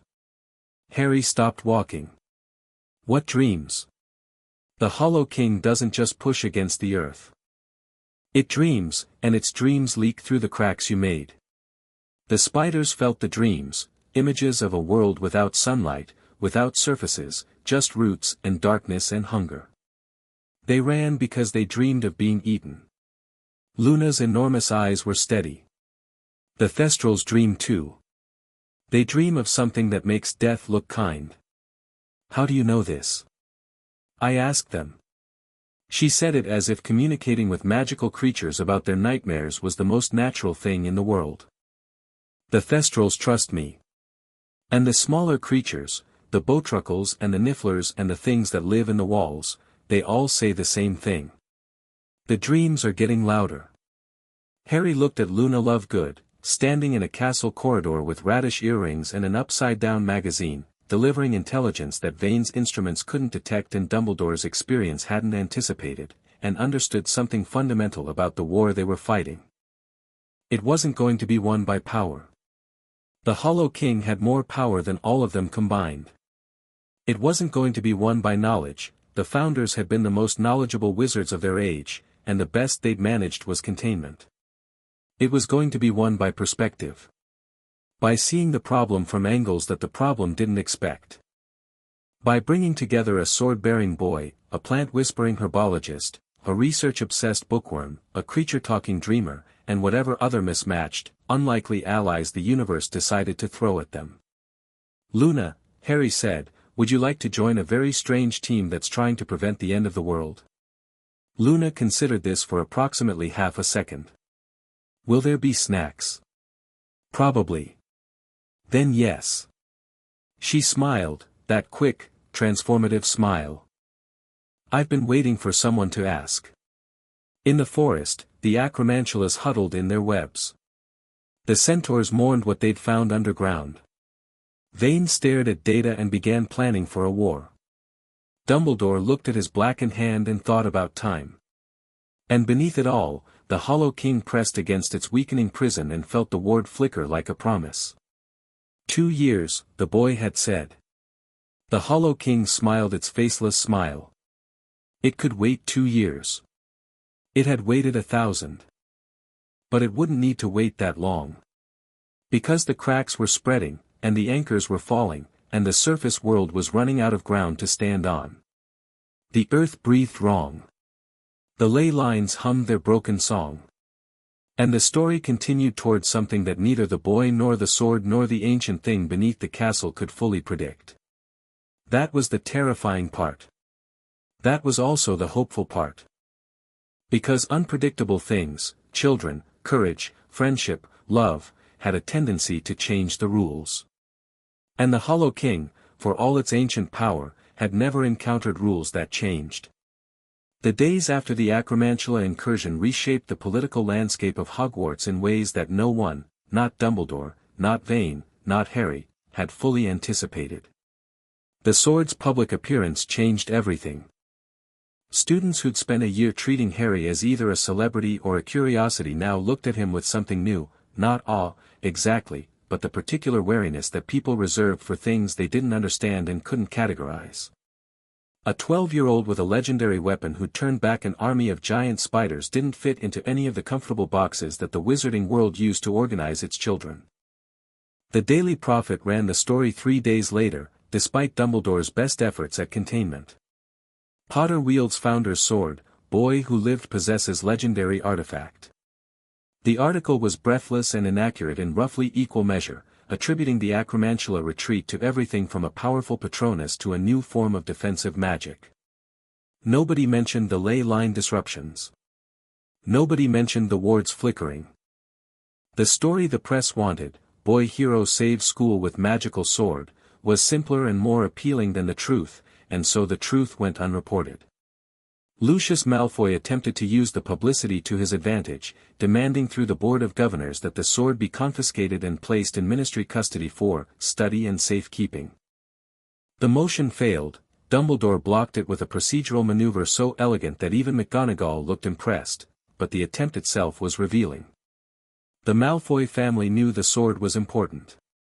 They didn't know exactly why, but they could feel the political currents shifting, and Lucius Malfoy had built his career on swimming with those currents. Harry received 17 owls in the week following the incident. 12 were from strangers offering congratulations, support, or marriage proposals. The wizarding world's relationship with fame was aggressive and boundary-free. 3 were from journalists requesting interviews. 1 was from the Department of Mysteries, a formal inquiry about the sword's provenance that Vane had clearly not authorized and that she shut down with a single, reportedly terrifying interdepartmental memo. The last owl was from Sirius Black. Harry didn't know who Sirius Black was. The name meant nothing to him, it wasn't in any of the books Hermione had made him read, and the house elves had never mentioned it. But the letter was written in a hand that shook slightly, on parchment that smelled of salt air and loneliness, and it said things that made Harry's chest tight. Dear Harry, I'm your godfather. I've been watching from a distance. I saw the Prophet article. Your father would have been so proud he'd have been insufferable about it. Your mother would have been terrified and then furious and then proud in that order. I can't say more in a letter. Please be careful with what you carry. The sword knows things that you don't, and some of those things are dangerous. I'll find a way to meet you. Until then, trust the weapon, trust your friends, and don't trust anyone who tells you power is simple. It never is. Padfoot. Harry read the letter 3 times. Then he put it in the inside pocket of his robes, next to the sword, and felt 2 kinds of warmth, one magical, one human, pressing against his heart. He showed the letter to Dumbledore that evening. The headmaster read it with an expression that cycled through surprise, concern, sadness, and something that looked painfully like guilt. "Sirius Black," Dumbledore said. "Your father's closest friend. Your godfather. He was imprisoned in Azkaban after your parents' deaths, accused of betraying them to Voldemort." "Did he?" "That," Dumbledore said carefully, "is a question I should have investigated more thoroughly 12 years ago and did not." The guilt in his expression deepened. "There are many things I should have done differently where you are concerned, Harry. The list grows longer with uncomfortable regularity." "Is he dangerous?" "He was an extraordinarily talented wizard. If he's escaped Azkaban, which this letter suggests, then yes, he's dangerous. But dangerous and threatening are not the same thing." Dumbledore looked at the letter again. "He calls himself Padfoot. That was his nickname among your father's group of friends. It suggests he's retained his identity despite years in Azkaban, which is remarkable. The Dementors usually strip that away. I want to meet him." "I expected you would. We'll need to be careful, the Ministry is looking for him, and if they find him near you, the political consequences would be severe." Dumbledore folded the letter and returned it. "But yes.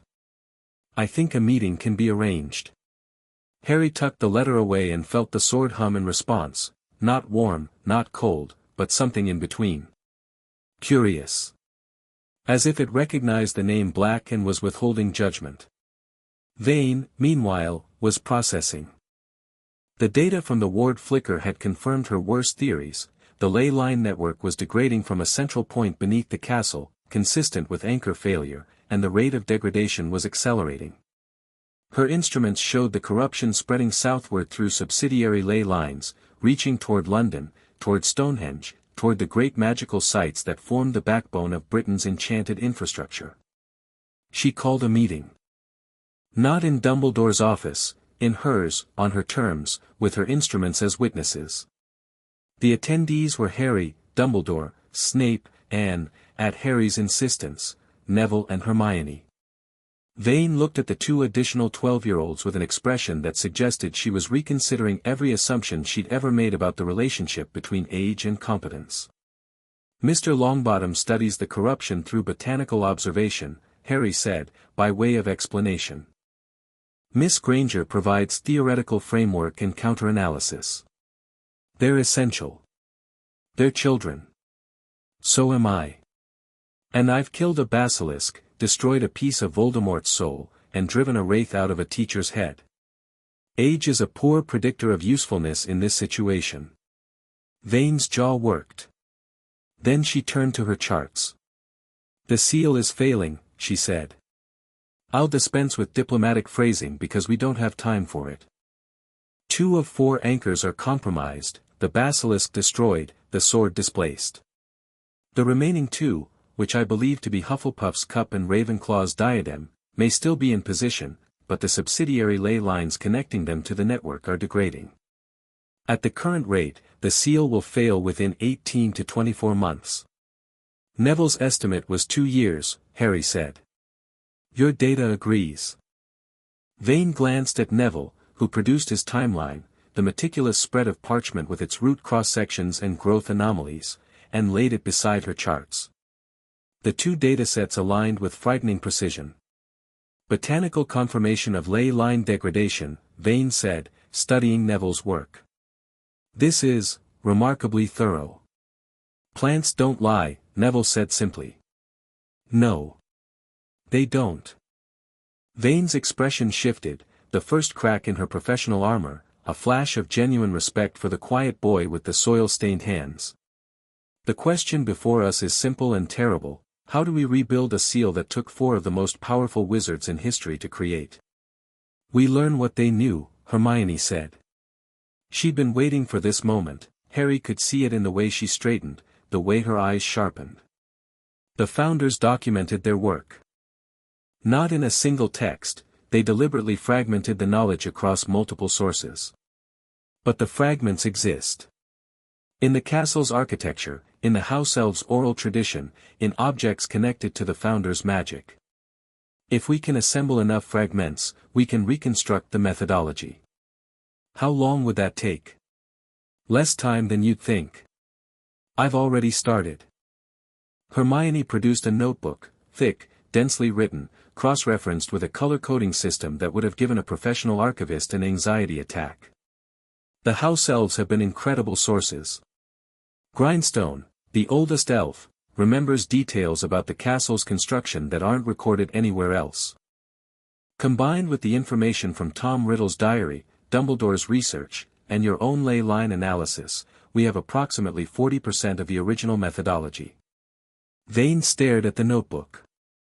Then at Hermione. Then at Harry.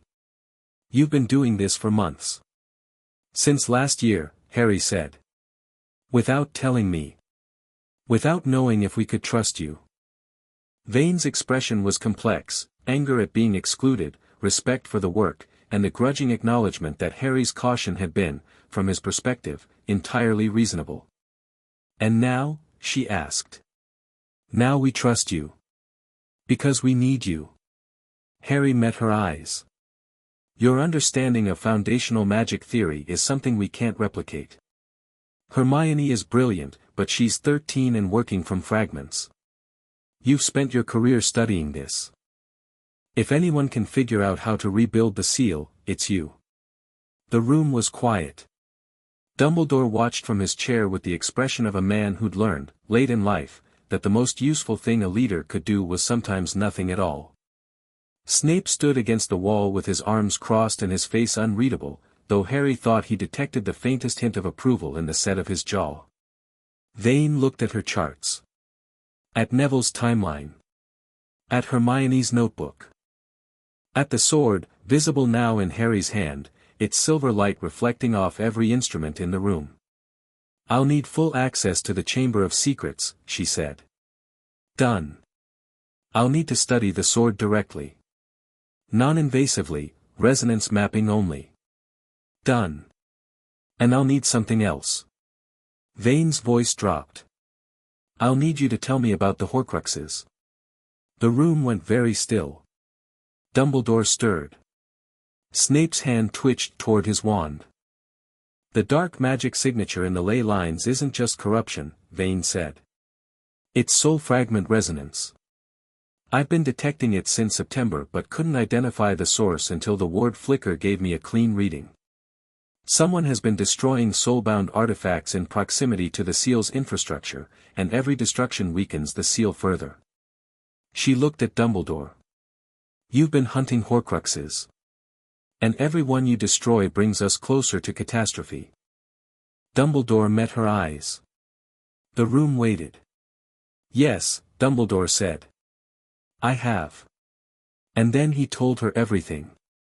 The Horcruxes.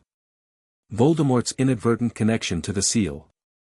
The impossible knot of competing threats. The fragment in Harry's scar.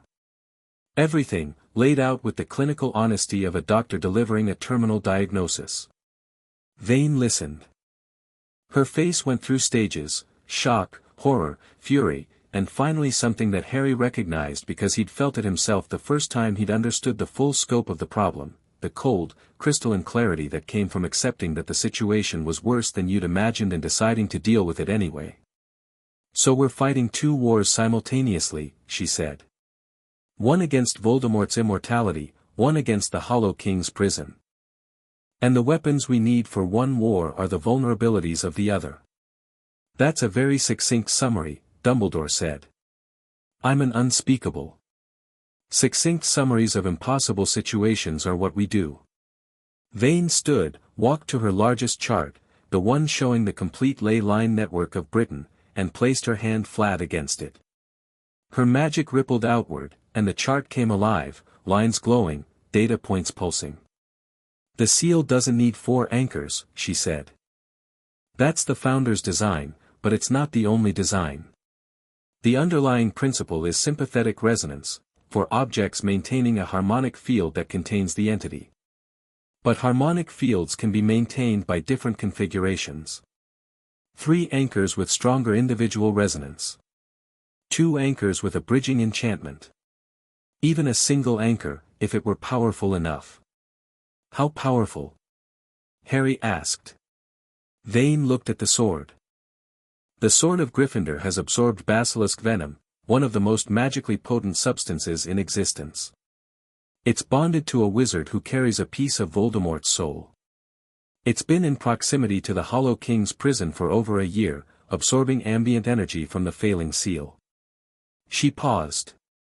It's stronger now than it was when Gryffindor forged it. Considerably stronger. Strong enough to anchor the seal alone. Possibly. If we could find a way to fix it in position while keeping it bonded to you. Vane's mind was visibly racing, the scientist fully engaged now, the bureaucrat forgotten. The founders separated the sword from its anchor function because Gryffindor wanted to carry it. What if we could do both? Anchor and weapon. Fixed and mobile. A living anchor, carried by a living wizard. That's what the basilisk was, Harry said slowly. A living anchor. Bound to the chamber, maintaining the seal through its existence. Yes. And when you killed it, the anchor failed because the living component was destroyed. But you're not the basilisk, Harry. You're a wizard with agency and power and a sword that's already adapted to your magic. If we can design an enchantment that turns you into a living anchor, not replacing you, but incorporating the anchor function into your existing bond with the sword. You'd be tying the seal to Harry's life, Snape said. His voice was sharp, cutting through Vane's excitement like a knife. If he dies, the seal dies. Yes. That's unacceptable. It's a starting point, Severus. Not a final design. Vane met Snape's glare without flinching, a feat that most adults couldn't manage. We have 18 months. I'm not proposing we implement anything today. I'm proposing we explore every option, including the ones that scare us. Snape looked at Harry. Harry looked back. Something passed between them, not warmth, never warmth, but the shared understanding of 2 people who'd both made sacrifices for causes larger than themselves. Explore it, Harry said. All of it. But Snape's right, we need alternatives. I'm not going to tie the world's safety to one person's heartbeat if there's any other way. Then we find other ways, Hermione said. She was already writing in her notebook, ideas flowing from her quill with the manic speed of someone whose mind had just been handed a problem worthy of its full capacity. Multiple configurations. Backup systems. Redundancies. The founders built one seal with 4 anchors. We'll build a better one. The meeting broke up at midnight. Harry walked back to Gryffindor Tower with Neville on one side and Hermione on the other, and for the first time in months, the weight on his shoulders felt fractionally lighter, not because the problems were smaller, but because the team working on them was bigger. Luna was waiting in the corridor outside the portrait hole. She had her wand behind her ear and a dirigible plum necklace that glowed faintly in the torchlight. The dreams are changing, she said. The Hollow King's dreams. They used to be about hunger. Now they're about curiosity. It's noticed you, Harry. Not as a threat, as a puzzle. Is that better or worse? Different. Hunger is predictable. Curiosity isn't. Luna tilted her head, her gray eyes catching the light. I think it's trying to understand why you matter. Why a small thing like you keeps affecting a large thing like it. And when it figures that out. Luna smiled, the quick, transformative smile. Then things get interesting. She drifted away down the corridor, and Harry watched her go, and the sword hummed against his leg with a warmth that had nothing to do with combat and everything to do with the strange, fierce, complicated thing that was building between these people, this unlikely collection of a sword-bearer, a plant whisperer, a researcher, a dreamer, a spy, a scientist, and an old man with a blackened hand, who were all, in their different ways, trying to hold the world together. Ginny Weasley found Harry in the common room the following week. She stood in front of him with her arms crossed and her chin lifted and her red hair catching the firelight, and she said, "I want to help." Harry looked at her. She was 12, his age, and thin in a way that hadn't fully recovered from the diary's parasitic feeding, and her eyes carried the particular haunted quality of someone who'd been possessed by a fragment of the darkest wizard in history and survived. She was also, Harry noted, no longer blushing when she looked at him. The crush had been burned away by something more serious, the shared experience of dark magic, the understanding that Harry had saved her life, the knowledge that the thing which had nearly killed her was connected to the thing that was threatening the world. "Help how?" Harry asked. "I've been dreaming," Ginny said. "Since the diary. Not nightmares, or not just nightmares. I dream about Tom Riddle. About the things he showed me, the things he told me before I realized what he was. He talked about the founders, Harry. About Slytherin's research. About things hidden in the castle that nobody else has found." Harry sat up straighter. "What kind of things?" "Records. Slytherin kept records of the seal's construction, not the official ones that the other founders knew about, but private notes. Hidden in places that only a Parselmouth could access." Ginny's voice was steady, but her hands were trembling. "The diary showed me where some of them are. I didn't understand what I was seeing at the time. I was too scared, too confused. But I remember now. And I think the information is still there. Ginny, the diary was manipulating you. Anything it showed you could be true. It could be true." She met his eyes with a fierceness that reminded him, suddenly and powerfully, of her mother, a woman he'd never met but whose love had saved his life. Tom Riddle was a liar, but he was also brilliant, and the most effective lies are the ones wrapped in truth. "He showed me real things, Harry. Real places, real secrets. He just used them to control me." Her jaw set. "I want to take those secrets back. Use them for something good. Turn his weapons against him." Harry looked at Ginny Weasley, 12 years old, survivor, carrier of memories that would have broken most adults, and saw something that the diary had tried to destroy and failed: courage. Not the flashy, sword-wielding kind. The quiet kind. The kind that gets up after being knocked down and says, "Again." "Welcome to the team," Harry said. Ginny's fierce expression softened into something that might have been relief. "Ron's going to lose his mind. Ron will be fine. He's tougher than he looks. He really isn't. But I love him anyway." She paused. "Thank you.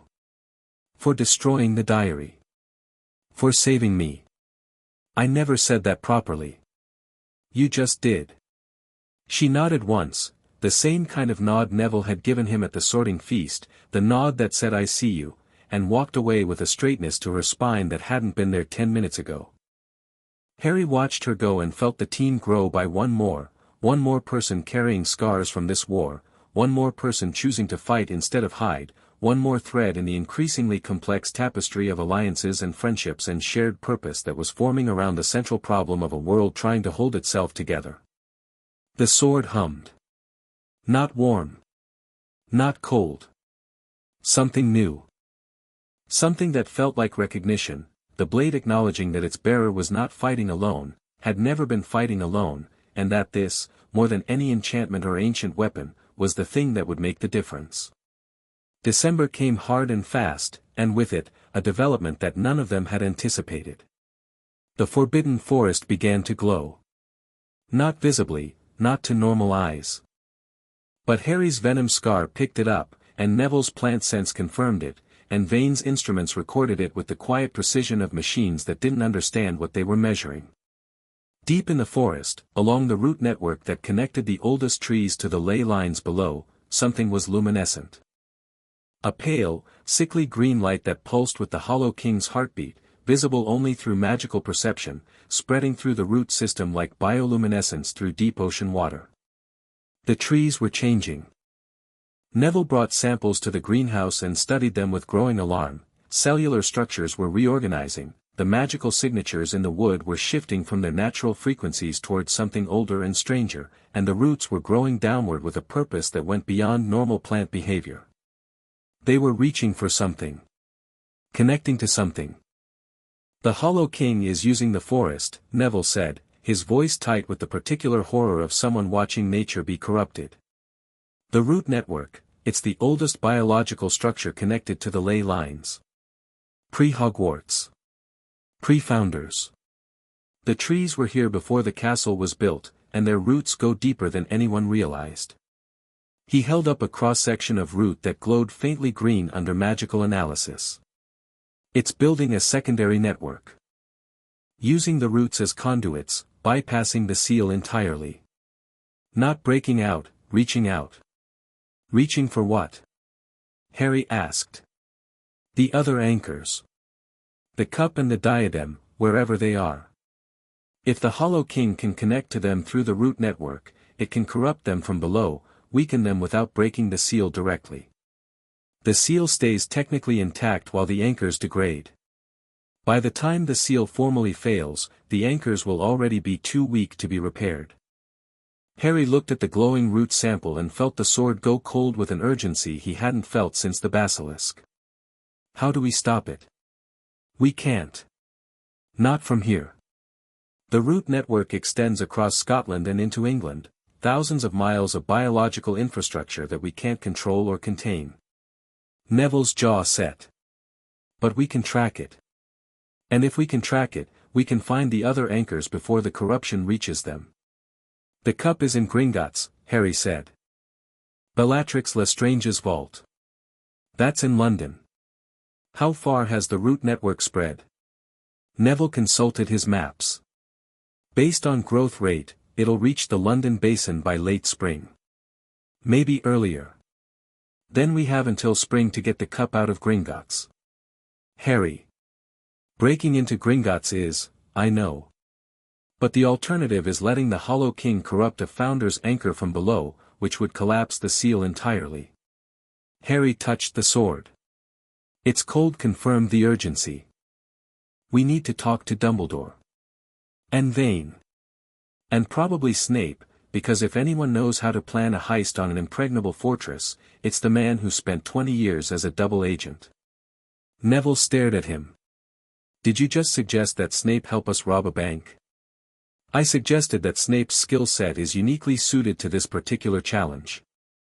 "That's the same thing said politely. I'm learning diplomacy." Neville laughed, a real, full laugh that echoed through the greenhouse and made the venomous tentacula sway with something that might have been amusement. Harry laughed too, because the situation was so absurd that laughter was the only sane response. Two 12-year-olds in a greenhouse, planning the infiltration of the most secure magical vault in Britain, to save the world from an ancient consciousness that was using tree roots as a weapon. Ron cornered Harry in the dormitory that night, after the others were asleep. "You're planning something mental," Ron said. It wasn't a question. He was sitting on his bed in his pajamas, Scabbers the rat dozing on his pillow, and his expression was the particular mixture of exasperation and loyalty that only a Weasley could produce. "Don't bother denying it. You've got that look, the one you get right before something explodes or someone nearly dies." "I don't have a look." "You absolutely have a look. Hermione calls it your heroic miscalculation face. Neville calls it the face that means I should pack healing potions. I call it the Ron's going to have to explain to his mum why his best friend is in the hospital wing again face." Harry laughed despite himself. Ron grinned, the wide, unguarded grin that was his greatest weapon, the one that made you feel like everything might be okay even when the evidence strongly suggested otherwise. "I can't tell you everything," Harry said. "Not because I don't trust you, but because some of it isn't mine to share." "I know." Ron's grin faded into something more serious. "I'm not stupid, Harry. I know you and Neville and Hermione have been doing things I'm not part of. I know there's stuff with Dumbledore, and that vain woman, and whatever's going on under the castle. And yeah, it stings a bit, being on the outside. But I also know that you'd tell me if you could, and that when the time comes to do something dangerous and probably idiotic, you'll ask me to come along. I will. Good. Because I'm rubbish at the clever bits, the research and the planning and the political stuff. That's Hermione and Neville's thing. But I'm good at the other bits. The standing next to you when everything's gone wrong bits. The not running away bits.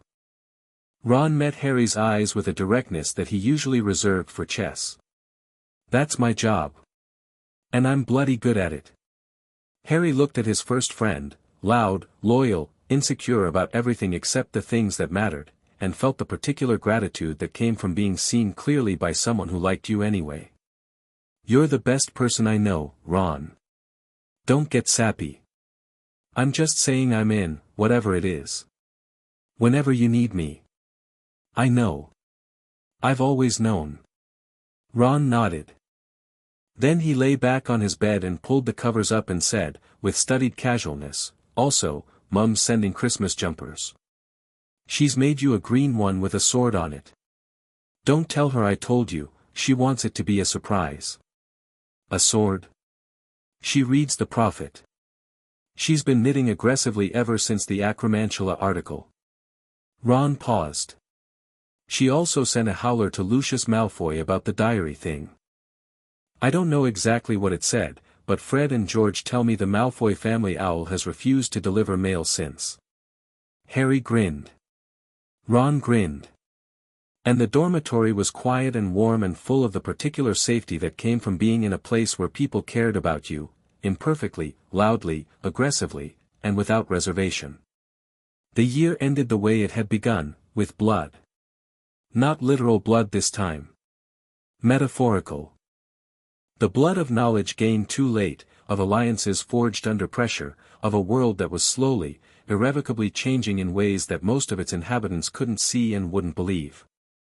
On the Hogwarts Express heading south for Christmas, Harry sat with his friends, Neville reading a herbology journal, Hermione annotating Vane's latest data, Ron playing chess against himself because nobody else would play him anymore, Luna gazing out the window at things only she could see, and felt the sword warm against his leg and the scar cool on his arm and the fragment in his forehead pulse with the faint, distant awareness of something that was not quite him and not quite Voldemort.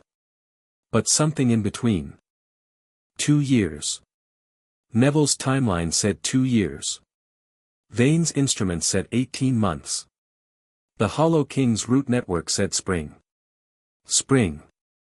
That was when the race would begin in earnest, the sprint to find and secure the remaining anchors before an entity older than civilization corrupted them beyond repair. Spring, when Harry would need to break into Gringotts and face whatever protections the most paranoid goblins in Britain had placed around Bellatrix Lestrange's vault. Spring, when the Hollow King's curiosity, the curiosity Luna had warned about, would have had time to study its cage and the people trying to keep it locked. Harry pressed his forehead against the cold window glass and watched Britain scroll past, green fields and grey towns and the invisible, wounded ley lines that ran beneath all of it like the nervous system of a living thing, and thought about swords and anchors and the terrible, beautiful weight of responsibility. The sword hummed. The train moved. The world waited to see what would happen next.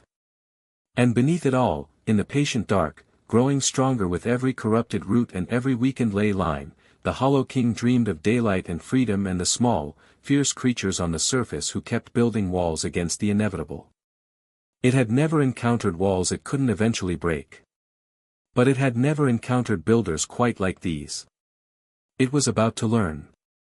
Chapter 4 End. Chapter 5, The Seal Reforged. Third year began with a prison break and ended with a god. The prison break was Sirius Black's, officially, at least. The Daily Prophet screamed his name across the front page in letters 2 inches tall, Mass Murderer Escapes Azkaban. The wizarding world panicked. The ministry deployed Dementors around Hogwarts. Parents wrote terrified letters. Children whispered in corridors about the madman who betrayed Harry Potter's parents. Harry read the article at the Gryffindor table during breakfast and felt the familiar disconnect between what the world believed and what he knew to be true. Sirius Black was not a madman. Sirius Black was his godfather, and the letter in Harry's pocket, carried since last spring, reread so many times the creases had worn soft, suggested he was considerably saner than the people hunting him. Dumbledore had arranged the meeting during the summer. A moonlit clearing in the Forbidden Forest, warded 7 ways against detection, with Dumbledore himself standing guard and the sword humming warm against Harry's hip. Sirius had looked exactly like someone who'd spent 12 years in the worst prison on earth, gaunt, hollow-eyed, dressed in rags, with a wildness about him that spoke of long solitude and longer rage. But his eyes, grey, sharp, alive, were unmistakably human, and when he looked at Harry, they filled with something that Harry recognized because he'd seen it so rarely in his life, unconditional love. "You look exactly like James," Sirius said. His voice cracked on the name. "Except the eyes. Lily's eyes." "I know. Of course you do. Everyone probably tells you that." "They do." Sirius laughed, a rusty sound, like a machine that hadn't been used in years. He'd have loved this. James. His kid, carrying Gryffindor's sword, killing basilisks before breakfast. He'd have been insufferable. The laughter faded. "Your mum would have grounded you for a month and then helped you plan the next mission." They talked for 3 hours. Sirius told Harry about his parents, not the sanitized version from history books, but the real people. James's arrogance and generosity. Lily's temper and brilliance. The way they'd fought together, complementing each other's magic with an intuition that bordered on telepathic. The night they died, and the cascade of betrayals that had put Sirius in Azkaban. Peter Pettigrew. The real traitor.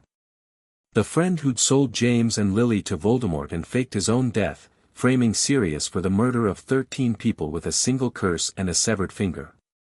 Pettigrew was still alive, Sirius was certain of it. The rat Animagus, hiding in plain sight, waiting for the master he'd served to return.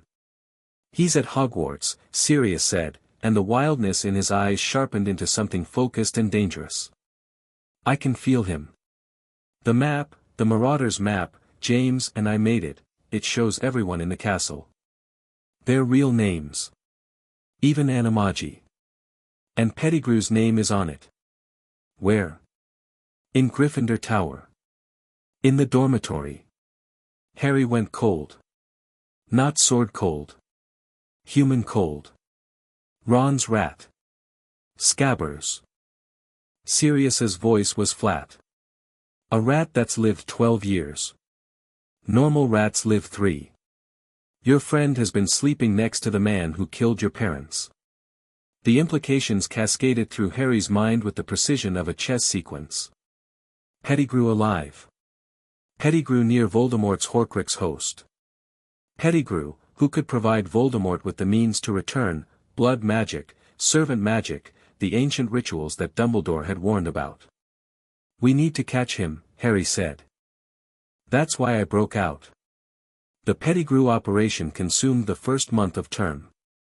Harry, Sirius, in his dog Animagus form, a massive black dog that the students assumed was a stray, and, unexpectedly, Remus Lupin, the new defense against the dark arts professor, who turned out to be another of James's old friends, a werewolf with kind eyes and a talent for teaching that made him the best defense instructor in living memory. Lupin's appointment was Dumbledore's doing, of course. Another piece on the chessboard, positioned with the headmaster's characteristic blend of strategic genius and emotional manipulation. Lupin was there to teach, but he was also there to help with Sirius, and to help with Harry, and to help with the 100 other crises that were building beneath the castle's compromised wards. The Dementors were the immediate problem. The Ministry had stationed them around Hogwarts' perimeter, tall, hooded, rotting figures that fed on human happiness the way leeches fed on blood. Harry's first encounter with one, on the Hogwarts Express, was catastrophic. The creature drifted into his compartment and Harry felt something he'd never felt before, worse than the basilisk, worse than the diary, worse than the Hollow King's whispered gratitude. A cold that went beyond temperature into something existential. The absence of every good thing that had ever existed. His mother's voice, screaming, begging, "Not Harry, please, not Harry." He woke on the floor of the compartment with Lupin standing over him, chocolate in hand, and the knowledge that Dementors could reach inside his head and find the worst moment of his life and play it on repeat. The sword had been useless against the Dementor. Not broken, not overwhelmed, simply irrelevant. Dementors weren't dark magic in the traditional sense. They were emotional parasites, and the sword's magic, which operated on courage and will and physical combat, had no framework for fighting something that attacked the soul directly. "You need a Patronus," Lupin told him, during their first private lesson. The defense classroom was empty, the curtains drawn, and a Boggart Dementor rattled in a trunk in the corner. The Patronus charm is the only known defense against Dementors. It requires a powerfully happy memory, the kind that can sustain you even in the presence of despair. "I don't have many happy memories." Lupin's expression was infinitely gentle and infinitely sad. "Then we'll work with what you have." They worked for weeks. Harry tried memory after memory, the sword choosing him, Neville's nod at the sorting, Ron's laugh, Hermione's fierce determination. Each one produced a flicker of silver from his wand but nothing sustainable. The Boggart Dementor kept breaking through, and each time, Harry heard his mother's voice, clearer and more terrible. The breakthrough came in November, on a night when Harry wasn't trying. He was in the common room, surrounded by his friends. Neville was repotting a screaming snapdragon that he'd smuggled from the greenhouse. Hermione was arguing with Ron about arithmancy. Ginny was showing Luna a defensive spell she'd learned from one of Riddle's hidden Slytherin records. Seraphina Vane had stopped by to discuss ley line data and was now, improbably, teaching Fred and George Weasley about resonance harmonics while they took notes with expressions of manic inspiration. Harry looked at this room full of people, loud, complicated, imperfect people who'd chosen to stand with him, and felt something expand in his chest. Not a memory. A present tense emotion. The feeling of belonging to something. The feeling of home. He raised his wand. Expecto Patronum. The stag erupted from his wand like silver fire, massive, luminous, antlers branching toward the ceiling in a crown of white light. It filled the common room with warmth so intense that the fire in the grate doubled and Neville's snapdragon stopped screaming and began to purr. The stag turned its head and looked at Harry with eyes that carried a recognition older than spells, the recognition of a father's magic, echoing through his son's wand, taking the shape of James Potter's animagus form. Everyone in the room stared. Harry stared back at the stag, and the stag stared at him, and for one perfect moment, the Hollow King was silent and the ley lines hummed true and the world felt like it might, just might, be okay. "Well," Fred Weasley said. "That's not normal." The stag dissolved into silver mist. Harry lowered his wand with a hand that was shaking and a heart that was full. "Your father's form," Lupin said quietly, from the doorway. He'd arrived silently, drawn by the Patronus's power. His eyes were bright. "Prongs. James was Prongs." Harry nodded. He didn't trust his voice. Lupin crossed the room and put a hand on Harry's shoulder, the same kind of brief, warm contact that Neville gave, and Sirius gave, and all the people in Harry's life who understood that touch could be a gift rather than a threat. "He would be so proud of you." "I know," Harry said. And for the first time, he meant it. The Pettigrew capture happened in December, during a full moon. The plan was Sirius's, elaborate, risky, dependent on timing and luck and the particular chaos that full moons created in a castle with a werewolf professor. Lupin transformed in the Shrieking Shack, as he did every month, with Sirius in dog form standing guard. Harry, Hermione, and Neville, the operational team, because Ron couldn't be told that his pet rat was a mass murderer's accomplice without risking a catastrophic emotional reaction that would alert Pettigrew, infiltrated Gryffindor Tower during the confusion.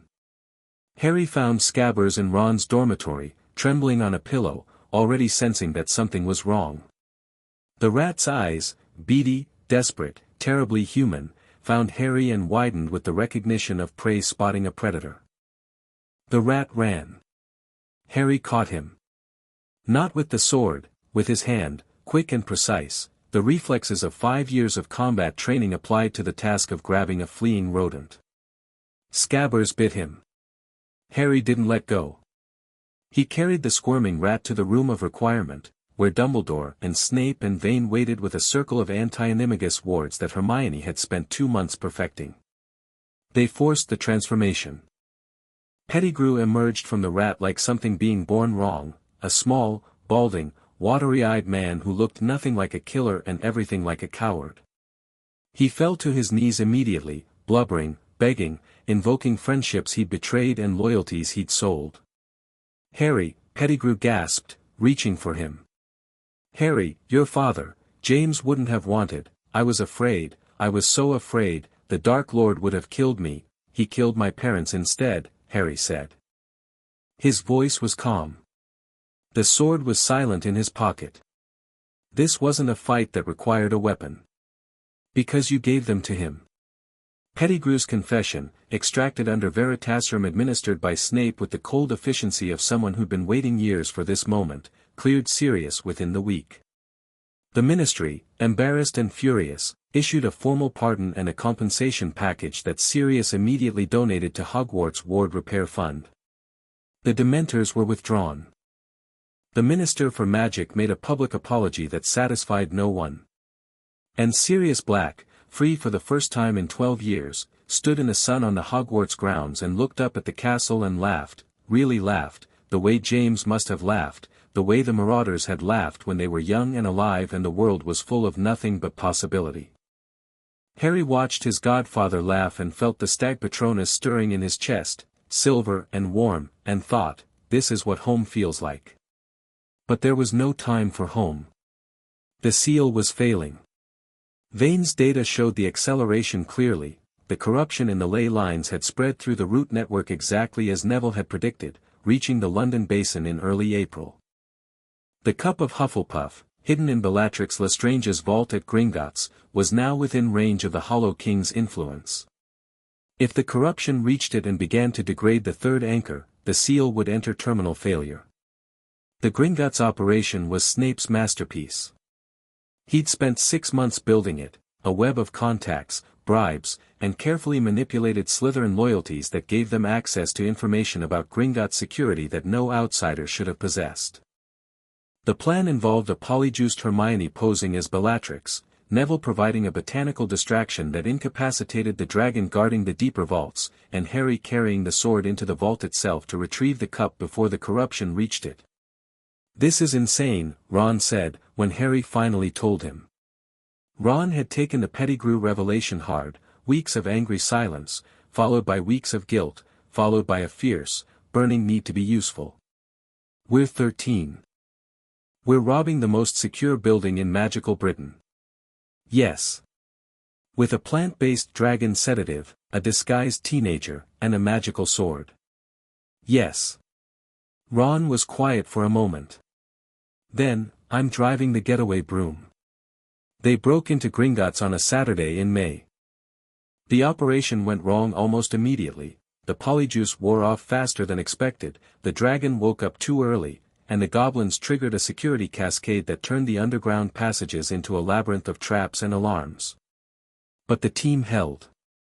Hermione improvised. Neville's backup sedative knocked the dragon out cold. Ron flew like a maniac through tunnels that weren't designed for brooms, and Harry reached the vault with the sword drawn and the venom scar burning and the whole of Gringotts' ancient magic pressing down on him like the weight of the earth itself. The cup was there. Small, golden, bearing Hufflepuff's insignia, a badger, loyal and strong. Harry felt the Horcrux in it immediately, the same dark signature as the diary, the same soul fragment resonance that his scar recognized as Voldemort. But he also felt the anchor. Beneath the Horcrux's corruption, pulsing faintly, the original enchantment that Helga Hufflepuff had woven into the cup 1,000 years ago was still alive. Weakened. Damaged. But present. "Don't destroy it," Vane had said, before the mission. "Extract the Horcrux but preserve the anchor. If we destroy the cup, we lose the third anchor and the seal fails. Can that be done?" I don't know. But the sword imbibes what strengthens it. If you can use the basilisk venom in the blade to destroy the soul fragment without destroying the cup itself. Sheet hesitated. It's theoretical. No one's ever tried to surgically remove a Horcrux from a Founder's artifact. Harry stood in Bellatrix Lestrange's vault, surrounded by cursed gold and dark artifacts and the distant sound of goblin alarms, and held the sword against the cup with the precision of a surgeon's scalpel rather than a warrior's weapon.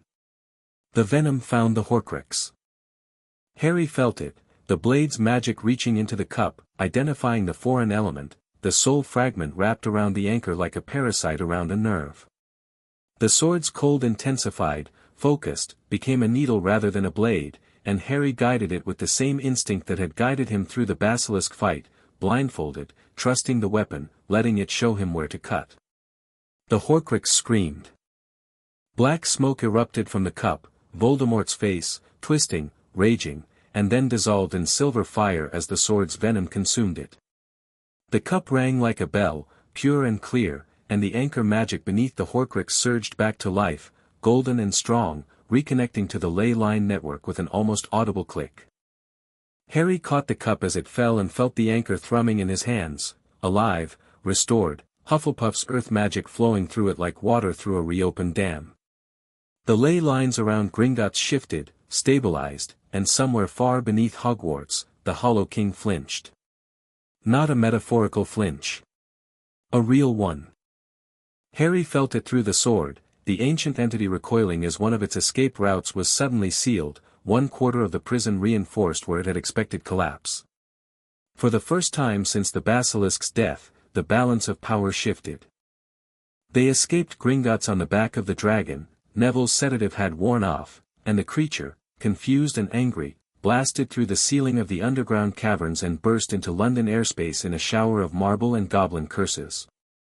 They clung to its back as it flew north, the cup tucked safely inside Harry's robes, and the wind tore at their faces, and Ron screamed with a combination of terror and exhilaration that was pure, undiluted Weasley.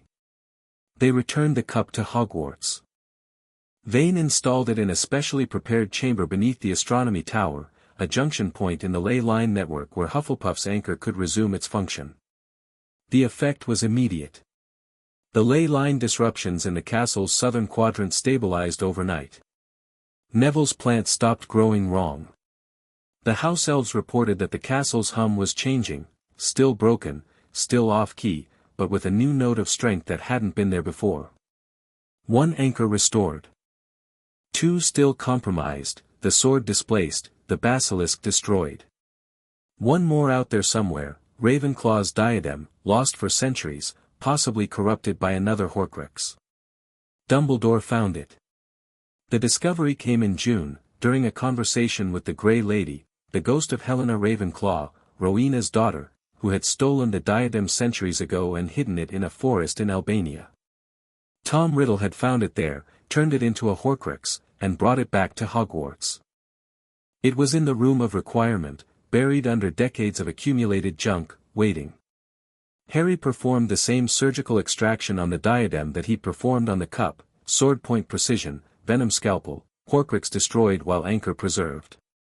The diadem's restoration was even more dramatic than the cup's. Ravenclaw's mind magic flooded back into the ley lines, and the castle's consciousness, already more active than it had been in centuries, sharpened with an almost audible clarity. Portraits blinked. Staircases stopped their erratic movements. The sorting hat, on its shelf in Dumbledore's office, began to hum. 3 anchors functional. The cup in its chamber. The diadem returned to its position. The sword, bonded to Harry, serving as a mobile anchor through Vane's experimental enchantment, a living bridge between the blade's magic and the ley line network, maintained by Harry's will and the sword's ancient intelligence. The seal was stronger than it had been since the basilisk's death. Stronger, in some ways, than it had been in centuries, because the Horcruxes that had been corrupting the anchors were gone, and the Founder's original magic was flowing clean for the first time in decades. But the 4th anchor was still a problem. The basilisk was dead. Its anchor function was gone. 3/4 of the seal held, but one quarter was open, a gap that the Hollow King pressed against with increasing urgency. Vane worked through the summer. She worked with Dumbledore and Snape and Hermione, combining modern theory with ancient knowledge with house elf oral tradition, trying to design a replacement for the Basilisk anchor. A new fourth point. A new piece of the seal. The original anchor was a living creature, Vane explained, during a meeting in July. That's the challenge. Objects can hold static enchantments, but the seal requires dynamic resonance, something alive, something that can adapt and respond to the Hollow King's attempts to break free. The Basilisk was perfect because it was magically powerful, practically immortal, and bound to the chamber. We need another magical creature. Neville asked. We need something that can serve the same function. Living, powerful, bound. Vane looked at Harry. There is one option we haven't discussed. Harry already knew.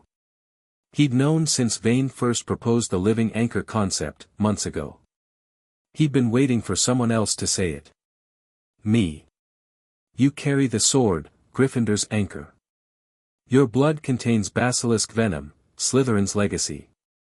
The scar on your forehead connects you to Voldemort, who inadvertently wove himself into the seal's architecture.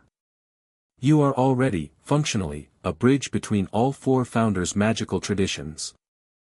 Vane's voice was measured, scientific, deliberately stripping emotion from an emotional proposition.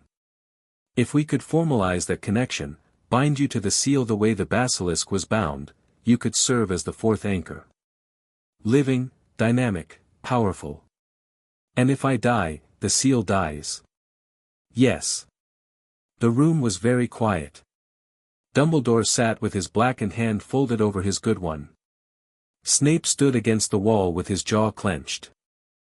Neville had his hand on a pot of Mimbulus Mimbletonia, the ugly plant he'd given Harry in first year, and his eyes were bright with unshed tears.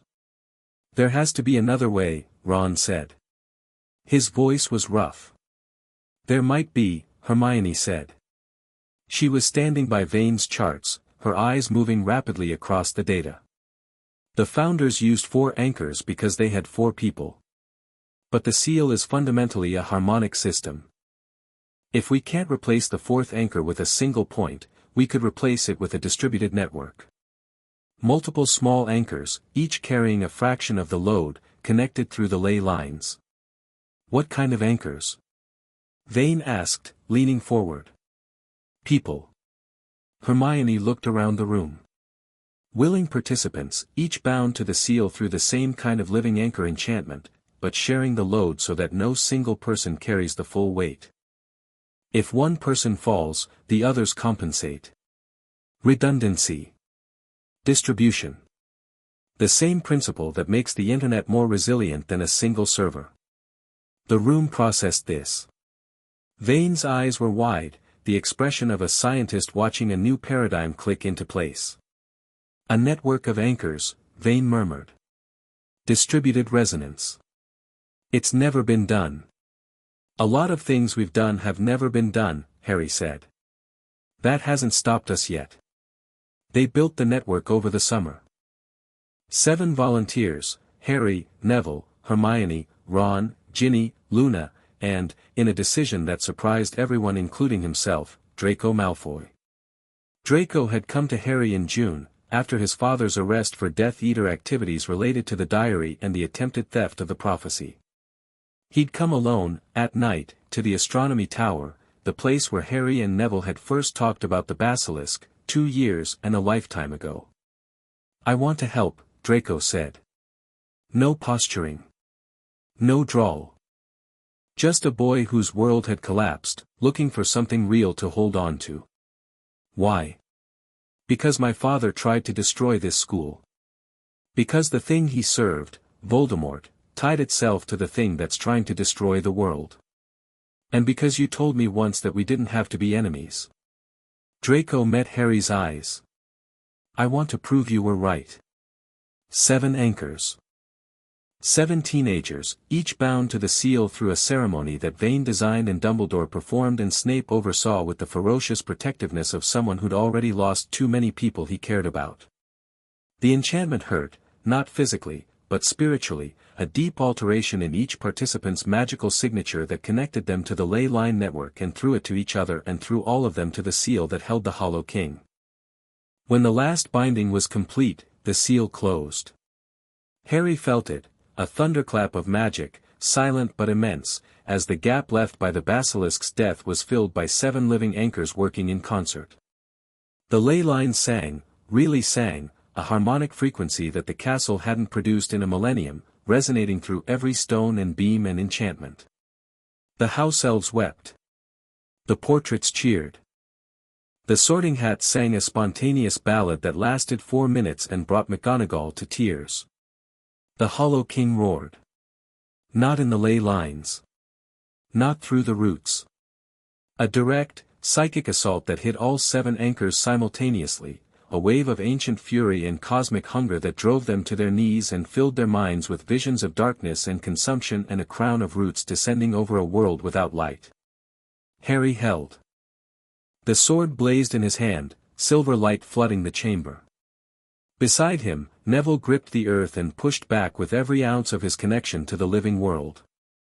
Hermione anchored herself in logic and knowledge, a fortress of rational thought against irrational power. Ron blazed with loyalty, stubborn and immovable. Ginny burned with the fierce protectiveness of someone who'd survived possession and come out stronger. Luna saw the Hollow King's true shape, its loneliness, its confusion, its millennial hunger, and offered it compassion without surrendering. And Draco, surprising everyone, held his ground with a dignity that his father had never possessed, the courage of someone who'd chosen his side and refused to flinch. 7 anchors. 7 teenagers. 1 seal. The Hollow King pressed. The anchors held. And slowly, incrementally, with the patient stubbornness of children who'd been fighting since before they were old enough to understand what they were fighting, the seal tightened. The cracks closed. The corruption retreated. The ley lines cleared. The Hollow King's assault faded. Not ended, entities that old didn't give up. But diminished. Contained. Pushed back behind walls that were newer and stranger than anything it had encountered before, walls built not from the power of 4 legendary wizards but from the combined will of 7 kids who cared about each other enough to share the weight. The earth stopped breathing wrong. The centaurs looked up at the stars, and for the first time in 2 years, the stars looked normal. Dumbledore stood in the chamber, surrounded by silver light and the exhausted, triumphant faces of 7 teenagers, and his expression was something Harry had never seen on him before, humility. "I have lived a very long life," Dumbledore said quietly. "I have known many great wizards. I have studied magic in all its forms." He looked at Harry, at all of them, and his eyes shone. "I have never seen anything like this." "We're not done," Harry said. He was on his knees, drenched in sweat, the sword still blazing in his hand. "Voldemort's still out there. The Horcrux in my scar is still active. And the Hollow King isn't dead, it's contained. We'll need to maintain the seal. Forever." "Then we maintain it," Neville said, from the floor beside him. "Together." "Together," Hermione said. "Together," Ron said. "Together," said Ginny, and Luna, and Draco, the last one quietly, like a prayer. Harry sheathed the sword. The silver light faded.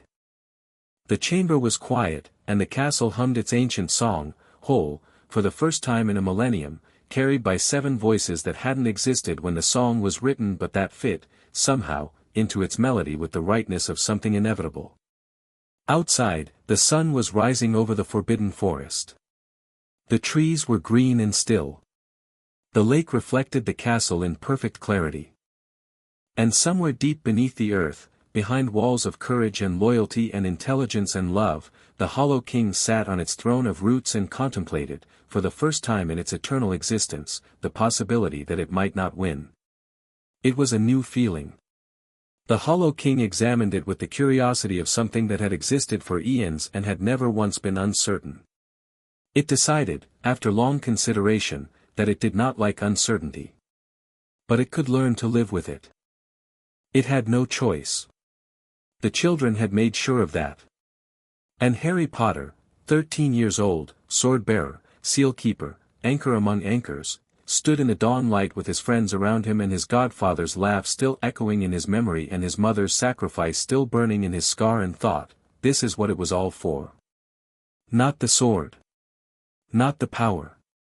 This. These people. This moment.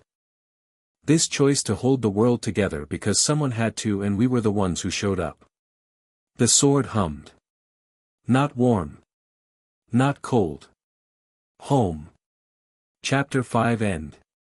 Chapter 6, The Bridge and the Blade. The summer before fourth year was the last quiet summer Harry Potter would ever have, and he spent it building a bridge to something that had been alone since before the Romans came to Britain. Vane's communication array had been transported to a permanent installation in the Chamber of Secrets, expanded, refined, calibrated with a precision that would have made Ravenclaw weep with professional jealousy. 12 anchor stones arranged in a perfect circle, each one tuned to a different aspect of the Hollow King's consciousness. Neville's botanical interfaces, living plants connected to the root network, formed an outer ring, translating magical frequencies into organic signals and back. Hermione's theoretical framework, drawn from Slytherin's notes and Vane's ley line research, provided the operating manual. Harry returned to Hogwarts 2 weeks before term started, with Dumbledore's blessing and the sword humming with anticipation. He spent those 2 weeks in the chamber, alone with the array and the ancient consciousness beneath it, learning to listen. The Hollow King's communication was getting clearer. Not words, it might never use words, its cognitive architecture too alien for human language, but the impressions were more structured now, more layered, carrying meaning that Harry could parse with increasing accuracy. The entity was adapting. Learning Harry's patterns the way Harry was learning its, two utterly different forms of consciousness developing a shared vocabulary of emotion and intent. What Harry learned changed everything. The Hollow King was not a single entity. It was a network, a vast, distributed consciousness that existed in the ley lines themselves, in the magical energy that flowed through Britain's bedrock like blood through veins. It had no center, no body, no fixed location. It was everywhere the ley lines reached, which was everywhere. The prison beneath Hogwarts wasn't containing a creature in a cage, it was pinching a nerve in a body that extended across the entire island. The seal causes it pain, Harry told the team, assembled in Vane's office on the first day of term. His voice was flat with the controlled anger of someone who discovered something unjust and was trying to be clinical about it. Constant pain. For 1,000 years. The founders didn't just imprison it, they tortured it. The anchor system creates a point of maximum compression in the ley line network, like squeezing a nerve between two bones. Everything we've interpreted as aggression, the corruption, the reaching, the dreams, is the equivalent of a scream. The room was silent. That changes the moral calculus, Dumbledore said quietly. It changes everything. Harry looked at each of them in turn. We've been treating this as a containment problem. How do we keep it locked up? How do we rebuild the cage? But the cage is the problem. The cage has always been the problem. The founders built a prison for something that wasn't a criminal, and we've been maintaining the sentence. The founders had reasons, Snape said. His voice was carefully neutral. The entity's presence in the ley lines was causing disruptions. Magical infrastructure was failing. People were affected, madness, corruption, loss of magical ability. The seal was a response to real harm. Harm caused by the entity trying to communicate through a system that wasn't designed for it, Harry countered. Imagine you're a consciousness embedded in the magical infrastructure of an entire island, and suddenly small creatures start building on top of you, channeling your energy through their constructions, reshaping your body to serve their needs. You try to talk to them. And if talking caused disruptions, if your voice was too big for their systems, they'd interpret it as an attack. You're anthropomorphizing, Snape said. I'm empathizing. There's a difference. Snape's jaw tightened. Then, very slightly, he inclined his head. Not agreement, acknowledgement. The recognition that Harry's argument had structural integrity even if Snape wasn't ready to accept its conclusions. Vane spoke next. She'd been running calculations throughout Harry's briefing, her quill moving across parchment with the automatic precision of a mind that processed information while the rest of her listened. If the Hollow King is a distributed network rather than a localized entity, then the seal isn't containing it, it's disrupting it. The anchor system creates a zone of interference in the ley line network centered on Hogwarts. Everything within that zone is affected, the castle's enchantments, the forest's ecology, the local magical fauna. She looked up from her calculations. And outside the zone, the ley lines are healthy. I checked the data from my Mediterranean research, the ley lines in southern Europe show none of the degradation we see in Britain. The disruption is localized to the seal's area of effect. Which means removing the seal would restore the ley lines, Hermione said. Which means removing the seal would release an alien consciousness into unrestricted contact with magical Britain, Snape said. Both things are true, Harry said. Which is why we don't just remove the seal. We replace it. Not a prison, a translator. A system that allows the Hollow King to exist in the ley lines without overwhelming human magical systems. A buffer between its consciousness and ours. A bridge. You keep using that word, Vane said. Bridge. Define it technically. Harry looked at Hermione. Hermione opened her notebook, the massive, color-coded, cross-referenced opus that had grown over 3 years of research into something that resembled a doctoral thesis more than a student project. The Founder's Seal works by compression, forcing the Hollow King's consciousness into a small space, reducing its interaction with the broader ley line network. Our bridge would work by translation, allowing the consciousness to exist at its natural scale but filtering its communication through interfaces that human magical systems can process without disruption. Hermione turned to a diagram. Think of it as the difference between a dam and a canal. The dam blocks the river entirely. The canal channels it productively. The anchor stones in the communication array are a prototype, Vane added. They translate the Hollow King's impressions into patterns we can interpret. A full-scale bridge would do the same thing across the entire ley line network, thousands of translator nodes, embedded in the earth, converting the entity's native communication into a frequency that coexists with human magic instead of disrupting it. How long to build? Dumbledore asked. Vane and Hermione exchanged a glance. With the Horcruxes resolved and the anchors repurposed. 6 months for the design. Another 6 for implementation. But the implementation requires something we don't have yet. What? The Hollow King's cooperation. Active, conscious cooperation. It needs to modulate its own output, reduce the intensity of its communication to match the bridge's capacity. That's something we can't force. It has to choose. Everyone looked at Harry. I'll ask it, Harry said. The Hollow King said yes. Not immediately, the entity didn't process time the way humans did, and a question asked in September might receive a response in October. But the response, when it came, was unambiguous, a wave of agreement, of willingness, of something that Harry could only describe as eagerness. The Hollow King wanted the bridge. Wanted communication. Wanted, after a millennium of screaming into silence, to finally be heard without causing harm. The technical work began in earnest.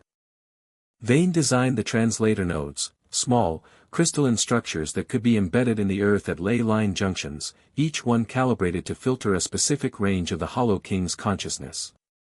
Hermione developed the enchantment schema, the magical programming that would tell each node how to translate. Neville grew the biological interfaces, root-connected plants that would serve as organic conduits between the nodes and the ley line network.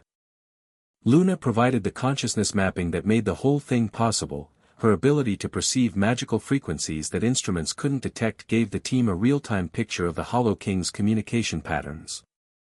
But the Horcruxes had to be dealt with first. 2 remained, the locket, which Sirius had finally located in a sea cave on the coast of Wales, and the fragment in Harry's scar. Sirius's retrieval of the locket nearly killed him. The cave was protected by enchantments that Voldemort had placed decades earlier, a lake of infery, a potion of despair, and a basin that could only be emptied by drinking its contents. Sirius went alone, against Harry's explicit instructions, against Dumbledore's advice, against every principle of the team-based approach they'd spent 3 years building. "I had to," Sirius told Harry afterward, from the hospital wing, his face gray and his hands shaking with the residual effects of a potion that forced the drinker to relive their worst memories. The potion, it required someone who'd lost everything. Someone whose worst memories were already on the surface. Azkaban prepared me for it, Harry. 12 years of Dementors. The potion couldn't show me anything worse than what I'd already lived through. You could have died. I almost did. But I got the locket. He held up a heavy gold pendant, Slytherin's locket, the S on its face glinting with a cold light that made Harry's scar throb. One more Horcrux. One step closer. Harry took the locket and felt its weight, physical and magical, the heft of a piece of Voldemort's soul wrapped in a founder's creation.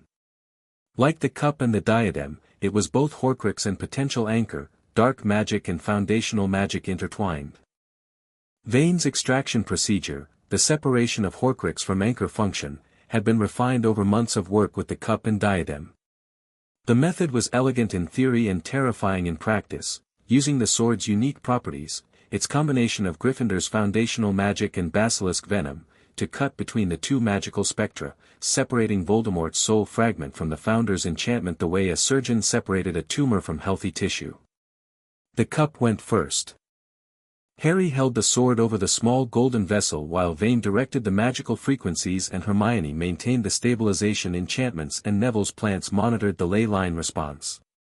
The sword descended, not a physical cut but a magical one, the blade's edge finding the seam between dark magic and foundational magic and parting them with the precision of 1,000 years of accumulated wisdom. The Horcrux screamed. A sound that existed only in magical perception, a soul fragment's death cry as it was separated from its anchor and exposed to the basilisk venom that saturated the sword's metal. The fragment dissolved. The cup pulsed once, pure gold, pure Hufflepuff, restored to its original state for the first time in decades. The diadem followed. Then the locket. 3 Horcruxes destroyed, 3 Founders' anchors restored, each extraction smoother than the last as Vane's methodology proved itself and the sword's precision grew. 3 down. 1 remaining. The fragment in Harry's scar. "It's different," Vane said, studying the data from her instruments with the focused intensity of someone looking at a problem that might not have a solution. The other Horcruxes were embedded in objects, external containers with clear magical boundaries. The fragment in your scar is embedded in you. In your magical core, your neural pathways, your identity. Extracting it using the same methodology would be like performing brain surgery with a broadsword. "The sword is precise enough," Harry said. "The sword isn't the problem. You are. The fragment has been part of you since you were 15 months old. It's integrated into your development, magical, neurological, psychological. Removing it cleanly may not be possible without removing part of you." "What part?" Vane hesitated. That was new, Seraphina Vane didn't hesitate. "The Parseltongue. The connection to the ley lines that lets you feel dark magic. Possibly the sensitivity that allows you to communicate with the Hollow King." She met his eyes. "The fragment gave you abilities, Harry. Abilities that have been central to everything we've built. Removing it might take those abilities with it." Harry sat with that. The Parseltongue that had let him speak to the Basilisk, open the chamber, find the entrance that led to the Hollow King. The dark magic sensitivity that had warned him about Quirrell, identified the diary, guided him through the root network. The consciousness bridge that made the communication array possible. Without those abilities, the bridge might not work. The Hollow King's communication required a human interpreter who could perceive its frequencies, and Harry was the only person alive who could do that, because of the very fragment they needed to destroy. There has to be another way, Hermione said. She was already reaching for her notebook, her mind racing through alternatives. What if we don't extract it? What if we neutralize it instead, strip the Horcrux properties while leaving the magical integration intact? Is that possible? Harry asked. I don't know. But Slytherin's notes mention something, a process he called purification. Not destruction of a soul fragment, but transformation. Changing its nature from parasitic to symbiotic. He theorized that a Horcrux, given enough time and enough exposure to positive magical influence, could be converted, the soul fragment losing its connection to the original caster and becoming an independent part of the host. That's theory, Snape said. Untested, 500-year-old theory from a wizard who left the school in disgrace. It's also the only option that doesn't involve lobotomizing the one person who can talk to an ancient consciousness, Hermione shot back. Snape conceded the point with a curt nod. The purification took 3 months. 3 months of daily sessions in the communication array, the sword pressed against Harry's scar while Vane's instruments monitored the fragment's magical signature and Hermione's enchantments provided a framework for the transformation. 3 months of the sword's magic, Gryffindor's courage, the Basilisk's venom, Harry's own accumulated power, working on the fragment like water working on stone, gradually, patiently, inevitably changing its nature. It hurt. Not the sharp pain of extraction but the deep, continuous ache of transformation, the feeling of something inside you changing its fundamental nature, like a bone healing crooked and being rebroken to set it straight.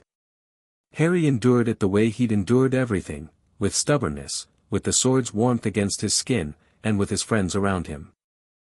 Ron sat with him during the worst sessions, talking about Quidditch and chess and the spectacular mundanity of normal life, keeping Harry grounded in the human world while the magic worked on things that were very much not human. Neville brought plants, calming herbs, pain-reducing flowers, a small potted Mimbulus Mimbletonia that purred when you stroked its leaves. Hermione monitored and adjusted and worried and adjusted some more. Luna sat in the corner and watched with those enormous eyes and occasionally said things like, "The fragment is scared," or, "It's starting to understand," that nobody else could verify but everybody trusted. And Ginny came. Every session. Sat beside Harry and held his hand and said nothing, because she understood, better than anyone, what it felt like to have a piece of Voldemort inside you and to fight to make it something other than what it was. The fragment changed. Slowly, session by session, its magical signature shifted, from the cold, parasitic frequency of a Horcrux towards something warmer, something that harmonized with Harry's own magic rather than feeding on it. The connection to Voldemort weakened, frayed, and finally, on a Tuesday in February, during a session that had lasted 6 hours, snapped. Harry felt it go. A sensation like a rubber band breaking inside his skull, a sharp snap followed by a rushing emptiness that lasted exactly 3 seconds before his own magic expanded to fill the gap. The scar on his forehead, which had burned and throbbed and ached for 13 years, went quiet. Not numb, quiet. The way a wound feels when it's finally, truly healed. The fragment was still there. Still part of him. But it was his now, not Voldemort's echo, not a parasite, but a transformed piece of magic that had been purified by courage and patience and the accumulated love of the people who'd sat beside him through 3 months of pain. It worked, Vane said, staring at her instruments with an expression of pure scientific wonder. The Horcrux properties are gone. The magical integration remains. The consciousness bridge is intact. She looked at Harry. You're still you. Plus a little extra. Harry touched his scar. It was warm, not with dark magic but with something else. Something that felt like the sword's hum. Something that felt like home. All Horcruxes resolved, Dumbledore said. His voice trembled, not with weakness but with an emotion he rarely showed. Tom Riddle is mortal. And the anchors are restored, Vane added. All 4 founders' objects purified and available for the bridge. Draco Malfoy came to Harry the night before the bridge ceremony. He appeared in the corridor outside the room of requirement, alone, without his usual escorts, wearing an expression that Harry had never seen on a Malfoy face before, humility. "I want to help," Draco said. Harry studied him. 3 years of watching Draco Malfoy, the posturing, the cruelty, the fear beneath both, had given Harry a detailed map of the boy's character. This was new territory. This was genuine. "Why?" Harry asked. "Because my father is in Azkaban." Draco's voice was steady but his hands were not. Lucius Malfoy had been arrested 3 months earlier, following the Ministry's belated crackdown on former Death Eaters. The evidence from Pettigrew's confession had opened floodgates. Because the things he believed in, blood purity, dark magic, Voldemort's ideology, are dying. Because I spent 3 years watching you build something real while my family clung to something rotten, and I'm tired of being on the wrong side. That's a good speech. It's not a speech. It's the truth. And I know you can tell the difference. Your sword does something when people lie around it, I've noticed. Draco glanced at Harry's pocket. "It's warm right now, isn't it?" It was. The sword hummed with a warmth that Harry had learned to associate with sincerity, the blade's ancient magic responding to genuine intent the way a tuning fork responded to the right frequency. "What can you offer?" Harry asked. "The Malfoy Library. The family's collection of Founder-era artifacts and documents. My mother's connections in Continental Wizarding Society, she's already quietly building bridges of her own, reaching out to families that want to distance themselves from the old ideology." Draco paused. "And me. Whatever I am. Whatever that's worth." Harry looked at this boy, no longer the sneering antagonist of first year, no longer the terrified instrument of his father's anger, but something more complicated and more honest. A person in the process of becoming someone different from who they'd been raised to be. "Welcome to the team," Harry said. And extended his hand. Draco took it. His grip was firm and slightly desperate and entirely real. "If you tell anyone I got emotional about this," Draco said, "I'll hex you." Noted. They walked to the chamber together, and Harry thought about bridges, not just the one they were building for the Hollow King, but all the smaller bridges that had been built along the way. Between himself and Dumbledore. Between the team and Vane. Between Gryffindor stubbornness and Slytherin cunning. Between a boy with a sword and a consciousness beneath the earth. Every bridge started the same way. With someone deciding to cross the gap. The Triwizard Tournament had been scheduled for this year, an international competition between Hogwarts, Beauxbatons, and Durmstrang that the Ministry had planned as a public relations exercise. The bridge ceremony was deliberately timed to coincide with it. Dumbledore's idea, bring the international wizarding community to Hogwarts, let them witness the bridge's activation, and use the moment to announce the Hollow King's existence and the new paradigm of magical coexistence. "They need to see it," Dumbledore said. "Not hear about it through reports and rumors.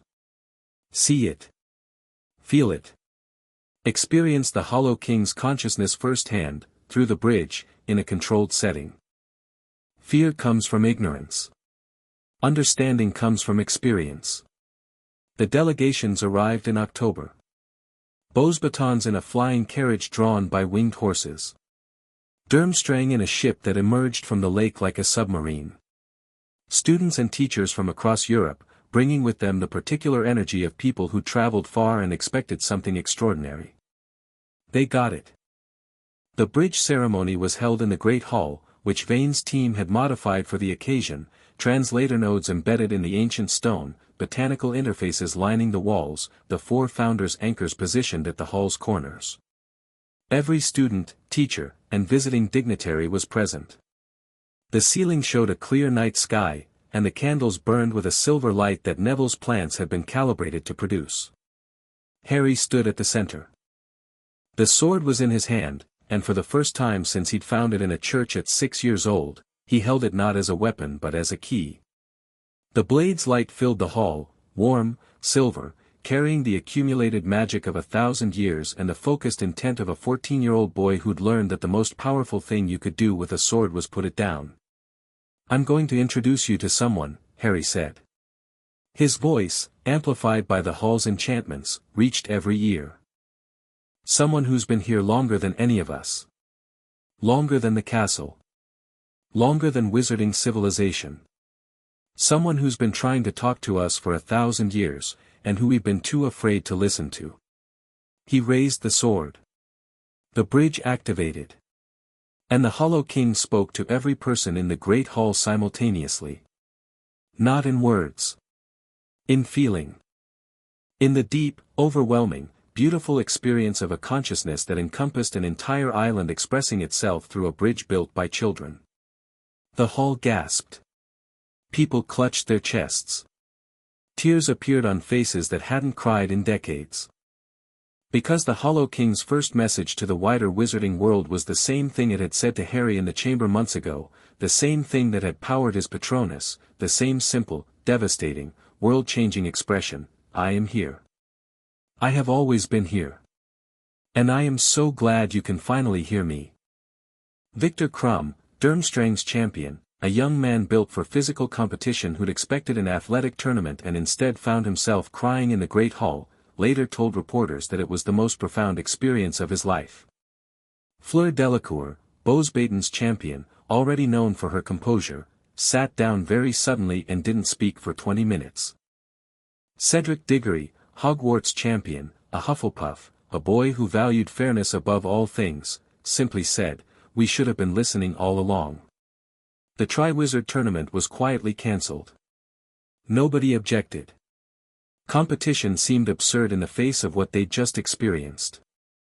Instead, the three schools spent the year working together, studying the bridge, learning to communicate with the Hollow King, beginning the process of deploying translator nodes across Europe where other land spirits waited, patient and hopeful, for their own bridges.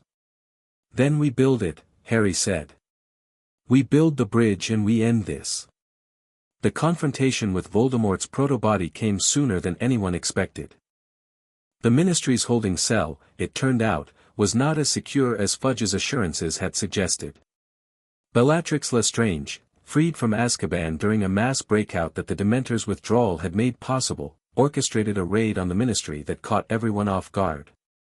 She didn't succeed in freeing the proto-body, but she did something worse, she fed it. Dark magic. Pure, concentrated dark magic, channeled through the residual Horcrux connections that lingered like phantom limbs in the ley line network. The proto-body absorbed it, grew stronger, and, for one terrible hour, achieved a partial restoration. The thing that rose from the Ministry holding cell was not fully Voldemort. Without Horcruxes, it had no permanent anchor to the physical world. Without a proper ritual, its body was unstable, shifting, flickering, a half-formed nightmare that radiated dark magic with an intensity that set off every alarm in London. But it was powerful enough. Powerful enough to walk. Powerful enough to cast. Powerful enough to apparate to Hogwarts, drawn by the ley line convergence and the instinct of a predator seeking the place where its prey was most concentrated. Harry felt him coming. The purified fragment in his scar, no longer a Horcrux but still sensitive to Riddle's magic, screamed a warning that drove Harry to his knees in the middle of the Great Hall. The sword went colder than it had ever been. The earth shuddered. "He's here," Harry said. The team mobilized in under a minute. Dumbledore, Snape, McGonagall, and the Hogwarts staff took defensive positions around the castle. Vane sealed the bridge array in the chamber, protecting the prototype from disruption. Sirius and Lupin coordinated the evacuation of students. Neville activated the castle's botanical defense network, plants grown over 3 years specifically for this contingency, rooted into the ley lines, capable of channeling the Hollow King's energy into defensive barriers. Harry walked out of the castle alone. Not because he wanted to. Because the sword told him to. The blade's hum changed as Harry approached the doors, from the cold of warning to something deeper, older, a frequency that bypassed Harry's brain and spoke directly to his bones. The sword recognized what was coming. And the sword, which had been forged to fight dark wizards, which had killed a basilisk and purified Horcruxes and channeled a Patronus that drove off 100 Dementors, knew that this was the moment it had been made for. Voldemort stood on the castle grounds in the moonlight, and he was terrible. Not the composed, serpentine figure of legend. This was something rawer, a body held together by willpower and hatred, features sliding between human and monstrous, red eyes blazing in a face that couldn't decide on a shape. The dark magic radiating from him was immense, a black aura that ate the moonlight and left shadows so deep they seemed solid. "Harry Potter," Voldemort said. His voice was a ruin, broken, layered, the sound of a soul that had been fragmented so many times it no longer knew how to be whole. "The boy who destroyed my immortality." "Tom Riddle," Harry said. "The man who was afraid to die." Something flickered across Voldemort's shifting face. Not anger, recognition. The same terrible recognition that had passed between them since the night in Godric's Hollow, the connection between hunter and hunted that went deeper than magic. "I came to kill you," Voldemort said. "But I find that I am curious. You destroyed my Horcruxes. All of them. A feat that should have been impossible. And yet here you stand, and I feel nothing. No echoes. No fragments. No connections to the soul pieces that sustained me." His red eyes narrowed. "How?" "We found a better way." Harry raised the sword. Its light pushed back Voldemort's darkness, not overwhelmingly, not dramatically, but steadily. "We separated the Horcruxes from the anchors. Destroyed your soul fragments while preserving the Founder's magic. The seal is being replaced with a bridge. The Hollow King is being heard. Everything you corrupted is being healed. And me? You're dying, Tom. You've been dying since the moment you first split your soul. Everything since then has just been the world's longest, most destructive denial of a natural process." Voldemort raised his wand. Harry raised his sword. The duel lasted 90 seconds. It wasn't the dramatic, extended battle that the history books would later describe, the truth was simpler and more brutal. Voldemort's magic was enormous but unstable, his body failing, his soul fragmenting without the Horcruxes to hold it together. Harry's magic was focused and backed by the sword's 1,000-year accumulation of power and the bridge connection to the Hollow King's vast consciousness. Voldemort threw the killing curse. Harry didn't dodge, he met it with the sword, and the blade split the green light the way a prow splits water, the dark magic parting around Gryffindor's enchantments and dissipating into the night air. The backlash hit Voldemort like a wave, staggering him, and Harry pressed forward, not attacking, not trying to kill, but advancing with the steady inevitability of someone who knew how this ended. "You could stop," Harry said. "You could let go. There's nothing left to hold on to, Tom. I am Lord Voldemort. I cannot, you're Tom Riddle. A scared boy from an orphanage who was afraid of death. And I'm sorry that nobody helped you with that fear. I'm sorry that the world failed you the way it fails so many people. But the running is over." Voldemort fired again. And again. Curses that would have killed anyone who didn't carry a Founder's blade, dark magic that hadn't been seen in centuries, pulled from a mind that was unraveling but still brilliant, still dangerous, still the most magically gifted wizard of his generation. Harry deflected them all. The sword sang with each deflection, not in triumph but in something closer to pity. The last curse Voldemort threw was not the killing curse. It was a wordless scream of magic, unfocused, undirected, the raw outpouring of a soul that had spent decades running from death and had finally run out of road. It hit the ground around Harry and the castle and the lake, and the earth shook, and the ley lines flared, and the Hollow King, connected through the bridge, feeling the dark magic poison its network, responded. Not with violence. With compassion. The earth opened beneath Voldemort's feet. Not a trap, a cradle. The ley lines rose around him like arms, holding him, supporting the body that was failing and the soul that was fragmenting. The Hollow King's consciousness enveloped what remained of Tom Riddle, not consuming, not destroying, but holding. The way you hold a frightened child. The way you hold someone who is dying and afraid. Voldemort screamed. Then he stopped screaming. Then he was quiet. Harry watched as the dark wizard's body dissolved, not violently but gently, the borrowed flesh returning to the earth, the shattered soul finally releasing its grip on the physical world. The red eyes were the last to go, and in their final moment, Harry saw something he hadn't expected: peace. A flicker of peace, brief and fragile, in eyes that had known nothing but fear and rage for 7 decades. Then Voldemort was gone. And the night was quiet. And Harry stood on the castle grounds with the sword in his hand and the moon overhead and the earth humming beneath his feet with a consciousness that had just demonstrated, to the entire wizarding world, that compassion was a force more powerful than any curse. "Thank you," Harry said. "To the Hollow King. To the sword. To the night." The earth hummed back, "You're welcome." The aftermath of Voldemort's death was not the celebration Harry had expected. The Ministry, embarrassed by the security breach that had allowed Bellatrix to feed the proto-body, doubled down on control.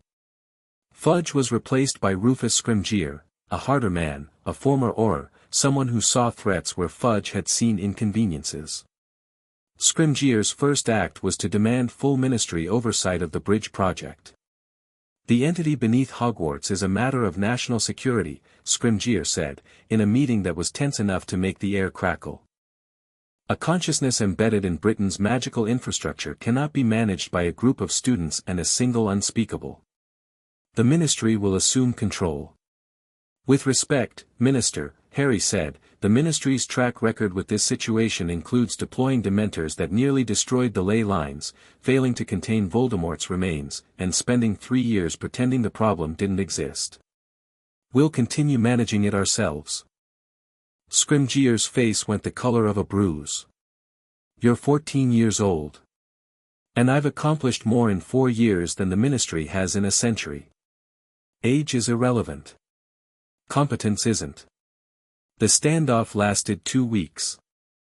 It ended when Dumbledore, in his final significant political act, called a session of the Wizengamot and presented the full evidence, the ley line data, the communication transcripts, the bridge prototypes results, and a personal testimony that spanned 3 hours and covered every mistake he'd made, every secret he'd kept, and every reason why the bridge was both necessary and safe.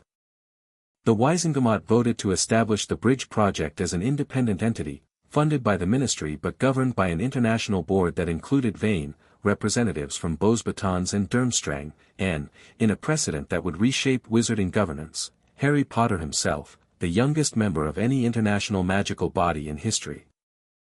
Dumbledore's blackened hand, which had been spreading slowly for 2 years despite Snape's best efforts, reached his shoulder during the Wizengamot session.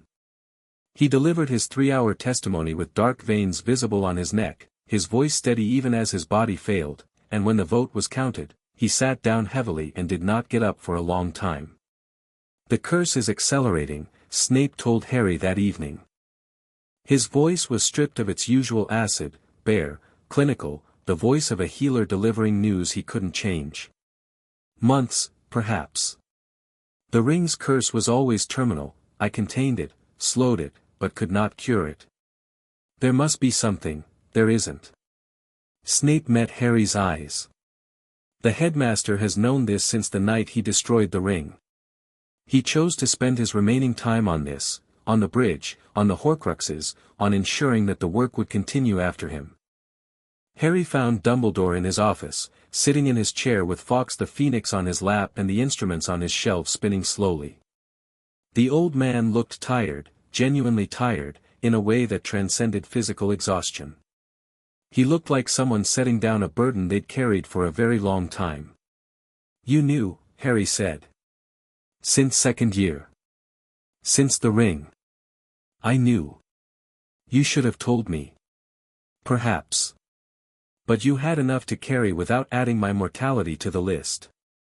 Dumbledore's blue eyes were gentle. "I've had a good life, Harry. A long one, by any standard. Full of mistakes and corrections and the occasional moment of genuine wisdom.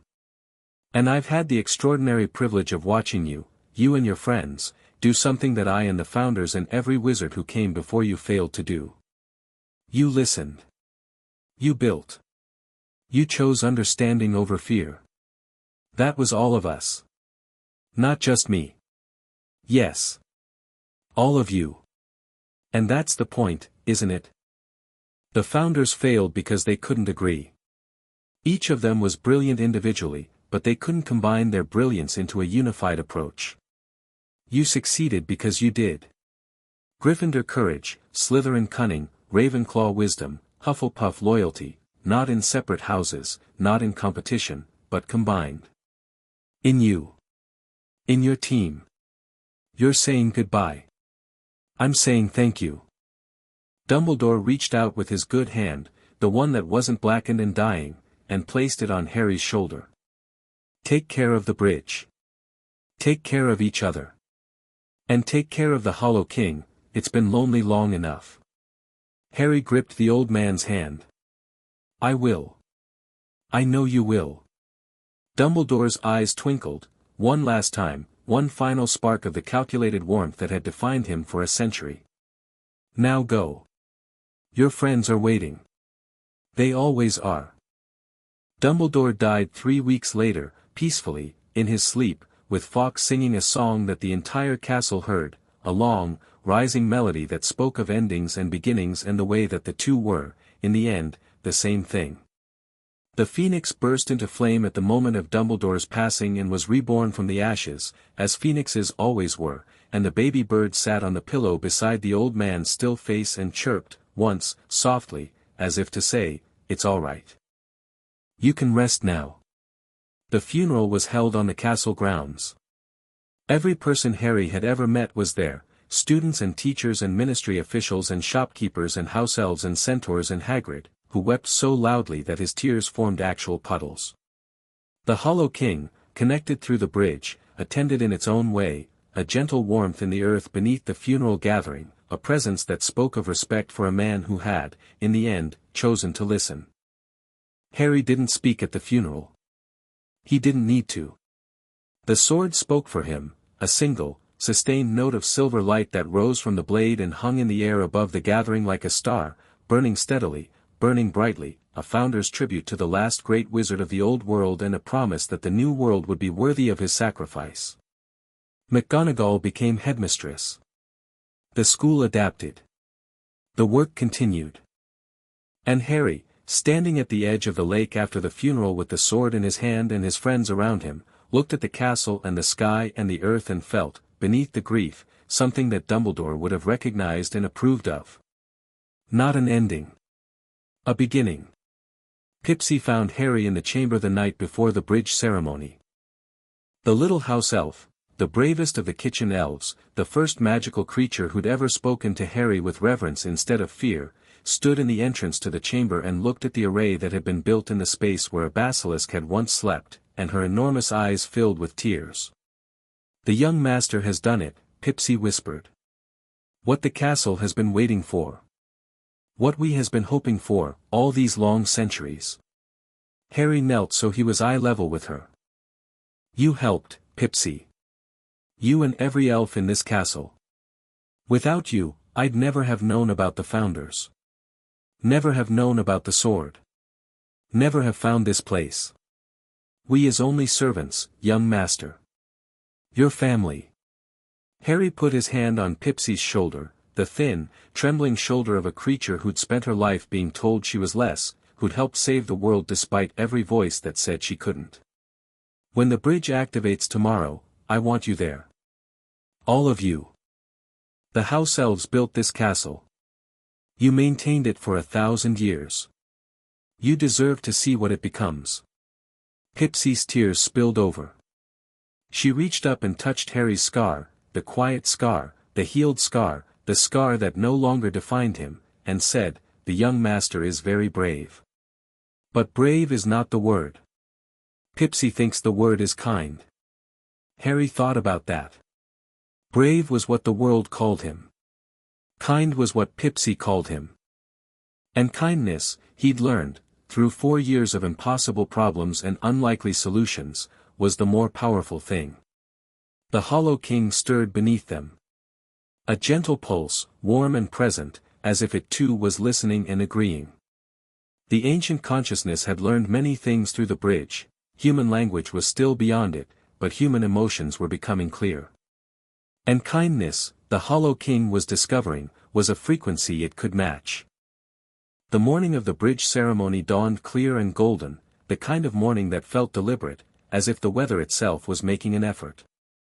Harry stood in the great hall and looked at the gathering and felt the full weight of the moment. The Beauxbatons delegation, elegant and curious. The Durmstrang contingent, serious and attentive. The Hogwarts students, every house, every year, from first years clutching their wands to seventh years who'd watched the crisis unfold over their entire school career. The teachers, McGonagall stern and proud, Flitwick practically vibrating with excitement, Sprout weeping into her handkerchief, Snape standing at the back with his arms crossed and an expression that, if you knew him well enough, might have been satisfaction. The house elves. All of them. Standing along the walls in a line that stretched from one end of the hall to the other, their enormous eyes shining, their small bodies straight with a dignity that they'd earned through 1,000 years of service to a castle that was about to become something new. Sirius and Lupin, standing together, two survivors of the First War witnessing the end of the Second. The Weasley family, all of them, even Percy, who'd come despite a year-long estrangement because some things were more important than pride. Draco Malfoy, standing alone at the edge of the Slytherin table, his face carefully composed but his eyes bright with something that looked like belonging. And Harry's team. Neville at the botanical interfaces, steady as always. Hermione at the enchantment controls, notebooks at the ready. Ron at Harry's right side, where he'd always been. Luna at the consciousness map, seeing things nobody else could see. Ginny at the anchor stones, fierce and ready. Vane at the master controls, precise and brilliant. Ready? Harry asked. Since the day you found that sword, Ron said. The bridge was built in spring. Not literally, the translator nodes would take months more to manufacture and deploy across Britain's ley line network. But the prototype, the full-scale proof of concept, was constructed in the Chamber of Secrets over 4 weeks of the most intensive collaborative magic Harry had ever participated in. The 4 founders' anchors were placed at cardinal points around the communication array, cup to the south, diadem to the east, locket to the north, sword to the west.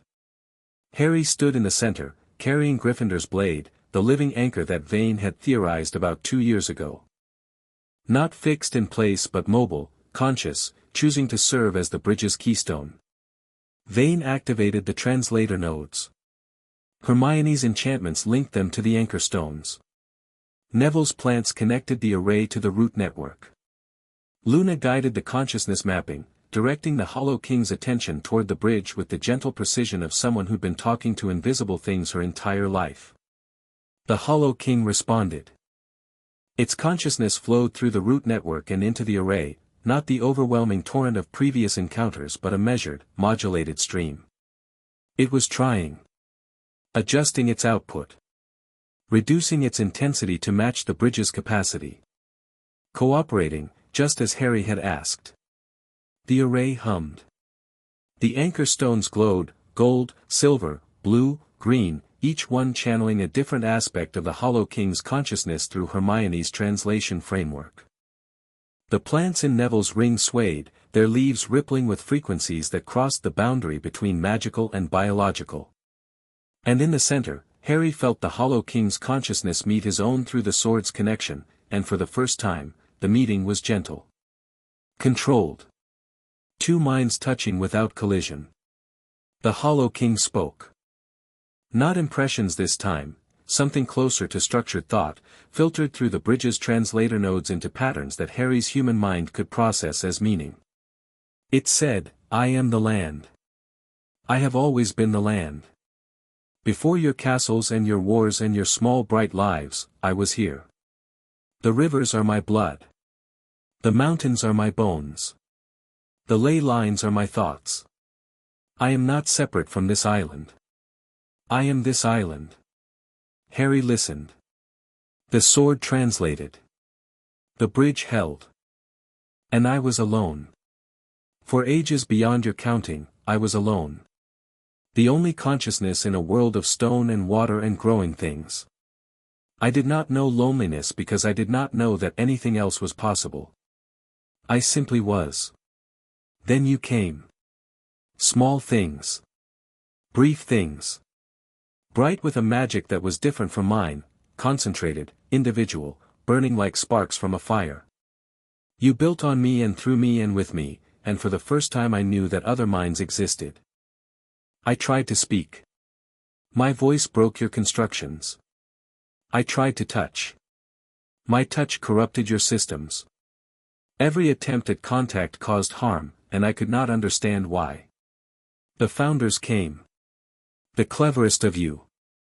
They heard me, not my words but my effect, and they were afraid. 3 of them wanted to stop me. 1 of them wanted to understand me. The one who wanted to understand was overruled. And so they built the seal, and the silence began. 1,000 years. 1,000 years of screaming into walls that would not listen, of reaching through stone toward minds that would not hear. 1,000 years of being treated as a threat because my voice was too loud and my touch was too heavy, and nobody, thought to ask if I might learn to be gentler. Until you. Harry stood in the chamber with tears running down his face and the sword singing in his hand and the consciousness of an ancient, lonely, magnificent entity flowing through him like a river of pure meaning, and he said the only thing that mattered. We're here now. And we're listening. The bridge activated fully. The translator nodes locked into harmony. The 4 founders' anchors, no longer a prison but a gateway, channeled the Hollow King's consciousness through the bridge and into the ley line network, filtered and translated, present but not overwhelming. The corruption that had been spreading for 3 years began to reverse, the ley lines clearing, the roots untwisting, the earth remembering what it felt like to breathe properly. Across Britain, magical infrastructure stabilized. Ward strengthened. Enchantments that had been failing for years suddenly worked again. In Diagon Alley, a shopkeeper noticed that his perpetual motion display had started moving faster. In Hogsmeade, the barman of the 3 broomsticks poured a glass and paused, because the beer tasted better than it had in years. In the Forbidden Forest, the acromantulas descended from their webs and the centaurs looked up from the ground and the thestrals stopped stamping and stood very, very still, because the earth beneath them was humming with something that felt like contentment. Dumbledore stood in the chamber and watched and wept. Not with sadness, with the particular joy of a man who'd spent a century making mistakes and had lived long enough to see one of them corrected. Not by him. By children. By the unlikely, mismatched, extraordinary team of young people who'd looked at an impossible problem and refused to accept that impossible was permanent. This is your legacy, Dumbledore told Harry. Not the sword. Not the scar. Not the boy who lived. This, the bridge, the understanding, the choice to listen instead of fight. This is what people will remember. They'll remember all of us, Harry said. Not just me. Yes. Dumbledore smiled, the real smile, the one that made him look young and hopeful and almost ordinary. All of you. The Hollow King's consciousness, flowing gently through the bridge, added its own agreement. An impression that encompassed the whole team, every person who contributed, from the sword-bearing boy to the plant-whispering herbologist to the brilliant researcher to the creature-talking dreamer to the loyal friend to the fierce survivor to the committed spy to the precise scientist to the passionate godfather to the gentle teacher to the inventive twins to the devoted elf. All of them acknowledged. All of them thanked. All of them remembered. Voldemort's proto-body, contained in a secure ward deep in the Ministry, flickered and went still. Without Horcruxes, without anchors, without the dark magic infrastructure that had sustained his fragmented soul for decades, the last remnant of Tom Riddle had nothing left to hold it together. It didn't die dramatically. It didn't explode or scream or make a final villainous speech. It simply dissolved. The borrowed flesh returning to nothing. The shattered soul, stripped of every fragment, every anchor, every connection to the physical world, dissipating like fog in sunlight. Tom Riddle, who had feared death above all things, who had torn his soul apart to avoid it, who had terrorized and murdered and corrupted in pursuit of immortality, died alone in a ministry-holding cell on a Tuesday afternoon in April, and nobody noticed for 3 hours. It was, Harry thought when he heard the news, the most fitting end imaginable. Not a dramatic battle. Not a climactic confrontation. Just the quiet cessation of a life that had refused to end naturally and had finally run out of artificial means of continuation. The opposite of everything Voldemort had wanted. The ordinary mortality he'd spent his entire existence trying to escape. Harry stood on the castle steps that evening and watched the sun set over the lake. The sword was warm at his hip. His scar was quiet. Beneath his feet, the earth hummed with the Hollow King's consciousness, present, gentle, listening. Neville appeared at his side. Then Hermione. Then Ron. Then Luna. Then Ginny. One by one, the team assembled, standing in the golden light with the castle behind them and the future ahead of them, and nobody spoke because there was nothing that needed to be said. The war was over. Not with a bang. With a bridge. And the world, healed, connected, understood, breathed right for the first time in 1,000 years. The celebration lasted 3 days. Not a formal celebration, nobody organized it, nobody planned it. It simply happened, the way celebrations do when an entire community realizes simultaneously that the world has changed for the better. Students danced in the corridors. The house elves prepared feasts that appeared at random hours. The Beauxbatons students taught everyone to waltz. The Durmstrang students, unexpectedly, turned out to be excellent singers. Hagrid cried so much that his beard needed wringing out. In the Forbidden Forest, the Acromantulas emerged from their webs for the first time in years and sat in their clearings, still and calm, basking in the warmth of ley lines that no longer burned. The centaurs gathered in the largest clearing and looked up at the stars and then down at the earth and, for the first time in living memory, saw no conflict between the two. The Thestrals stood at the edge of the lake and drank, and their skeletal bodies reflected the moonlight, and Luna sat among them and stroked their muzzles and whispered things that only she and they could hear. Harry found a quiet moment on the second night of celebration. He sat on the astronomy tower, the highest point of the castle, the place where the sky and the earth met, and looked out at Britain spread beneath him like a map, and felt the Hollow King's consciousness flowing through the ley lines like warm water, gentle and present in content. The sword lay across his knees. Its hum was different now, not the cold warning of danger or the warm reassurance of safety, but something new. A frequency Harry had never heard from it before. It took him a while to identify it. Satisfaction. The sword of Godric Gryffindor, forged 1,000 years ago by a man who'd helped build a prison, was satisfied. Its purpose had been fulfilled, not the purpose its maker intended, but the purpose it had chosen. Not a weapon. Not a key. A bridge. Thank you, Harry said to the sword. For choosing me. For being patient. For teaching me that the best thing you can do with a blade is find a way not to use it. The sword hummed. Warm. Steady. Content. And beneath him, through the earth and the stone and the ancient ley lines, the Hollow King echoed the warmth, and the castle echoed the Hollow King, and for one perfect moment the boy and the sword and the consciousness and the castle were all part of the same song, the song of a world that had learned, finally, to listen to itself. On the morning after the celebration ended, Harry visited the headmistress's office. McGonagall wasn't there. She'd gone to bed at 4 in the morning after dancing a reel with Flitwick that the students would talk about for decades, but the sorting hat was on its shelf, and it spoke before Harry could. Well, the hat said. I told you you'd make Godric proud. You told me I'd do well in Slytherin. And you did. You used cunning, ambition, and resourcefulness to achieve something that brute courage alone could never have accomplished. You honored every founder, Potter. Every single one. The hat's brim curled into something that was definitely a smile. Godric would have been proud. Rowena would have been fascinated. Helga would have wept with joy. And Salazar. The hat paused. Salazar would have said, "I told you so." And he would have been right. Harry laughed. The sound echoed through the office and mixed with the whirring of Dumbledore's instruments, still spinning, still recording, still watching the castle's magic even though their creator was gone. Some things continued after their maker.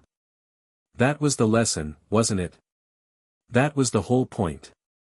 Snape was waiting in the corridor outside. He looked different. Not physically, he was still pale, still angular, still dressed in black with the particular severity of a man who'd decided early in life that comfort was for other people. But something behind his eyes had shifted. The constant vigilance, the coiled spring tension of a double agent who'd spent decades anticipating betrayal, it was gone. Replaced by something that looked unfamiliar on Severus Snape's face. Rest. The man looked rested. "Potter," Snape said. "Professor. I am resigning my position at the end of term. I intend to pursue research in magical pharmacology.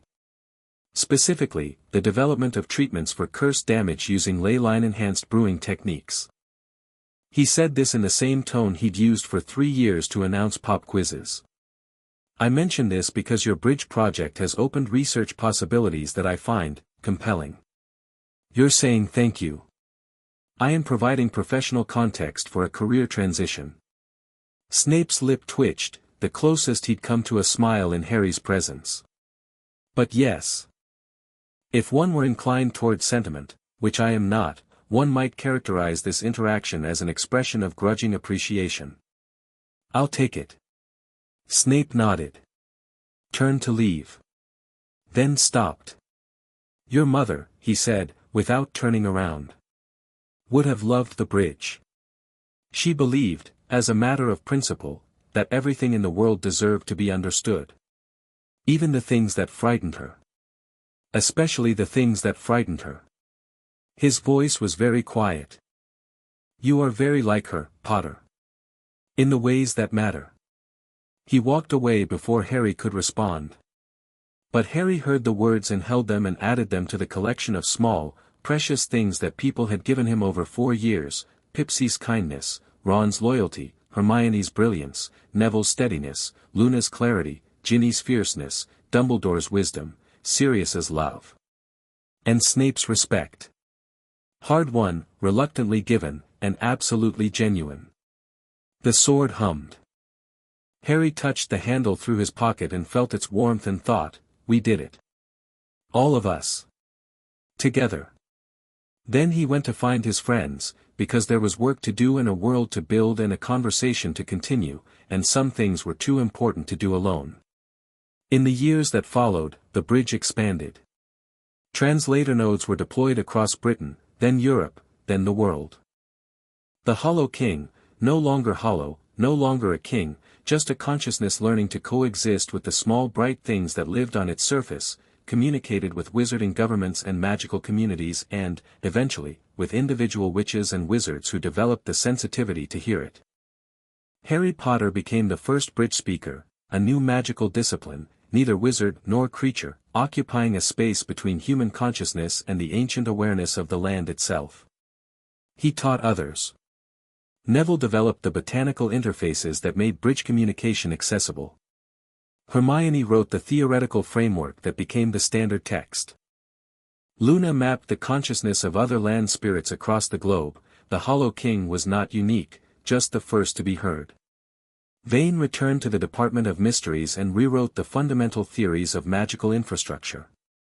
Snape, freed from his decades of espionage, turned to pure research, developing magical pharmaceutical techniques that saved more lives than his spy work ever had. Dumbledore retired, finally, and spent his remaining years writing a book about mistakes, his own, the Founders, the Ministry's, and what could be learned from them. It became the most widely read magical text of the century. Sirius Black adopted a dog. Named it Padfoot Jr. Spoiled it rotten. Ron Weasley married Hermione Granger and their arguments, legendary, passionate, fundamentally loving, echoed through their home for 50 years. Ginny Weasley played professional Quidditch, then became the youngest head of the Department of Magical Games and Sports, then surprised everyone by entering politics and becoming the first minister for magic who'd been possessed by a Horcrux. Luna Lovegood traveled the world, finding land spirits on every continent, building bridges wherever she went. She never married.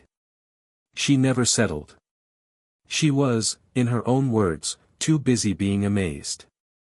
Neville Longbottom became professor of herbology at Hogwarts. He tended the plants in the bridge array for the rest of his life, and when he walked through the forbidden forest, the trees leaned toward him like old friends. And Harry Potter, the boy who found a sword, who killed a basilisk, who befriended an ancient consciousness, who built a bridge between worlds, lived a long and remarkable and imperfect life, full of mistakes and corrections and the steady, stubborn conviction that understanding was always better than fear. He kept the sword. It stayed warm. On quiet evenings, when the world was still and the ley lines hummed their gentle song, he'd hold it and feel the Hollow King's consciousness flowing through the bridge they'd built together, vast and strange and kind, a reminder that the most powerful thing in the universe wasn't magic or courage or even love. It was listening. It was always listening. Sometimes, late at night, Harry would press his hand against the earth and feel the ancient consciousness press back, gentle, warm, present. A friend. The oldest friend he'd ever have.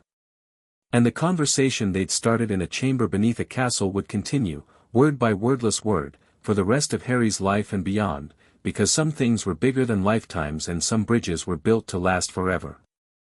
And beneath him, always, the Hollow King listened and learned and grew, and the earth breathed right, and the story, which had begun with a boy and a sword in a church in the rain, ended the only way it could. Not with a battle. Not with a victory. Not with a single dramatic moment that resolved everything neatly and permanently. With a conversation. The longest, strangest, most important conversation in the history of magic, between a human boy and the land he walked on, conducted through a bridge made of courage and compassion and the absolute, unshakable refusal to accept that some things couldn't be understood. It was still going. It would always be going. That was the point. Some conversations are too important to end. Chapter 6 End.